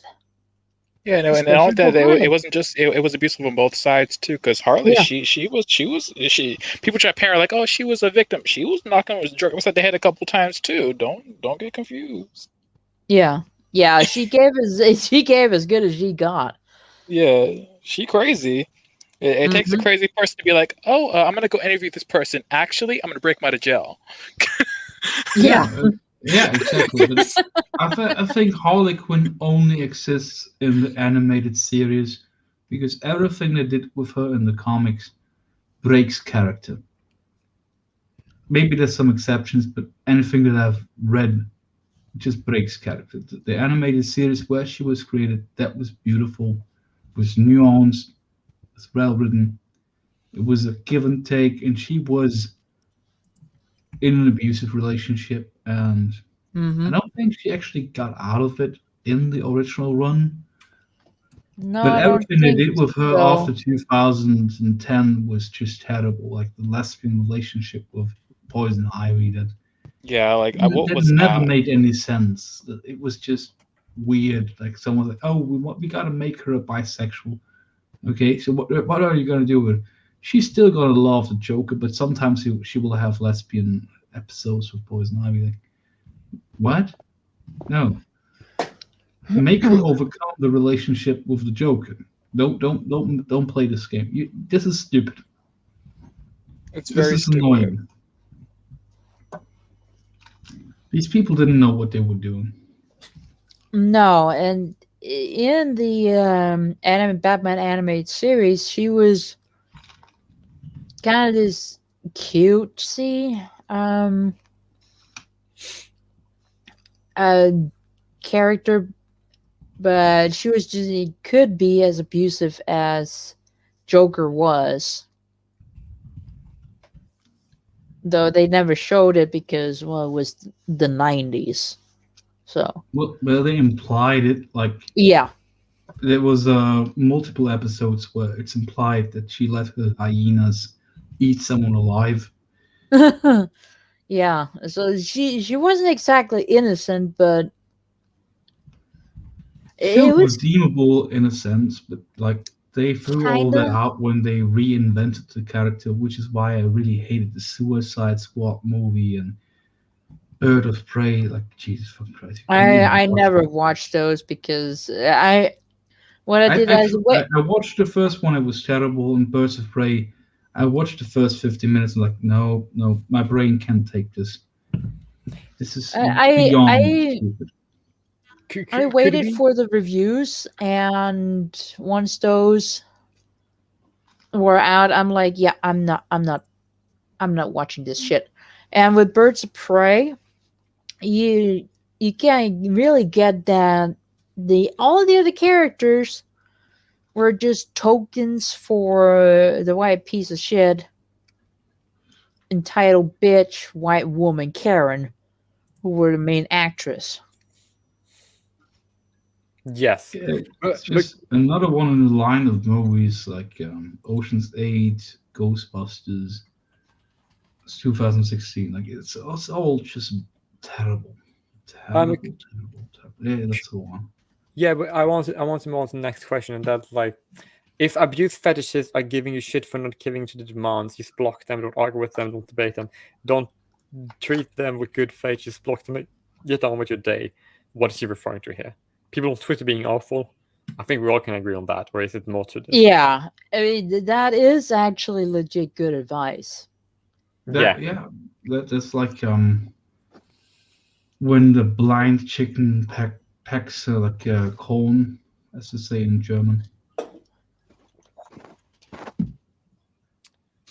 Yeah, it's abusive people or fetishists or whatever. You just block them if you don't want to deal with them. It's that simple. Yeah, don't go back and forth with people on Twitter if you don't feel like you have. Not even if you don't feel like you have the energy. Even if you do have the energy, it's pointless. Why are you arguing on fucking the internet? Yeah, exactly. It's like just block them and move on. Yeah, that makes yeah, and I will give her that point exactly. Don't debate, just move on. It's like that quite terrible meme from like 8 years ago. Winning an argument on the internet is like winning a medal at the Paralympics. Even if you win, you're still retarded. Yep. Very true. Very true. But it applies. Yeah, because the Paralympics are still not the Olympics. No, it's besides the Olympics. But should we move on to the next question now? Because I don't think Oh no. Oh. Let's have Lady have this one. All right. Oh Lord, I'm gonna be so triggered by this. Rape victims are not villains and should never be written as villains. Then we'd be like, at Blizzard.net, it costs like $0 to not be a misogynistic pig, you bigot. Come on. I actually don't know what is referenced here. Can anyone bring me up to speed? I'm not sure either. I don't follow Blizzard anymore. I think I kind of know. If no one else know, do you know Lady Justice? No, I'm just assuming that Blizzard had a rape victim be a villain. Based on I will say from my knowledge, when it comes to orcs, I think when it comes to like orcs, a lot of orcs are rape babies. So from my knowledge, no, really, that's not the case. I think that's like the case with like. I think it's maybe like orcs and half human, something like that. No, the should only be. No, that's not true. All right. Orcs, I mean, the orcs are not like that. The orcs are usually just male and female orcs just just breed a lot. They're not rape babies. Maybe I'm thinking of D&D. I don't know. Yes, you do, because Blizzard. Yeah. Because like the very few examples of people being like the product of rape in like Warcraft. Like it's like 2 examples of that, but like it's like very minor. And also like rape victim are not villains, should never be written as such. I have no idea what she's actually referring to. She's being very vague. Yeah. And if you take it like at the literal sense, why shouldn't they be able to be villains? Like, there's no inherent trait that if you are a victim of a violent crime that makes you only virtuous and incapable of being a villain. Exactly. 100%. Like, I'm reading a story called I think it's called Lady the Queen, and it's about this girl who she dies and then she goes back in time where she is able to like change the history, and yeah, that's what it's about. But one of the main villains is this evil bitch who wants to be the queen. So she's like she's just doing all this like weird shit. Like she knew she was infertile, so she recommended her to be the queen because she can't have any children. So that means she will be next in line to be the queen because she can't have children. And like trying to get her assassinated, all types of stuff. But then it comes out that like, oh, she got raped by her what was it? Her aunt's her cousin. But it's like that doesn't change what she did. She's still a villain. She just, she has baggage. She's a villain with baggage. She's still a villain. Like she's still full on tried to assassinate somebody for no reason. Yeah, like, nothing bad ever happens to you. Just disables you from being a villain. It's like it doesn't automatically make you a saint. Like this is another point of like, oh, don't portray things that realistically could happen. Well, I just need to add this one question, right? She's saying that it costs $0 to not be a misogynistic pig, after referencing Blizzard, right? The thing, remember the thing I told you about a few days ago about the story of writing Warcraft? Oh yeah. Like, why is she complaining about that? Do you see anything that I mentioned that is to complain about? I don't see why she would throw that at there. It doesn't seem to make sense. I mean, I'm not an expert. You kind of are, but I can't see it. Like, it doesn't make any sense to me. Yeah, but just based on the things I've told you about the writing, it's like this doesn't apply to that at all. She's being very like, what is sexist about Warcraft? They're like, how the large amount of female villains, right, who are failing, as I've ever seen storylines ever have. It's so realistic. This one is just weird. Like, we can all agree that nothing bad happens to you can ever just make you only a virtuous person. If anything, if something bad happens to you, it heightens the chance of you becoming a villain slightly. I'm not saying totally, but like the sense of like revenge and hatred that makes you more likely to be a villain than not.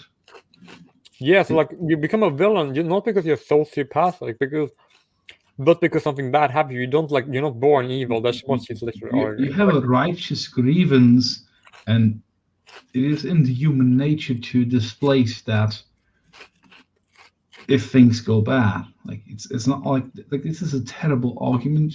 It's more terrible than you might believe, right? Because there is no example of any Blizzard storyline that I know of, right, that have a rape victim being a villain, unless you're using a rape victim as a metaphor for a character that has been assaulted by someone and then becomes a villain, which is happening in like Blizzard storyline. But then she's just making a metaphor which is like really, really unfair, like this kind of like also that excludes like good villains that have understandable motives. Exactly. Oh, why did this person do this terrible thing? oh, something really terrible happened to them, and it made them that way. Like, this is what happens in real life as well. Like, it's again like, don't depict things that sometimes happen in the real world because it makes me feel uncomfortable. It's basically, I guess that's her point throughout all of these. Don't depict reality as, oh no, I don't like that this sometimes happens. I wish we lived in a world where this never happens, and I choose not to believe that this ever happens. Like, okay, live in your fantasy world while we live in the real world, and the real world ain't so pretty. We can still find beauty in it, and maybe you should learn to do that yourself. She might be referring to Overwatch because I don't know about that, but still, I don't know. Oh, there's no raping Overwatch. It's kind of sterile there. Okay, there you go. There is no. She's using it as a metaphor to make Blizzard look bad. What the fuck? Fuck this bitch. She's stupid. Okay, I think the next one is really cringe. Oh lord.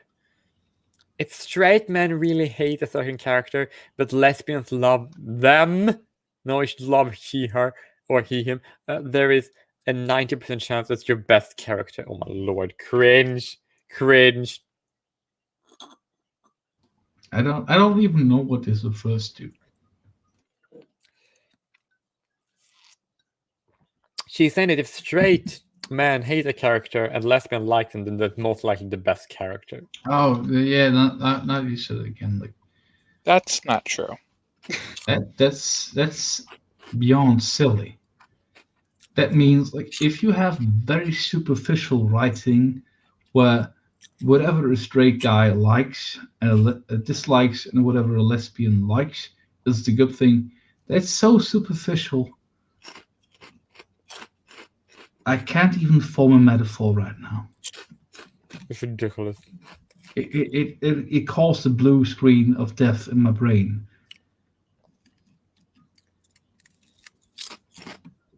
I believe you. Now I can move on with the next question. Sure.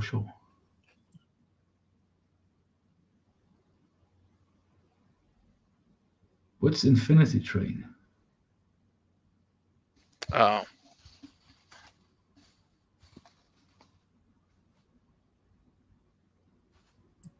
I don't know. Who wants to read the question? And I'm back. If one of your writers believes Simon from Infinity Train was misunderstood and Grace is a villain, that writer should be fired immediately.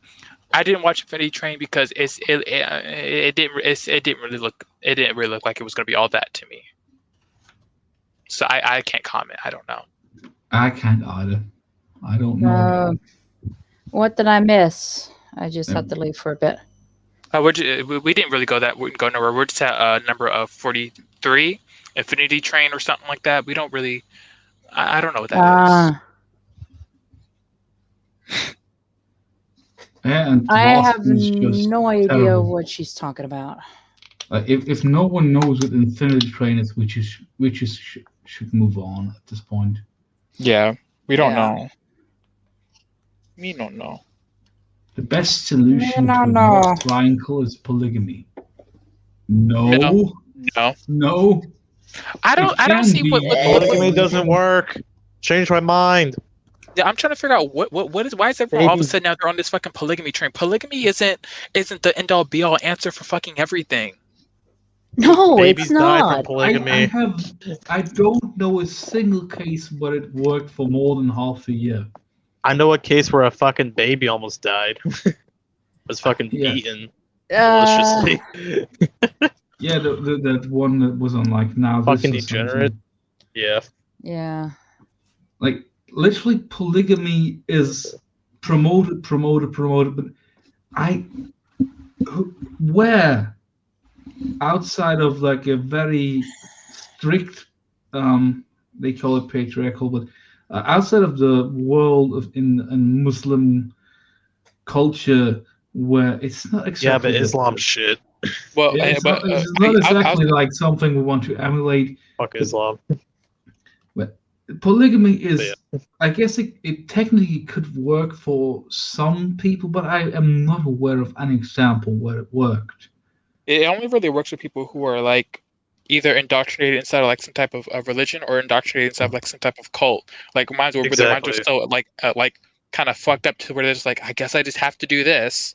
Like they're just living in fear, so like they can't like. If you're living in fear that like if I go out and have sex with someone else, I'm gonna die. Of course, you're just gonna have sex with that one person and be okay with them having sex with 87 other people. Like,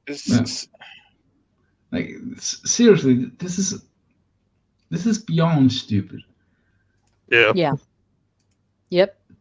Let's move on because I'm just gonna get angry if I think about this more. This person has If you the same name insist, as my we can dog. talk about it a little more, but this is aggravating levels of stupid.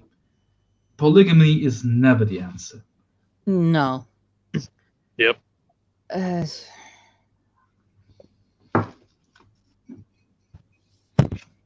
So should I take 45 or? Yeah, sure. Okay, I'm gonna do this. No, wait, before you do that, I have to say that like when I watch certain TV shows, you know about Warcraft and I watch Shameless, right? Both these TV shows have examples of a triangle, love triangle, right? And those storylines are very, very, very, very good. If the solution was just polygamy, then they would like destroy all these triangle drama which I really lovely that I like and appreciate and enjoy. It just would destroy everything. That's so fucking stupid.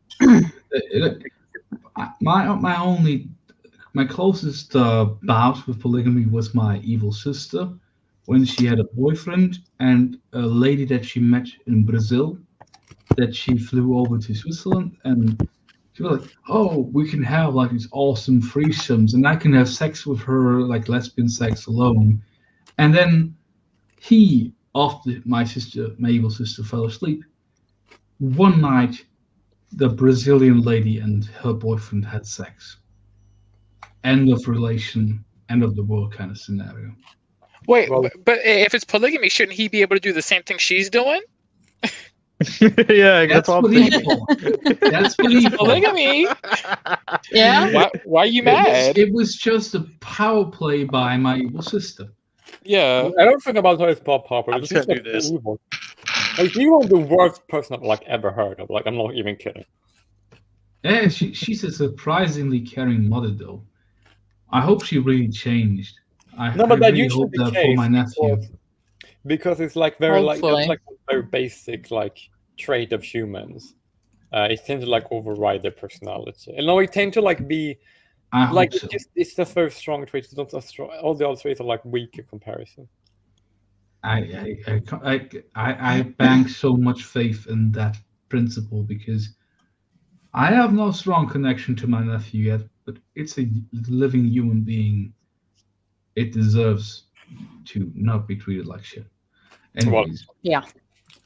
Polygamy don't work. It's usually the female in the relationship who calls the shots, and I don't know any story where it didn't end badly. So no, polygamy is never the answer. Go on. Yes, especially not for a plot line, which is very good. Because like if these are good storylines and you want to destroy it, fuck her. Fuck you want to make everything so boring. Oh my god, I'm so happy. But no one is like Okay, this one's gonna get my best Valley Girl. If you have a male character who actually shows respect and admiration to a woman, and some of your viewers call that character a simp, there's a 90% chance you have a good character. Oh god. Oh god.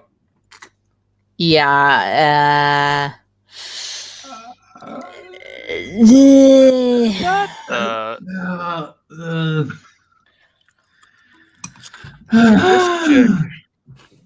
No. She just said like 10 times the creator creates the characters. And I was like, oh, but if a creator creates a simp character that makes a character good. Yeah. Oh god. Yeah, it's like, I mean, if you create a simp that makes your character great. You got some really skewed views of what a good character is. If a sim is all you is the best you got. It's literally an adaptation of the thing that is rightfully criticized in SJW writing and in bad writing in general. Is like show don't tell. Like don't have a auxiliary character saying, "Oh, she has studied at Harvard. She was the best of her class. She is a real genius. She has like all these abilities." And instead of just showing it, and like, oh, if you write a sim character that is like totally in love and will do anything for that person, that means that this person is great. What? No. Yeah, the only time that really works is like when the like when you're saying like, oh, this person's like, you know, the Harvard graduate, this and the fourth is like when it's like if they're saying that and then like subverting your expectations by saying that while showing her like fully laying on the couch eating Cheerios out of a bowl, just like completely being a slob. Oh, she's so good at studying, showing her like stealing test answers. Like that would be like something that's like, okay, that would make sense. But if you're just gonna sit there and be like, oh yeah, this character's so amazing and she's great, and she's just sitting there like, I am. You're right. I am amazing. Very fair point. Very fair point. I am great. This is just annoying beyond belief at this point. Like, yeah. Oh God! Oh my God! Why do we see Paul Joseph Watson right now? He scared me. Also, Jay Willie, I told you. Download these things and it is downloaded. That's media. why I could show it so quickly. I can Okay. If I hear through your microphone.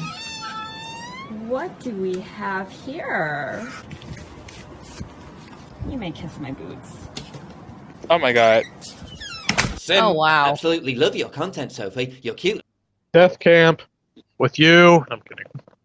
That is super fucking cringe. I'm taking in the burr. But that's a fetish thing, which I don't approve of, but I don't condemn either. If you're into that weird fetish shit, I'm not gonna judge, as long as you get your satisfaction out of it. Yeah. Not with the Sims though. They don't really get anything out of it. That's a weird thing. I don't think they get anything out of it at all. I mean, like, unless they really enjoy this, because a lot of guys can masturbate towards being a simp. Yeah, but it used to be that people who had that proclivity at least got to lick the boot, which I don't understand either. He got to lick the boot. It's a virtual boot licking. Like you can watch, I guess, videos of weird shit that I don't understand on the internet. You don't have to pay a woman money to look at that stuff. And if you think that paying her money makes it more personal, you're an idiot. Yeah. Because a lot of these OnlyFans people, they have like men who like read their messages and reply to you. It's not even the woman doing it. It's like some guy who got paid $15. Like, oh yeah, daddy, so you want me to send you a feet pic? And he goes inside his damn folder that she sent. Like, okay, here's a foot. All right, there you go. You're welcome. I guess that's what the Sims deserve. It's sad. Yeah. But it's even more simp. Just look at this. Simp. From now on, like every day, I'm going to give you money, and all of my wages are going to go to you all the time because I think your life's perfect and your life should be so easy, and I shouldn't have any money in my whole life. So I'm going to give you money all the time. Yes, you will. Yeah. So your alpha boyfriend is going to be invited to my house, my 3-bedroom house, and you can treat it like it's his home. A stupid white loser does not deserve his own house. Simp. What the fuck is going on? This is not right. Oh, it's not. It's simping at its worst. I mean, there was this story recently of this dude who paid his wife $15 for a blowjob. Like, leave that wife. Yeah. That is gross. It is. You're treating your wife like a hoe, then might as well throw her on the streets like a hoe. Yeah, Right. I mean, if she wants to be treated like one, yeah. Out. And There you go. There's Get the the fuck out of door. my house. Yeah. And here's the divorce papers on your way out. Don't let the door hit you. Actually, no, do let the door hit your ass on the way out. Well, technically, it's kind of hard to Why you divorce a pay a woman. prostitute? You don't pay for her for sex. You pay for her to leave afterwards. But like, can you even divorce a woman in most Western countries? You Like- can. Like just- divorce without like having to give her money forever, and then you're not really divorcing. Oh, that's the more tricky part. It is doable, but you gotta be really finagling and get a good lawyer who can really twist the law in your favor. But legally, which isn't cheap. by the basically, you way. have to hope that you have a good lawyer and she has a bad lawyer. But you still gotta pay both lawyers. That's a weird thing. Even if you win, you still pay both lawyers. Yeah. Simp 56,000. Paul Joseph Watson.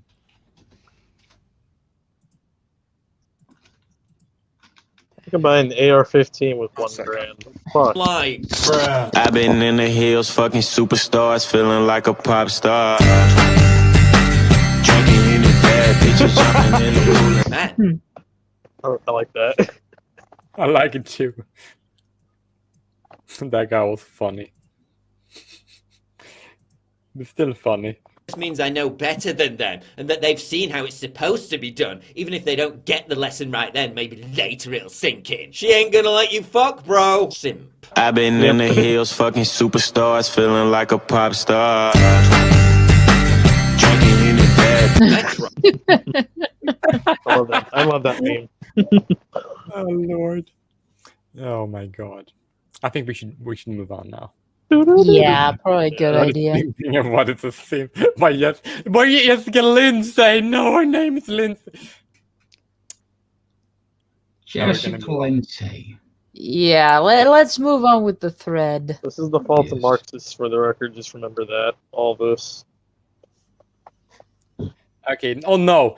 Communists are not people. I agree.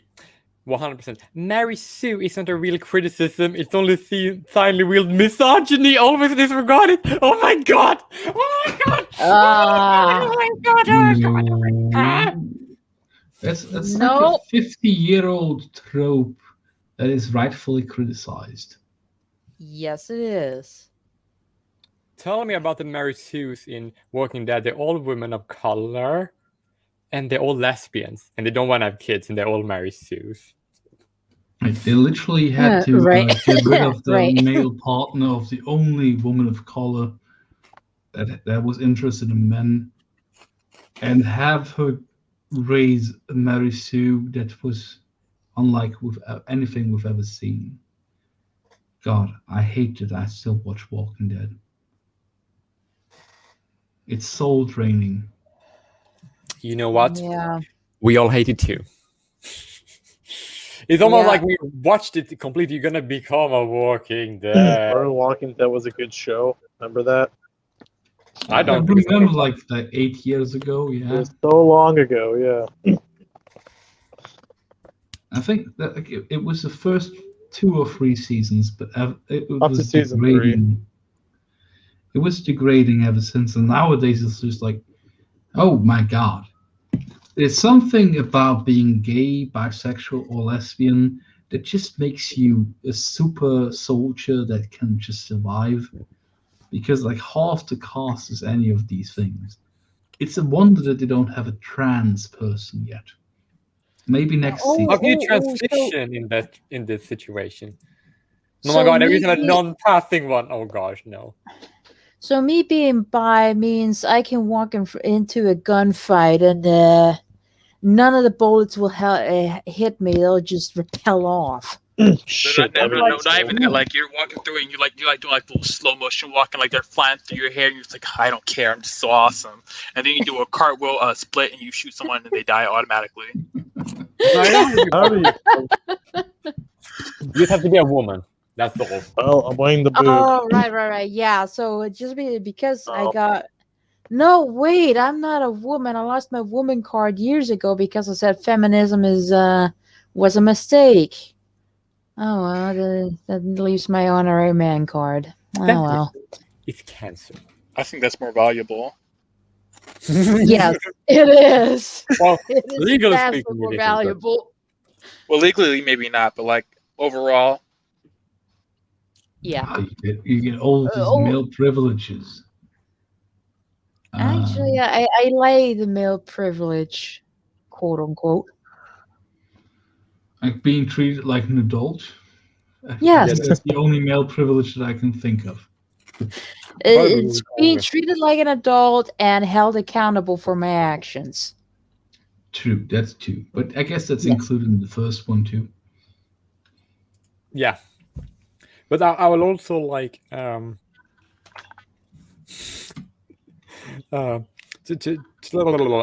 like advice misogyny, like there are Gary Sue characters too, you know, like it's not Yeah. she's so stupid. Kirito. Yeah. Medan. Oh gosh, Medan. Everybody who knows anybody who's not. Oh lord, I remember I had to say this, like, because in Warcraft there's one character called Medan, who's a complete Gary Sue, and everyone in the whole fan base and the creators all hate him.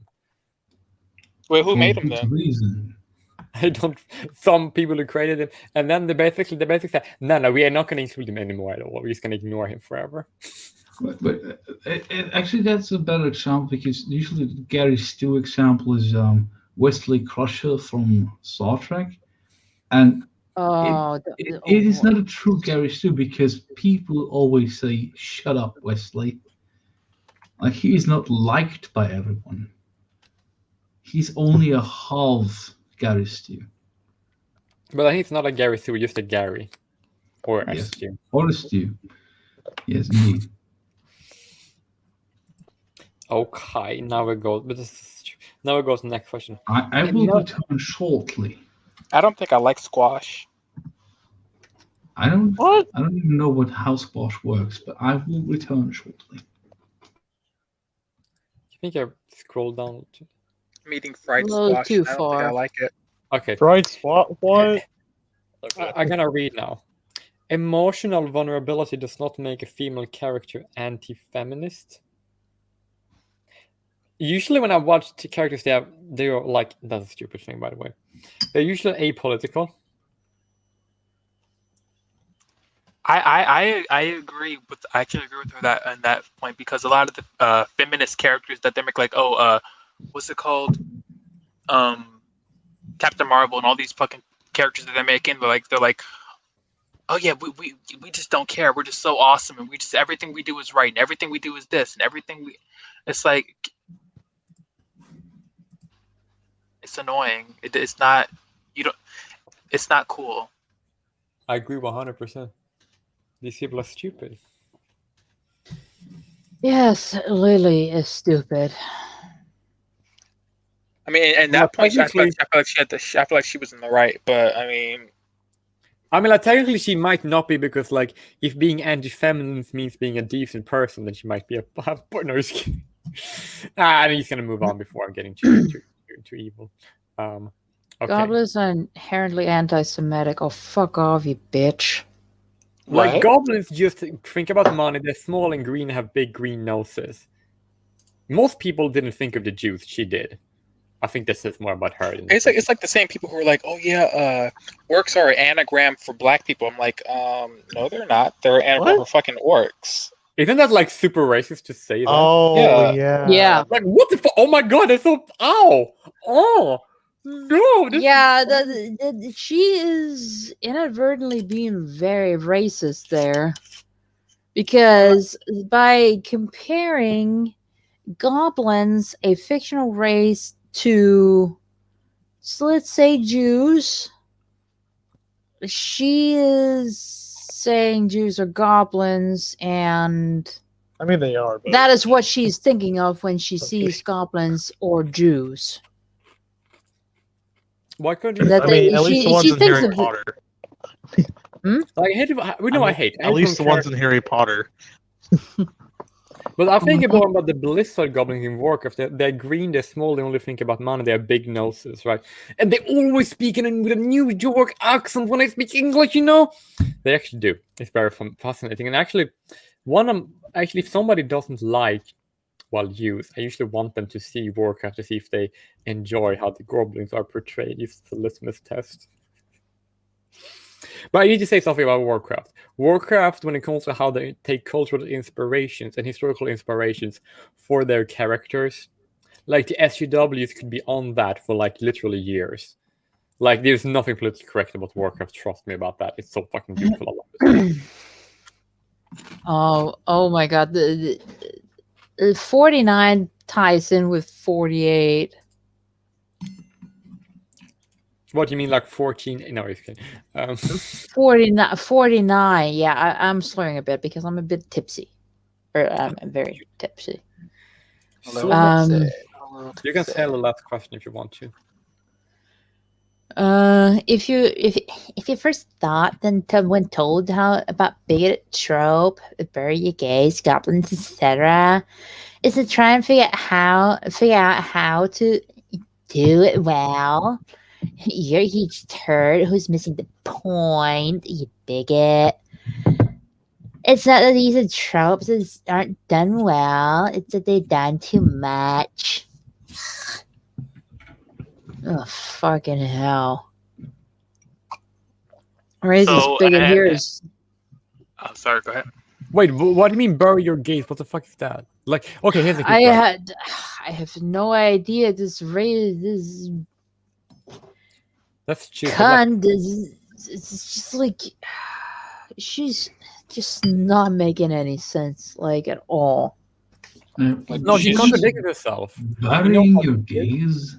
She literally said that bury your gays, goblins. Like bury your gays is like pretending your gay character doesn't exist, but not don't attention to that they're gay. She literally said in the past that making a character gay is the only thing about them, be the most interesting thing. Like, which is of course you shouldn't do that, but then you shouldn't pretend that's not a thing. Like, what?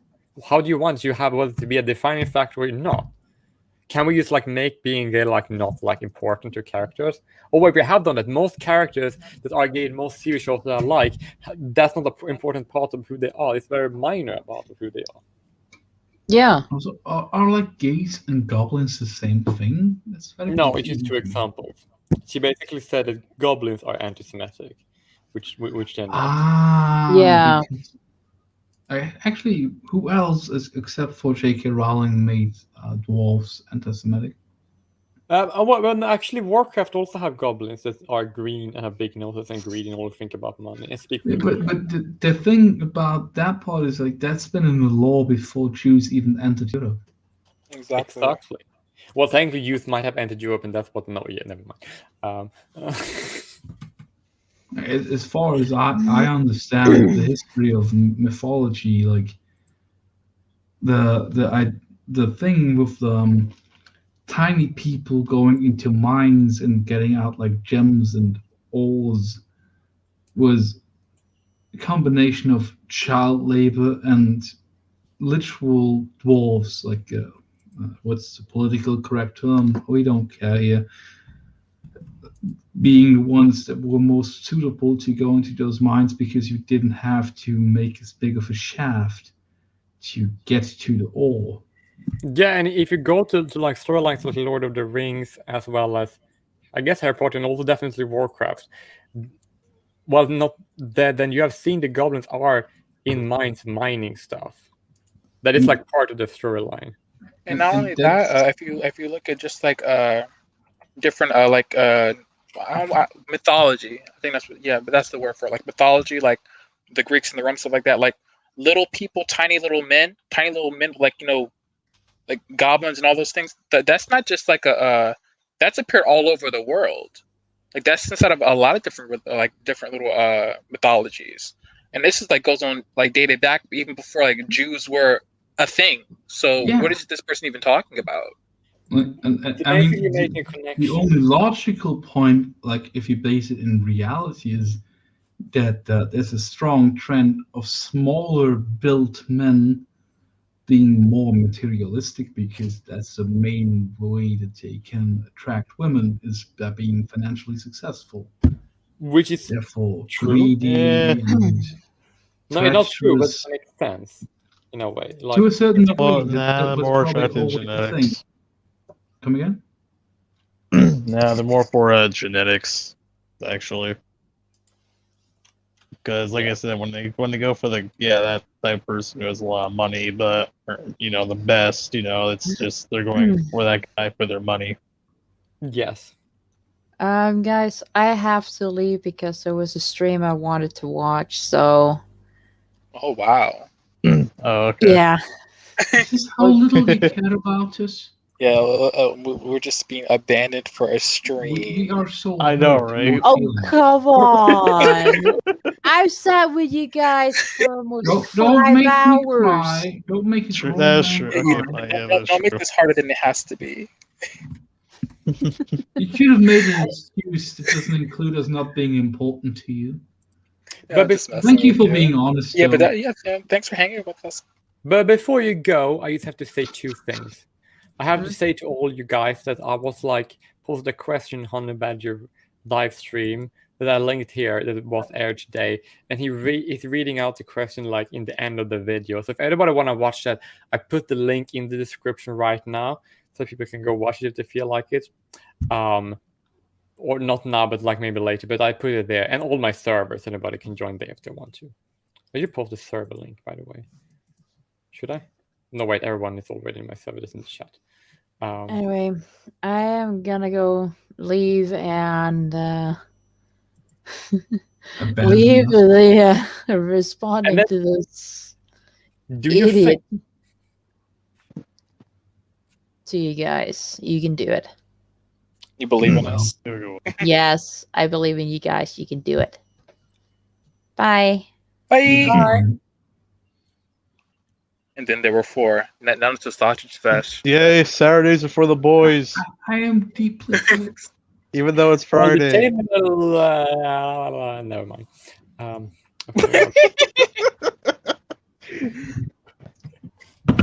Where were we? Get on with the news.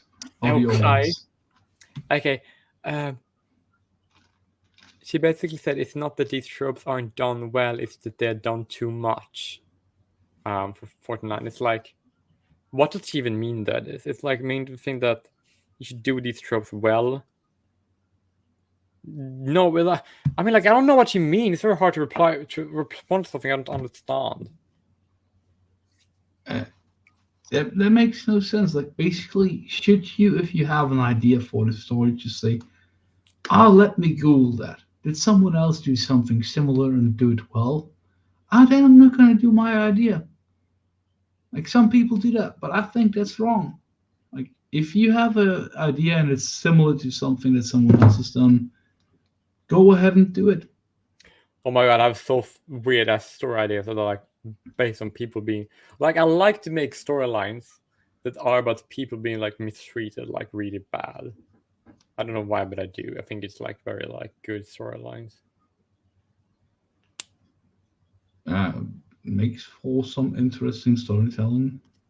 But it's like, what do you mean with bury your gaze? What is that? I don't never heard about it before. Blah, blah, blah. I still understand what she means, but I guess she is. If we were at W's, we might know, which we are not.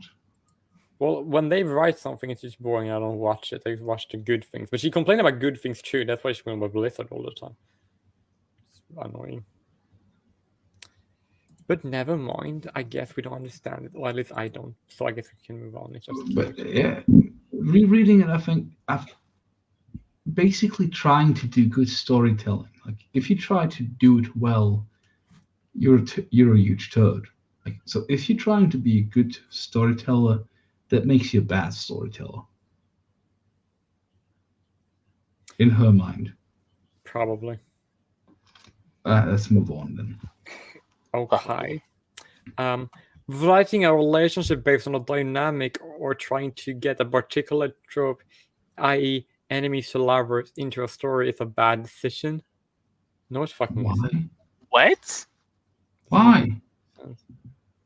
How? Why? That isn't. That's you have to have these things in place to make stories. There's like certain things you put in place in order to have a certain type of story play out. Dynamics work into how a story is going to play out. What is she talking about? It's basically taking a huge dump on Romeo and Juliet right here. Oh, hello, Kapow. I just wanted to say that to reply to her question is that anybody who has seen the story with the Doctor and the Master from Doctor Who would know that she's wrong. He just left. Yeah, I know. It was a quick leave. Yeah. So like everybody who watched Doctor Who knows he's wrong, and even but that was like Doctor Who before when it was like good. It's like that storyline is like really good, right? And that's one of my favorite part of Doctor Who. It's Doctor and the Master, which is like fit in this description. I'm not gonna go into detail because that would be spoilers, but she's wrong. Just leave it at that.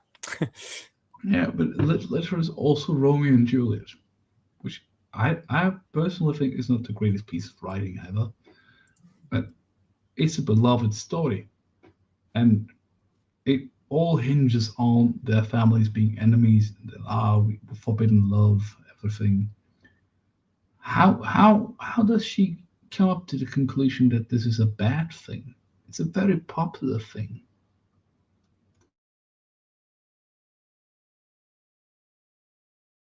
Like, it's not like everything that's popular is good, but this has been popular for like 400 years or something.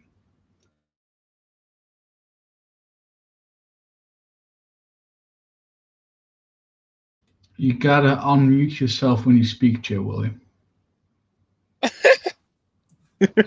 She's going to be like quite self-defeating now. She's literally saying Vestrial does not immediately render criticism invalid. If you template criticism, you will likely miss something important.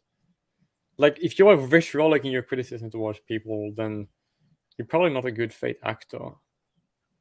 That's all I say. You might have a good point, but if you want to come across, then you probably shouldn't be vitriolic. I think she just wants to be vitriolic. That's what she says there. Or what do you say? I mean, like, if somebody, for example, make a storyline where they basically it's like, oh my god, these people are so racist, blah, blah, blah, blah, blah, and then you're like, like, if the SCW's main criticism, then you just want to disregard it. But that wasn't because they're vitriolic, that's because they're stupid. And if the SCWs are making a Marvel stories bad, right? Then if you're vitriolic in your criticism, then that makes sense. Like, because you're destroying something. Because like they do it all the time, rather than to make their own thing, they basically want to take other things and make it like Revoke, which is like, that's what people don't like that. That's where you get vitriol. And I guess it's good she defends that, I suppose. Yeah, but it feels more like after half of the things that she was going to write, she's like trying to self-defend, because most of the shit that she wrote thus far is vitriolic. Yes, I believe that too. Just because I'm being vitriolic doesn't mean that you can just dismiss my terrible criticism that is based on my ignorance.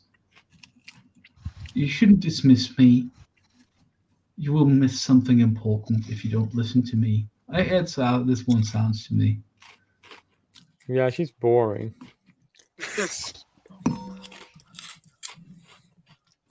I guess let's move on. Yeah, I don't like the motherfucker. You know, okay. Like, how many more do we have? Holy fuck. Sorry. Huh? What'd you say? No, I was like, how many more do we have? Holy shit. It goes up to 101. Sadly, 50. Fuck.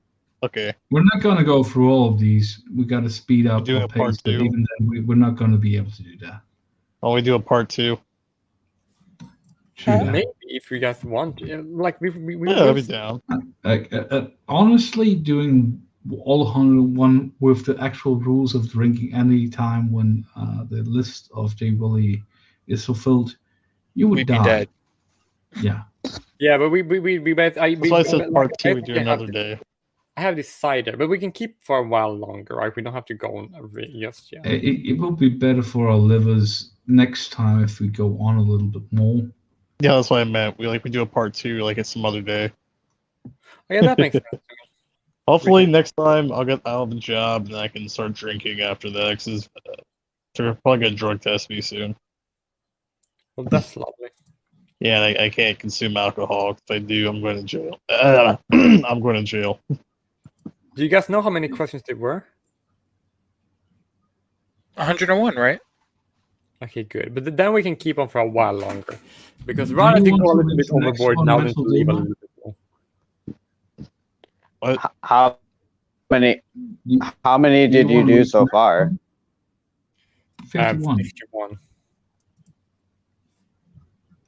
Okay, so like half. Yeah, pretty much. I'll tell you what, if I don't get drug tested and I get the job, I'll pick up a bottle of vodka for next time. Get a bottle of Smirnoff. I have Smirnoff right now. This is what I'm drinking in my glass here. Oh, okay. I have me some Jameson. Okay, here's what I want to do, all right? I want to, if we have something poured up, right, which we play until we've drunken that up, if that makes sense. Like I have this little shot here and this little cider here. So when I have taken a sip, whenever time she's wrong, when these things are over, then we stop for today. Is that okay with you? As long as we can stay alive. Next one will be easier. Okay, perfect. Now we're going to read the next question, which is like, your fandom will fight and argue. This is how people solve conflict. Okay, it's typically better to let people fight it out rather than to be complacent and beg people to just stop fighting. Yeah, let's cancellation everyone. Let's dox them.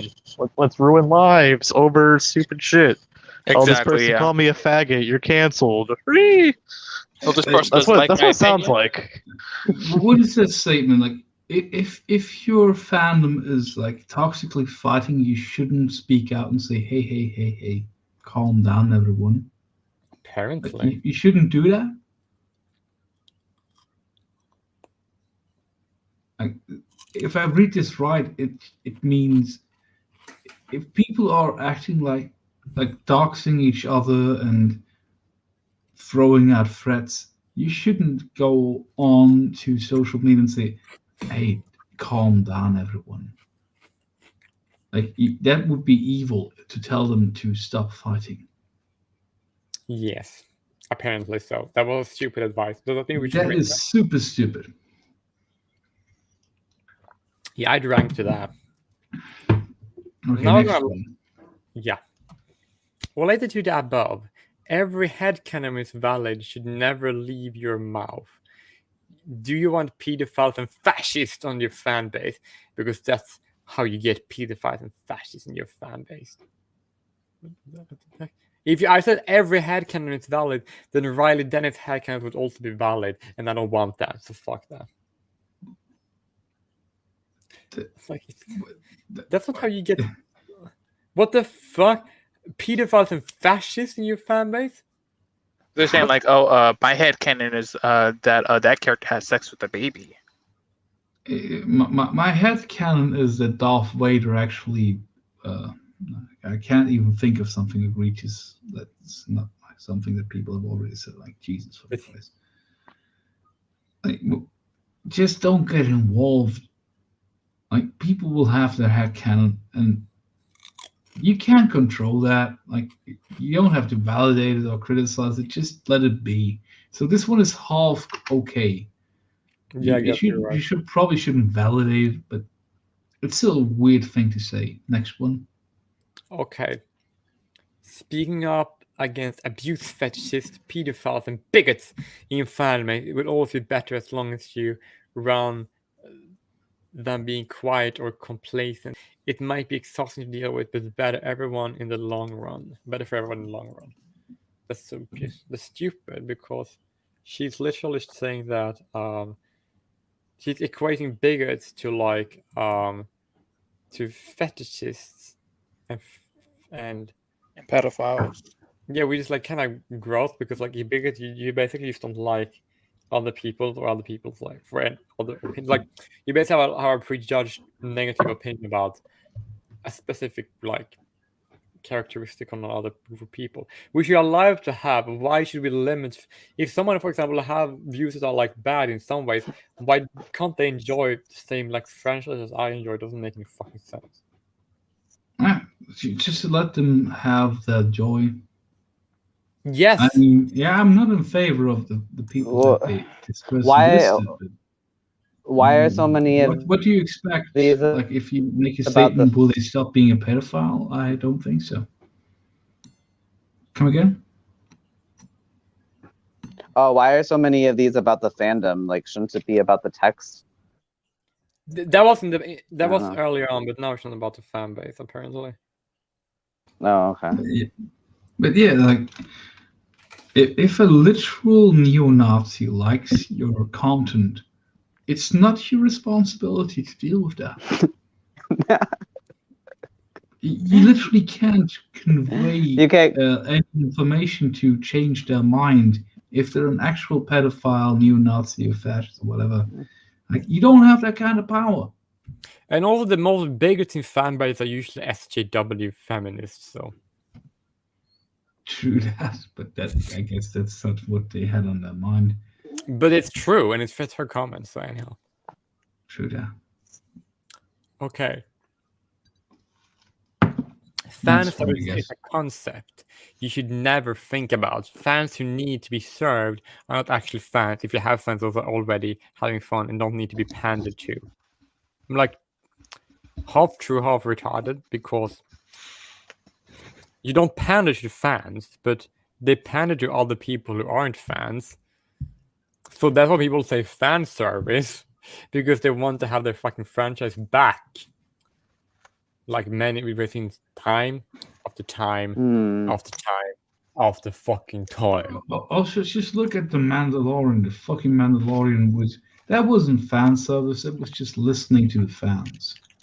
And also, like, pandering to the fans. Like, pandering is usually done to other people and the fans, and that's if fans get angry. And then she said, "Oh, it's that you pander to the fans." As a reaction, but it was not a problem. But she doesn't call it pandering to an ideology that aren't really a fan of the show. What the fuck? I just do your own thing or don't pander to anyone. Like, you can't pander to an ideology. And pandering to your fans is actually not that bad of a thing. If you don't just follow every whim. I mean, you think you should do. You should do what you think is best as a writer or as an artist, and not worry about that too much. I mean, if they're people who, ideally. So.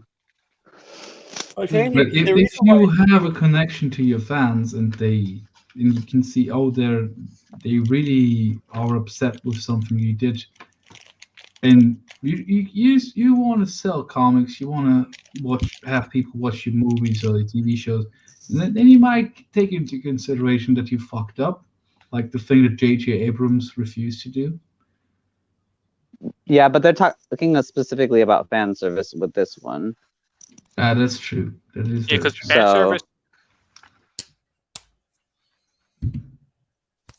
So I wonder, did that wrong criticism? Is this like quite okay? I'm like not like. I think doing pure fan service, that is a terrible strategy. So we might give this one a pass.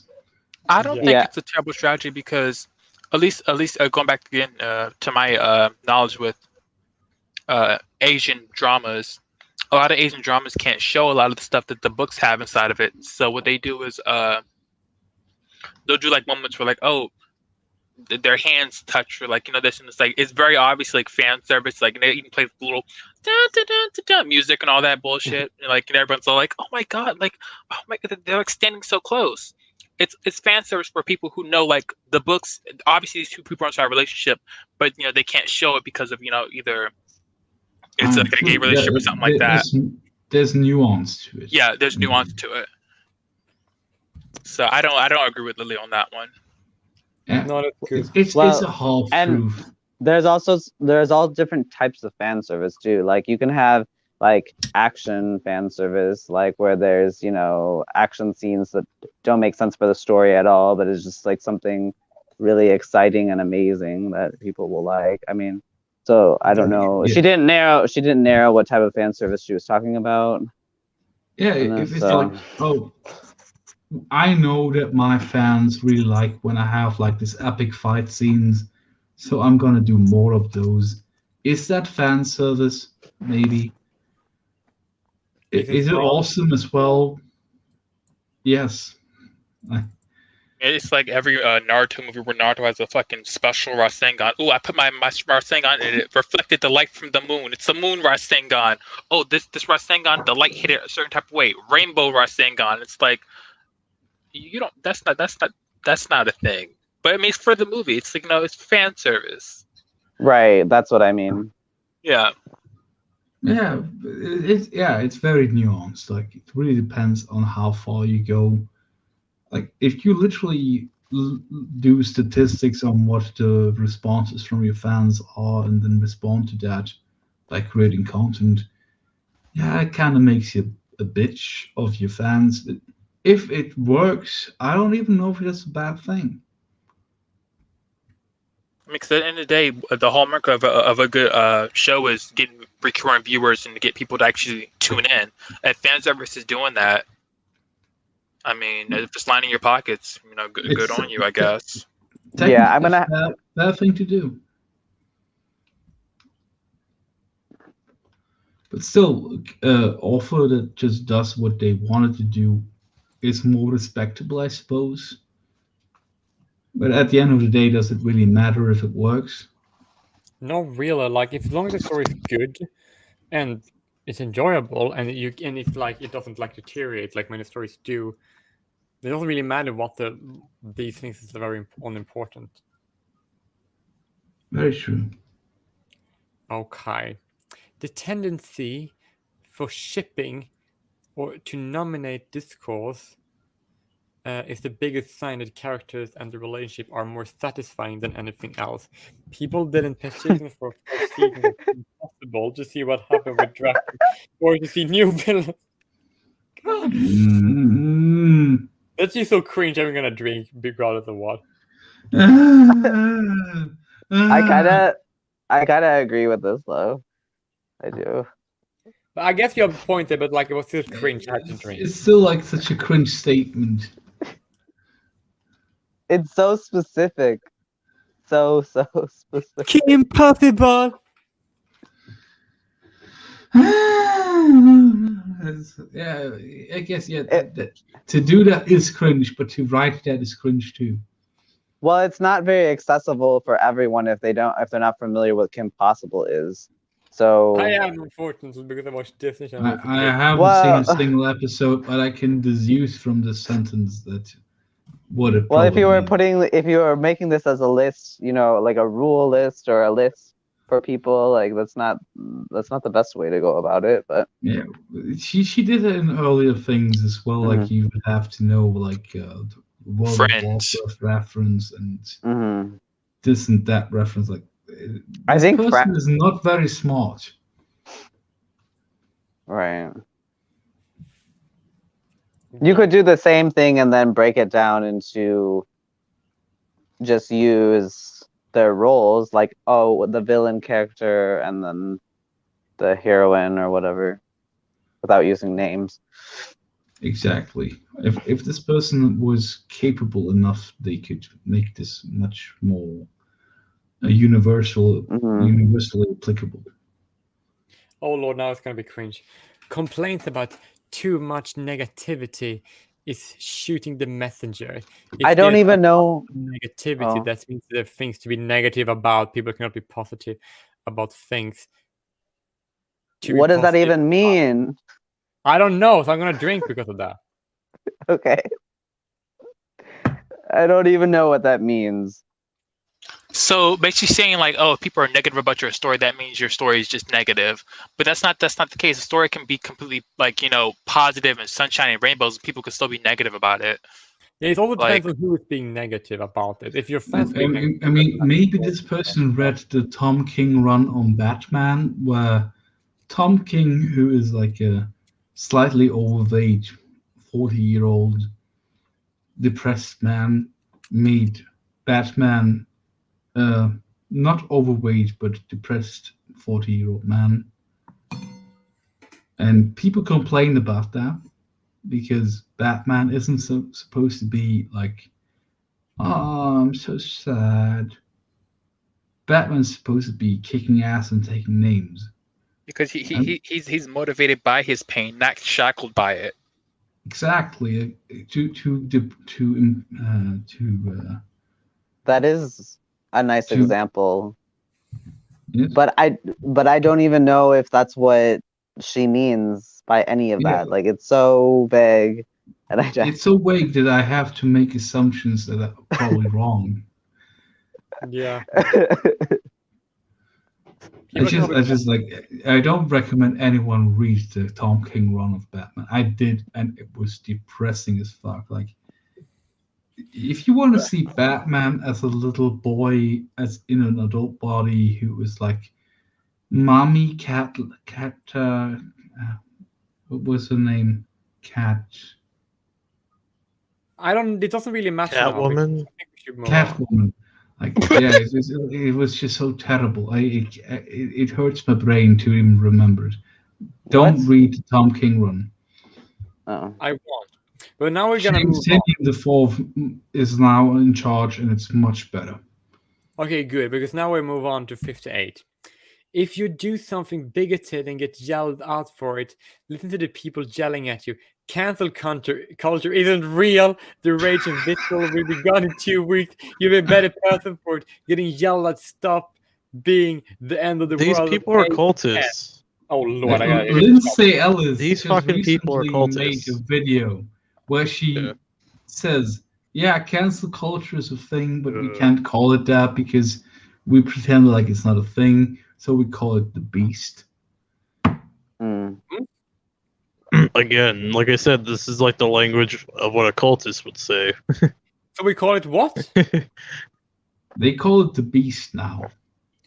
Okay, so she's dog whistling then. I don't know.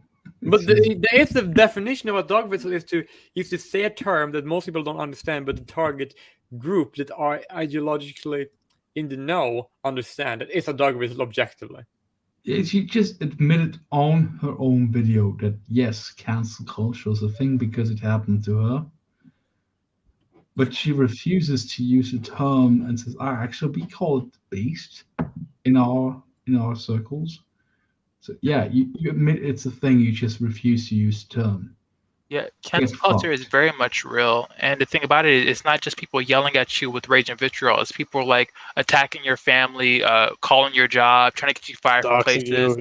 Yeah, doxing you. Just like, it's not, she's making it sound like, oh, people are just like, oh, we're just being loud and vocal. No, people are like doing illegal stuff. That's not... Okay. Even the ones who are doing legal stuff, like there's in Germany, there's like multiple TV satirists who have been attacked, and they have about 10,000 complaints to the TV station saying, cancel this program. But no, there's no cancel. Do they all sound like Greta Thunberg when they say that? Because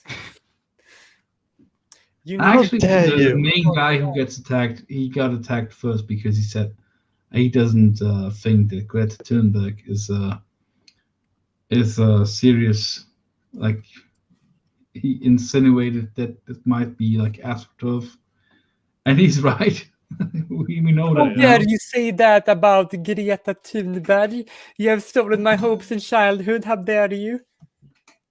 Like, actually telling the truth can get you, like, can people try to cancel you, but this guy has been on television for 40 years, and they know that he gets the ratings, so they won't cancel him. And they said, oh, that's proof that cancel culture is a thing because we failed to cancel him. Okay, so if I fail at if somebody, for example, failed to get pregnant, does that mean pregnancies aren't real? If I tried to kill you and I missed the shot, and I shot, I wasn't trying to murder you. The murder culture isn't the thing.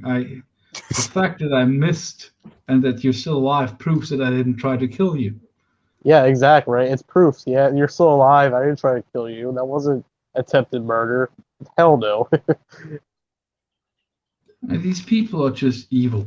I can't put in any other words because to say, actually, we tried to do this and we failed, therefore we didn't try to do this. It's insane. Well, I don't know. You first, I guess. I just want to say that Mephisto gets ready for, because did you see the message I sent you on Discord? No, I have this on full screen so I can read the messages. So I will be surprised once I open Discord. Okay, perfect. That's fine. That's fine. You don't have to read it right. You just have to read it when we are done, when I'm finished with this, because then we're gonna take a break for the next one. But not yet, because I'm not finished yet. And she's like a bit into dog whistling here, which is fine because people can do how much they like. It's completely fine. But dog whistle means that you understand, the target group understand, and if more people understand, it's not really a dog whistle anymore. So, if the majority of people understand, then it's no longer a dog whistle. That's definitely good. 59. The quickest and easiest way to make yelling stop is to own up to the mistake and don't make excuses or explain why you did the bad thing. Fix it and never repeat it. Progressives are very forgiving when you give the result. That is bullshit. Like, stop with the cat. What are you talking about? It's the opposite of reality. Like, if you make an excuse, like if you go out and say, I'm sorry for doing that, that's when you've lost the battle. They're vultures. They're like, no. The only defense against those people is to say, no, fuck you. I stand by what I said. I will always say that again if I am prompted to. They are not forgiving. They are literally... The devil is not worse enough. It has to be something worse than that. For this... never mind. For this one and the last one, it seems like it to me, it's just an issue of a writer or artist creating outside of what they know. You know. No, for me, it's an issue with she being stupid. Most of it. Do you know what I mean? Like, some people just don't have that big enough range to tackle some of the things that they want to write about, or like right away. That is correct. I think we should drink whenever she contradicts herself. That's part of it, so that's very good because she did contradict herself when she said, "Cancel culture is it real, and stubbornness is what gets people cancelled." So, like, completely hypocrite. Here's the worst one. 60. Forced diversity is a right-wing dog whistle, not a criticism. It is very much a criticism. What do you mean? It's like when they turn Iceman gay for no reason.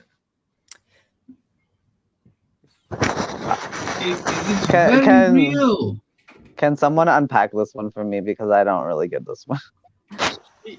I guess forced diversity. You go, Jubilee. You give your take on that.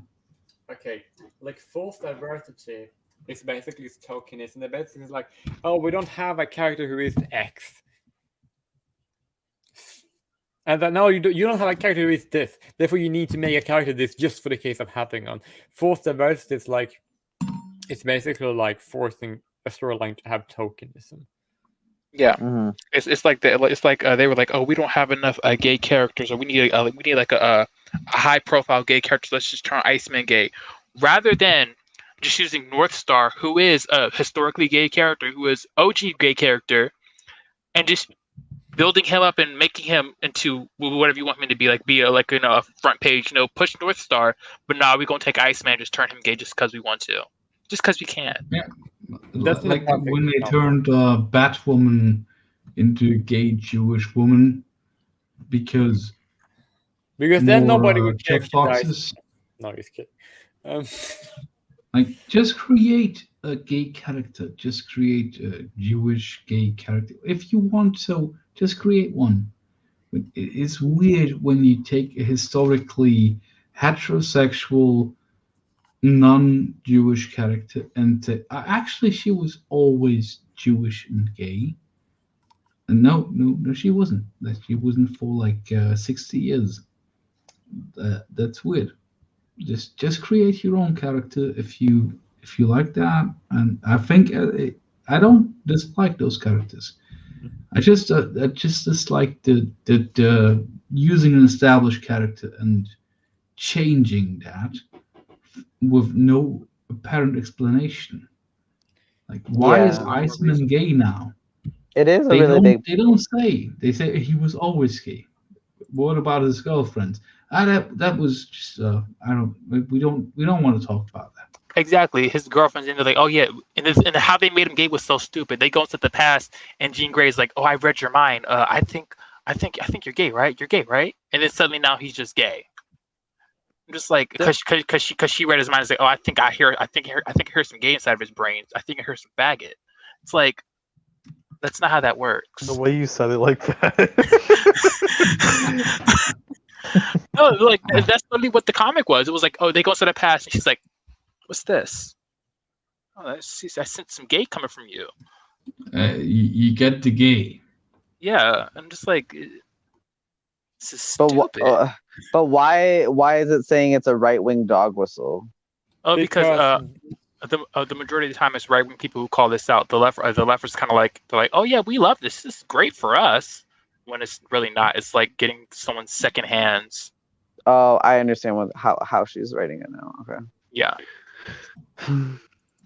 It's usually a disservice to whatever characters are created when that's done anyway, because they're not included in the major arcs, or their side stories aren't really explored very well, or they don't interact with other people very much or something anyway. It's like when they made Heimdall and fucking Valkyrie black for no reason, when they could have just uplifted like black characters, or like when they forced Captain Marvel Thompson. Oh, she's the first female Captain Marvel, when literally Monica Rambeau, a black woman, was the first female Captain Marvel, and had nothing to do with Marvel. But anywho, I'm not gonna go inside comics. I'm not gonna sit here and do that. It's an interesting topic because like, a lot of this shit is happening on that battleground there. So I always like to talk to someone who's knowledgeable, because I'm very superficially knowledgeable at this. I just know that it is the idea that these people have, this shall you get into comic book writing, they don't seem to understand that they can just create new characters. I guess it's hard. Sometimes it's not them. Sometimes it's like they're people above them, or there's lots of different situations. They had I don't know. I don't think anyone's above them. It's like, oh, let's make a character named Safe Space and Snowflake. I don't think that was like because they did that. They did. Yeah.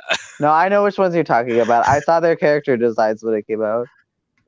But I don't. I think that seemed the creation of new characters wrong as well. Yes. To me, that seems very corporately pushed. It doesn't seem like authentic either. But I don't know. Yes, that's exactly what we have an issue with, and that's exactly what she's defending, and that's why we have an issue with. Yeah.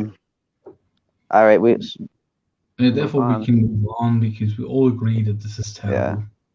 Oh Lord, no. Oh my gosh, there's so many. It's like there's so many. We're not gonna do all of them. We're just gonna do all of them until I've shotted up this little drink. Oh, okay. Reclaimed slurs are not universal, and such should never be included in a work. Okay, faggot. I absolutely disagree with that. 100, that's stupid. I'm gonna take a shot. Yeah, I have can nothing to someone unpack that for me, because I don't know what that even means. You know what's funny? Fleegan's like the only straight person here, and we all say the word faggot. Should I say faggot more? Please do. I'd respect you more if you said it. Okay. This is my Yes, there you go. This is my first time seeing you, Fleegan. I've never seen what you look like before. It's not a mess. Right? Look. Right, he's Pretty hot. awesome. I have I this know, right? That's my point. long, luscious hair. Oh. And a nice, beautiful voice too. Oh my god, that's so true. You know that for a straight guy, gay compliments only count as half the compliment. Yeah, that's why both of us making it at the same time. I think it's one full comment combined. I'm still very grateful for the compliments. It's just. Well, it's I didn't the say all same of as that. if it was So coming from a woman. Like straight guys are weird like that. Wait. Yes, I know. Did you just assume my gender? Let me stop. Yes, stop. Now. That was hilarious. But I also have to give it some credit because, like, I don't like when people use the Q word. That's like super. That's like actually queer. Yes, I hate it so much. Queef. Okay. Yeah, that's well because queef is actually like just a thing. Did you see those girls on Twitch was like, oh, look how I can queef, and she was like doing that on Twitch, and they were like allowing that. Yeah, imagine if a guy would like literally like fart on his fucking microphone. You fucking banned. I Yeah, bet like you. the I English guarantee dude you. who, Gone. The English dude who trained his sphincter to suck in air and fart like on command. Everyone is in agreement that that's kind of gross. Wait, but the queef lady, that one has to be the queen. So wait, if a gay guy farts, does that mean he's queefing? I don't think so. I mean, they do call their butts the bussy. They say it's a bussy. Exactly. Yeah. Oh god, you're so technically, gross. if you suck in air, that's what I through your say. butt and fart it out. That Okay, is but now we literally gotta like move a on. queef. We need to move on now. We need A to real move. fart is intestinal gas. Yes. Well, if you put up Intestinal gas and then you put holocaust. it out again, like I did once, several times at the same day, then it's like a queef or like a grief because it's a guy who's doing this. Never mind. I get your point. You're right. Would you call that a beef? No, that's the dick that goes in and out. A grief. I have grievance studies now. Yeah, but it's not grief because I still have my full skin. Okay, that's too dark. Never mind. I just gotta move on. Let's move on.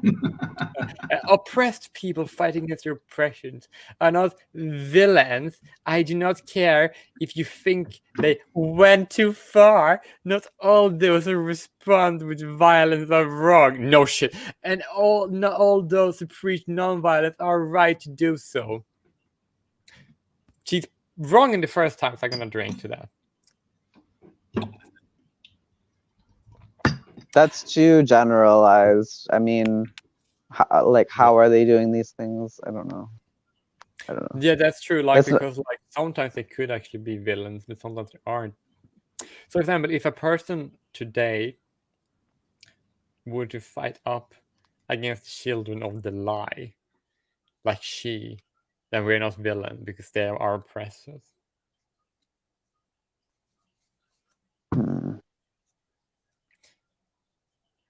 Like I want to say that that she's right for the wrong reason in the initial sentence, but in the second sentence, but she does have a lot of things with it as wrong because when they're not being oppressed. That's the whole thing. Like, if you use the same kind of violence or the same methods as the people that you're fighting against, how are you better than them? It's a very old question. Like, you should be better than the people that you're fighting against. If you like use the high same road method- or whatever. High road, yeah, that's one way to put it. But Take the high road. does generally believe that anybody thinks that all violence is wrong in storylines? Like, really? Really, does you think anybody actually think that way? I No. don't. I think there's a place for violence. Me too. Everybody thinks that's who she's Yeah, addressing. like literally, like if there's a storyline where, for example, someone gets raped and they find out who did it, and they use excessive violence against the perpetrator, no one who's reading or watching that storyline feels much empathy for the guy that's or the gal. Like they never have storylines where the woman is the perpetrator, but it's technically possible. No one feels bad if they get beaten up, but if they get straight up killed, some people will say, but maybe they should have been put in prison after being beaten viciously. And that's like a hot topic, I know, but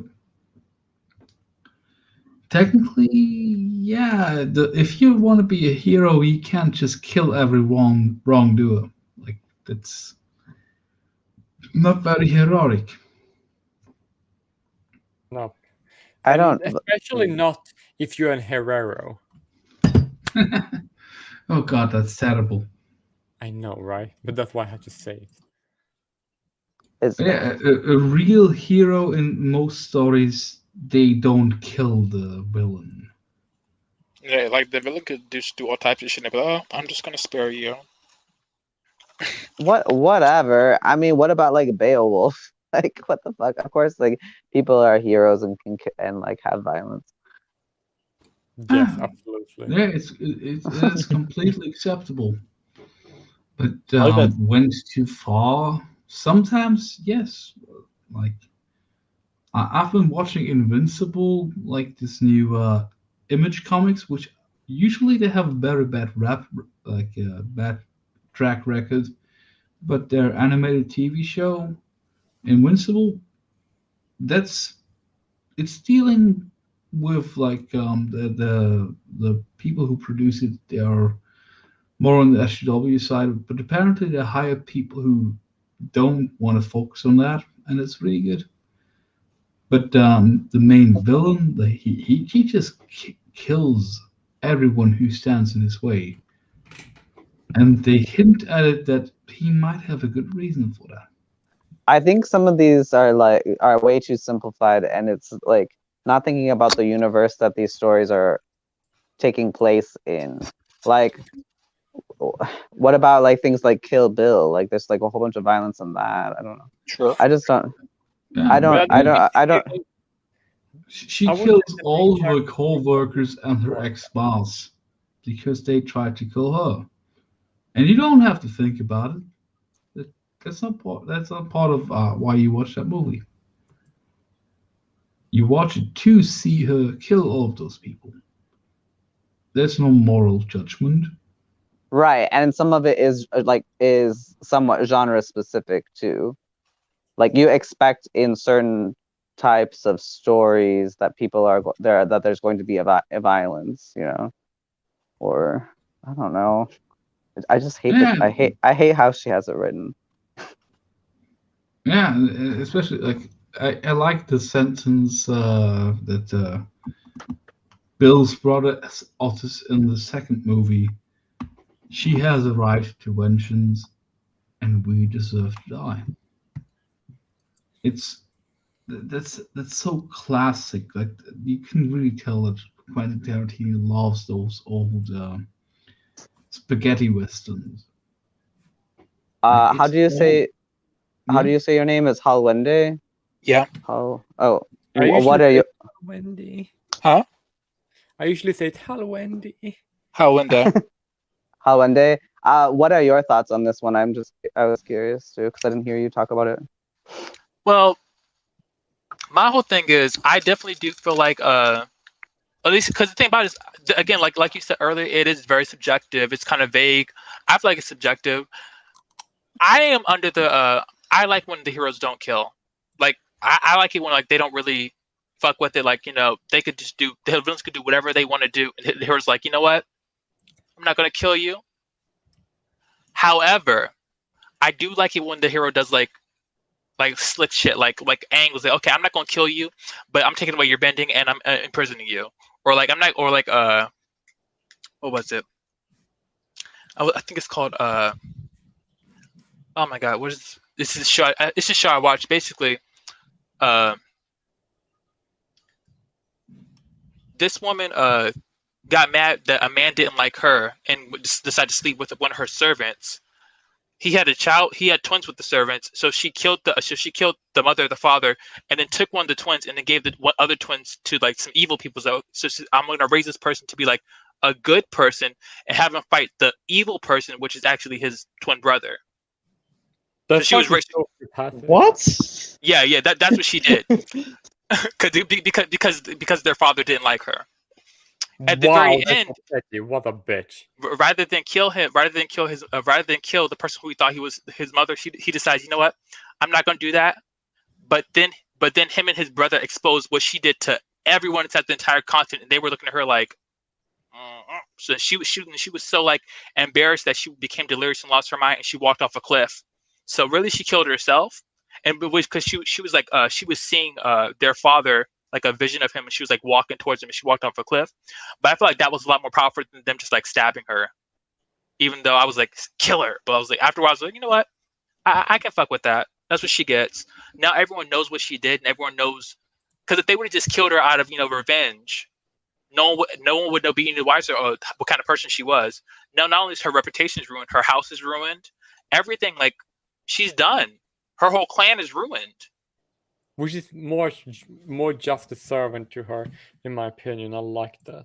It's not like a good story development. And that's why I don't see why it always has to be like, okay, you got to kill the villain. Like sometimes, and not kill him with kindness, but like kill him with like non-lethal attacks. I actually would say this. This actually goes into reality, right? When people want someone to die, it's because they are a threat to you. If you want someone to suffer, you don't want it to be quick. Revenge is a dish best served cold. Unlike pizza. Apparently, the debate is becoming more diverse these days. Like this story from America really weirded me out. Like a cop shooting a woman trying to stab another woman to death. Well, that was justified, you see. Okay. Well, here's the thing. There was no other way. Like, here's the thing, though. It was either this other woman would die by being stabbed, or the one who had a knife. And people are arguing like, no, actually, that was the wrong decision to take. He should have just like stood by and see who would have won, because kids have knife fights all the time. Like they do. They didn't when I was a kid. Well, they're probably doing the ghetto, and I basically say, look, leave the ghetto. Yeah, it's like, okay, yeah, kids have knife fights all the time. Yeah, your daughter gets into a knife fight with someone, they get stabbed. They're like, oh, it's cool. The kids do it all the time, even though my daughter just got stabbed and is dead. And yeah. They kind of moving up in the world now because they don't even do that no more. Like, at my high school, someone went to a party and I guess got into like I guess they had an altercation before the party. He went to a party and like his friend set him up and he got shot and died. Damn. And then people were at the next day they were crying like, oh my god. But it's like clearly some of y'all was in on it, so you can't be sitting here crying and pretending here. This is. Yeah, you make. Yeah, she's gotten better here. Last time a drive-by happened was like 2006. So she's gotten better where I'm at. Okay, now. Okay. Gonna say 63. Related to the above, a good spin on the heroes who never kill mantra is to highlight how refusing to kill a villain who later goes on to kill more innocent people made the hero responsible for those deaths. Huh? A free stone shortly time for you. For ya. Oh Lord, fucking badding. No, because even if you don't kill that person, that doesn't make you responsible. At least necessarily, it doesn't make you responsible for their lives. Like if you thought that like not killing them and then like imprisoning them, you thought that was the end of it. You didn't think that they would be able to get out and kill more people. You're not responsible for that. Exactly. The logical end point of that would be kill any wrongdoer, because they might get out of prison, which would make the so-called hero villain. Because it just indiscriminately kills people for whatever crime. Are you guys finished with your drink? Because I finished mine right now, so we can take a break now if you don't have. Are you guys finished? I can't be finished because I don't intend to drink the whole bottle. Cheers. Should we do a part 2 then? Should we stop it here for now and do part 2? Yeah, I would say so. All right, yeah. Because we've been going for like 5 hours, right? Almost 6 hours. Yeah, we have 5 hours, almost 6 hours. I think it's kind of good to take a break now. Good. I decided to first start with the beer and then bring in the whiskey, which was a good decision because I'm not fucked out of my mind like last time. Yeah, but that was nice. It was funny for you, so it was funny for me. 100%. But now when we are finishing with the drinking game for now, but you have finished your beer, right? You don't have to like throw away anything. I'm just gonna keep drinking this one. Okay. Do you want to play? Do you want to play one more round so you can drink to that, or do you want to do pause now? You want to do one? Do you want to do one more round so you can drink up the beer while doing that, or do you want to take a break now and then? Let's just save it for next time. Yeah.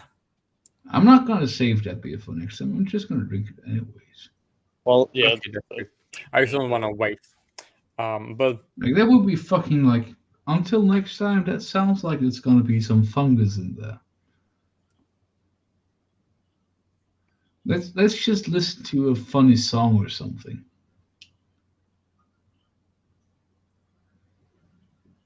To end this on a positive note, I would say.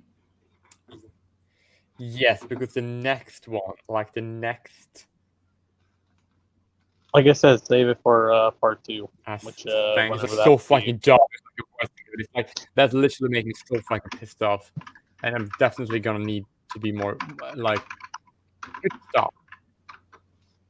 We can make a part 2 about this. Definitely, it's a good part to end next week. Perhaps that would be. We can say preliminarily that we can do it next week. We might if we have time and all that. Yeah. Not 100% sure, but probably. At least for me.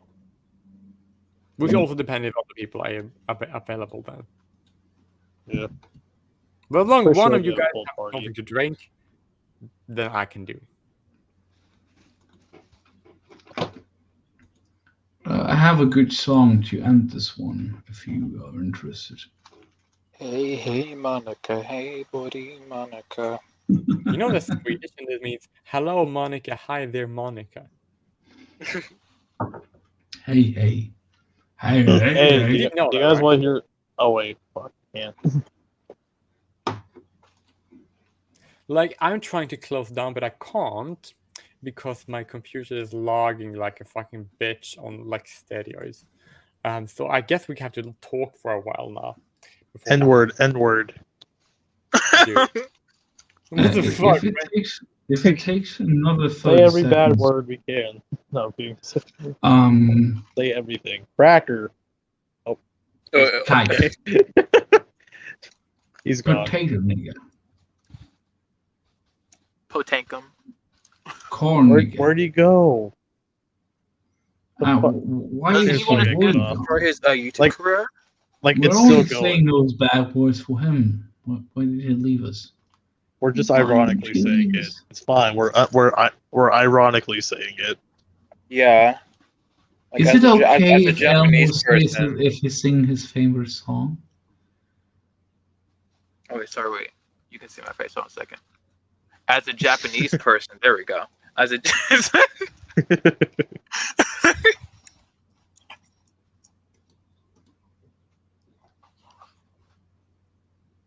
Jesus fucking Christ. A good song is Lipstick by Ariel Pink. If you like 80s sounding songs. Oh, actually, I'm glad I saw you today, Metal Doomer, because I Oh shit! What's your real name? I know your real name. Oh wait, no, we're streaming. Never mind. That's cool. Well, no, I already said my name out already anyway, but yeah. Say it again. I already said my real name, Brandon. Say it 3 times fast. What? You're not gonna say it? Nah. Anywho, I wanted to I found a good song. I found a good song, and I wanted to tell you about it because you like me and you have similar tastes in music, similar. And if I can, where's my likes at? How do I find my All likes? sorts of music. Well, what the hell? Oh, there we go. I thought we were getting booted off or something. Oh wait, is it streamed out or no? It says still live. Apparently, Jay Willie changed the rules. I can only provide him with a video that he can play. Oh yeah, it's Leathermouth. Catch me if you can, Mr. Lusk. Okay. Yeah, I like that song. I think it's pretty good. I'll definitely check it out. Yeah, I'll send it to you on Discord. I can like. Oh, okay. I'm on I have like 2 accounts, by the way. So I'm on one. Usually I'll log into the other one if I'm on my PC, and I'm on this one if I'm on my phone. So yeah. I could have swore I messaged you before. You know what? I'll just go to Jay Willie's chat. I could have swore I messaged you before already. Probably like the most recent like thing I post on like Jay Willie's server, and you'll find the right account. There you are. Bruh. I swear to God, Discord's annoying. I clearly found you right here.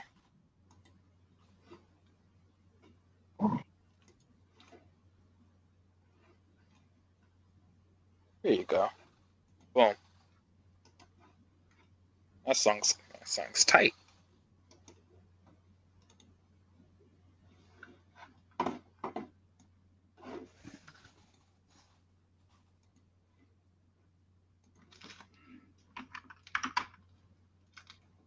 Okay, so like I said, if I can next week we do this, I'll see about getting a bottle of Smirnoff. Smirnoff on ice. Yes.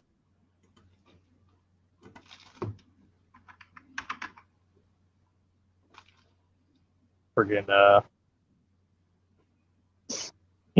have a play of mine pick up some for me. I just hope the reason I didn't drink, I have alcohol I can drink, but I don't because new job and they might drug test me, and if they do and they find alcohol in my system, I'm not 21 yet, I could go to jail. You know, I forgot. Wait, how old are you right now? 20.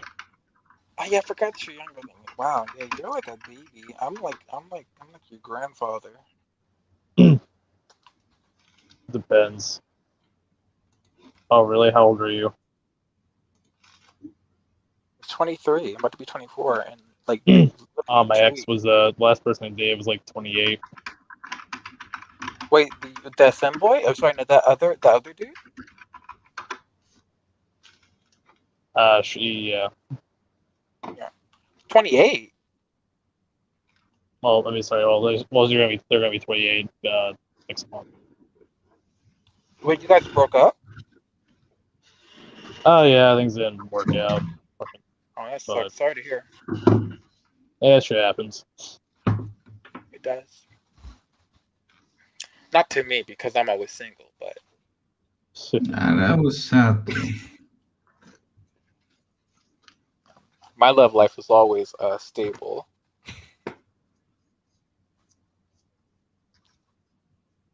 My love life is riddled with chaos and sadness.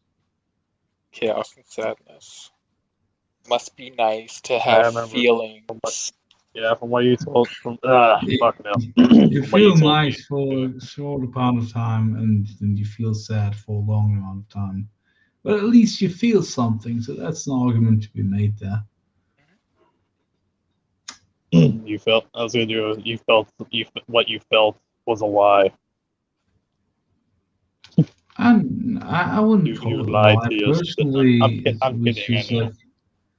like a mistake. Try to do a edgy vaporwave thing or whatever the fuck.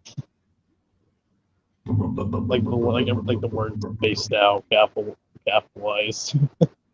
It was a lie.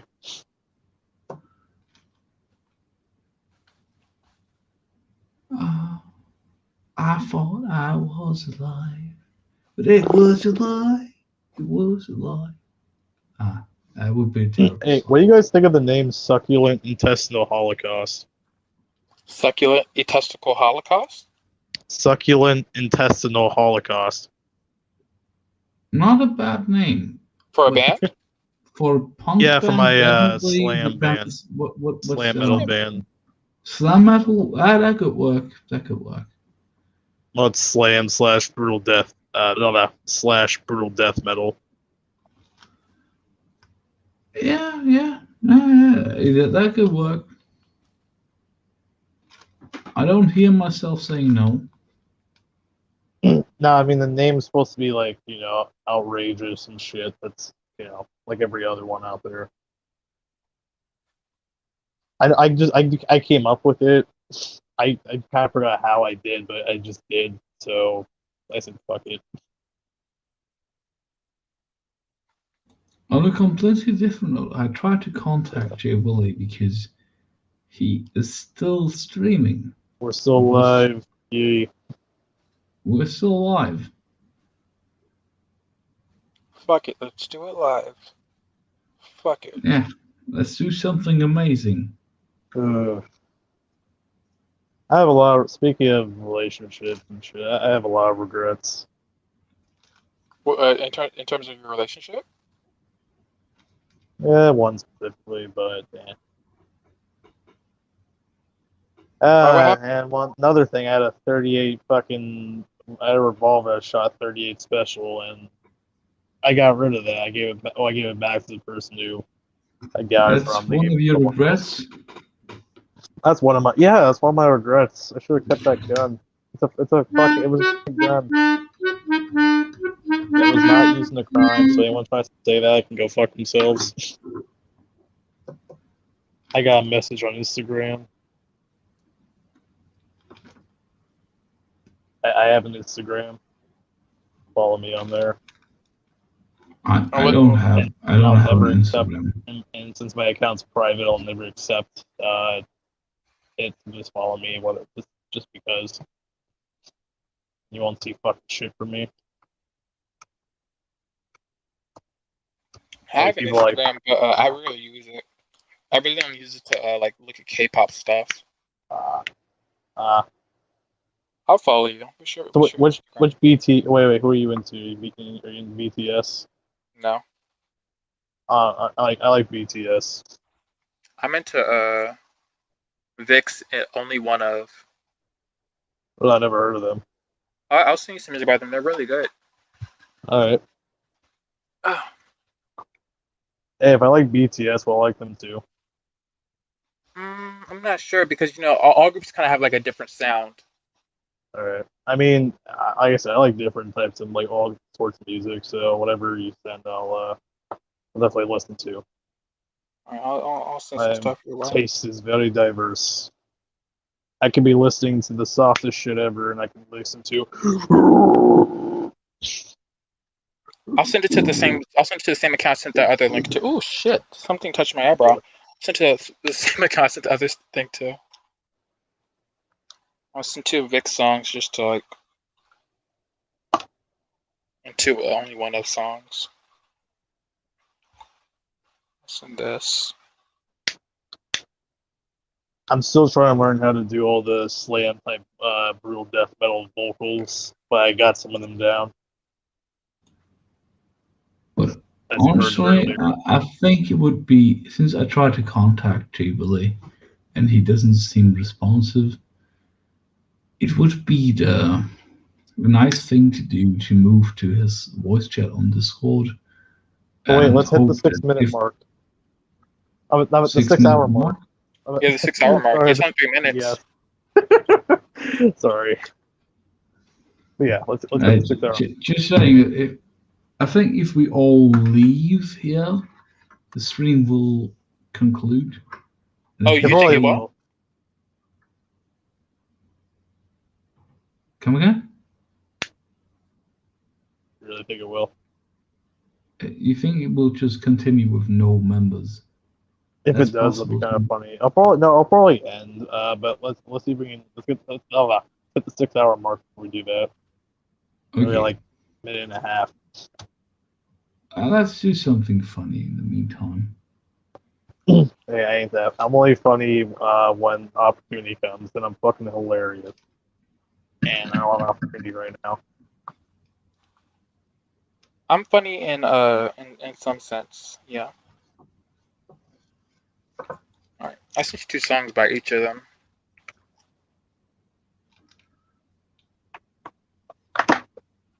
It's hard to be funny on Actually, if we move to Discord, I could just like fucking play the songs. The fuck? I just remembered that. Discord. Oh, I hurt my arm earlier. I hurt my arm moving a blanket earlier. Still hurts. Moving It's better than Sprite Cranberry. Now Yeah. do Cranberry. Don't make fun of me. Yeah, I was trying to move. I was trying to move literally this blanket right here, and I pulled it up like this, and I'm like, oh, Jay Willie's back. Jay Willie, do not end it. Wait until it hits 6 hours, then end it. They're like 30 more seconds. Tips of little baby sticks. God hates the tips. No, I'm not gonna watch that one. I'm gonna watch this one.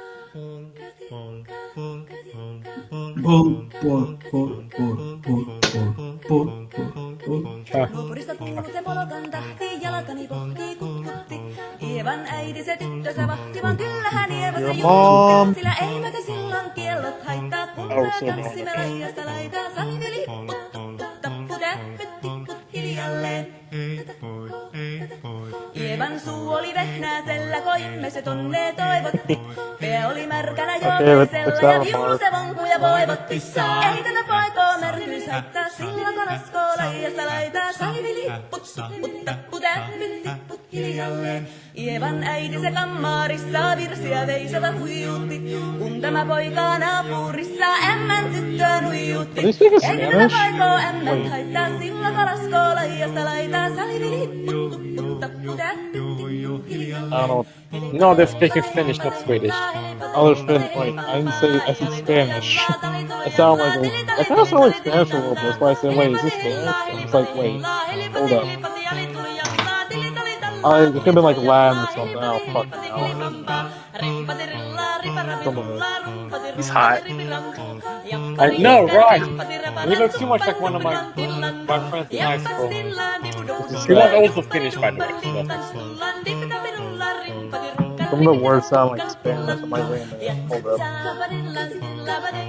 thought he was making noises at first. You guys think he does it for like a solo part.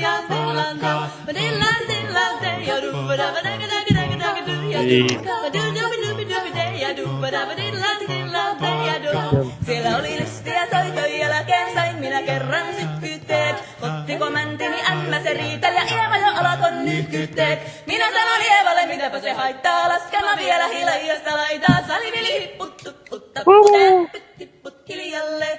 Muorille sanoi, jota tukkee suusien ruppesin tervetä stakkoomaan. Terveenä viesettu korjoon luusia, määt sitä murjuus makkoomaan.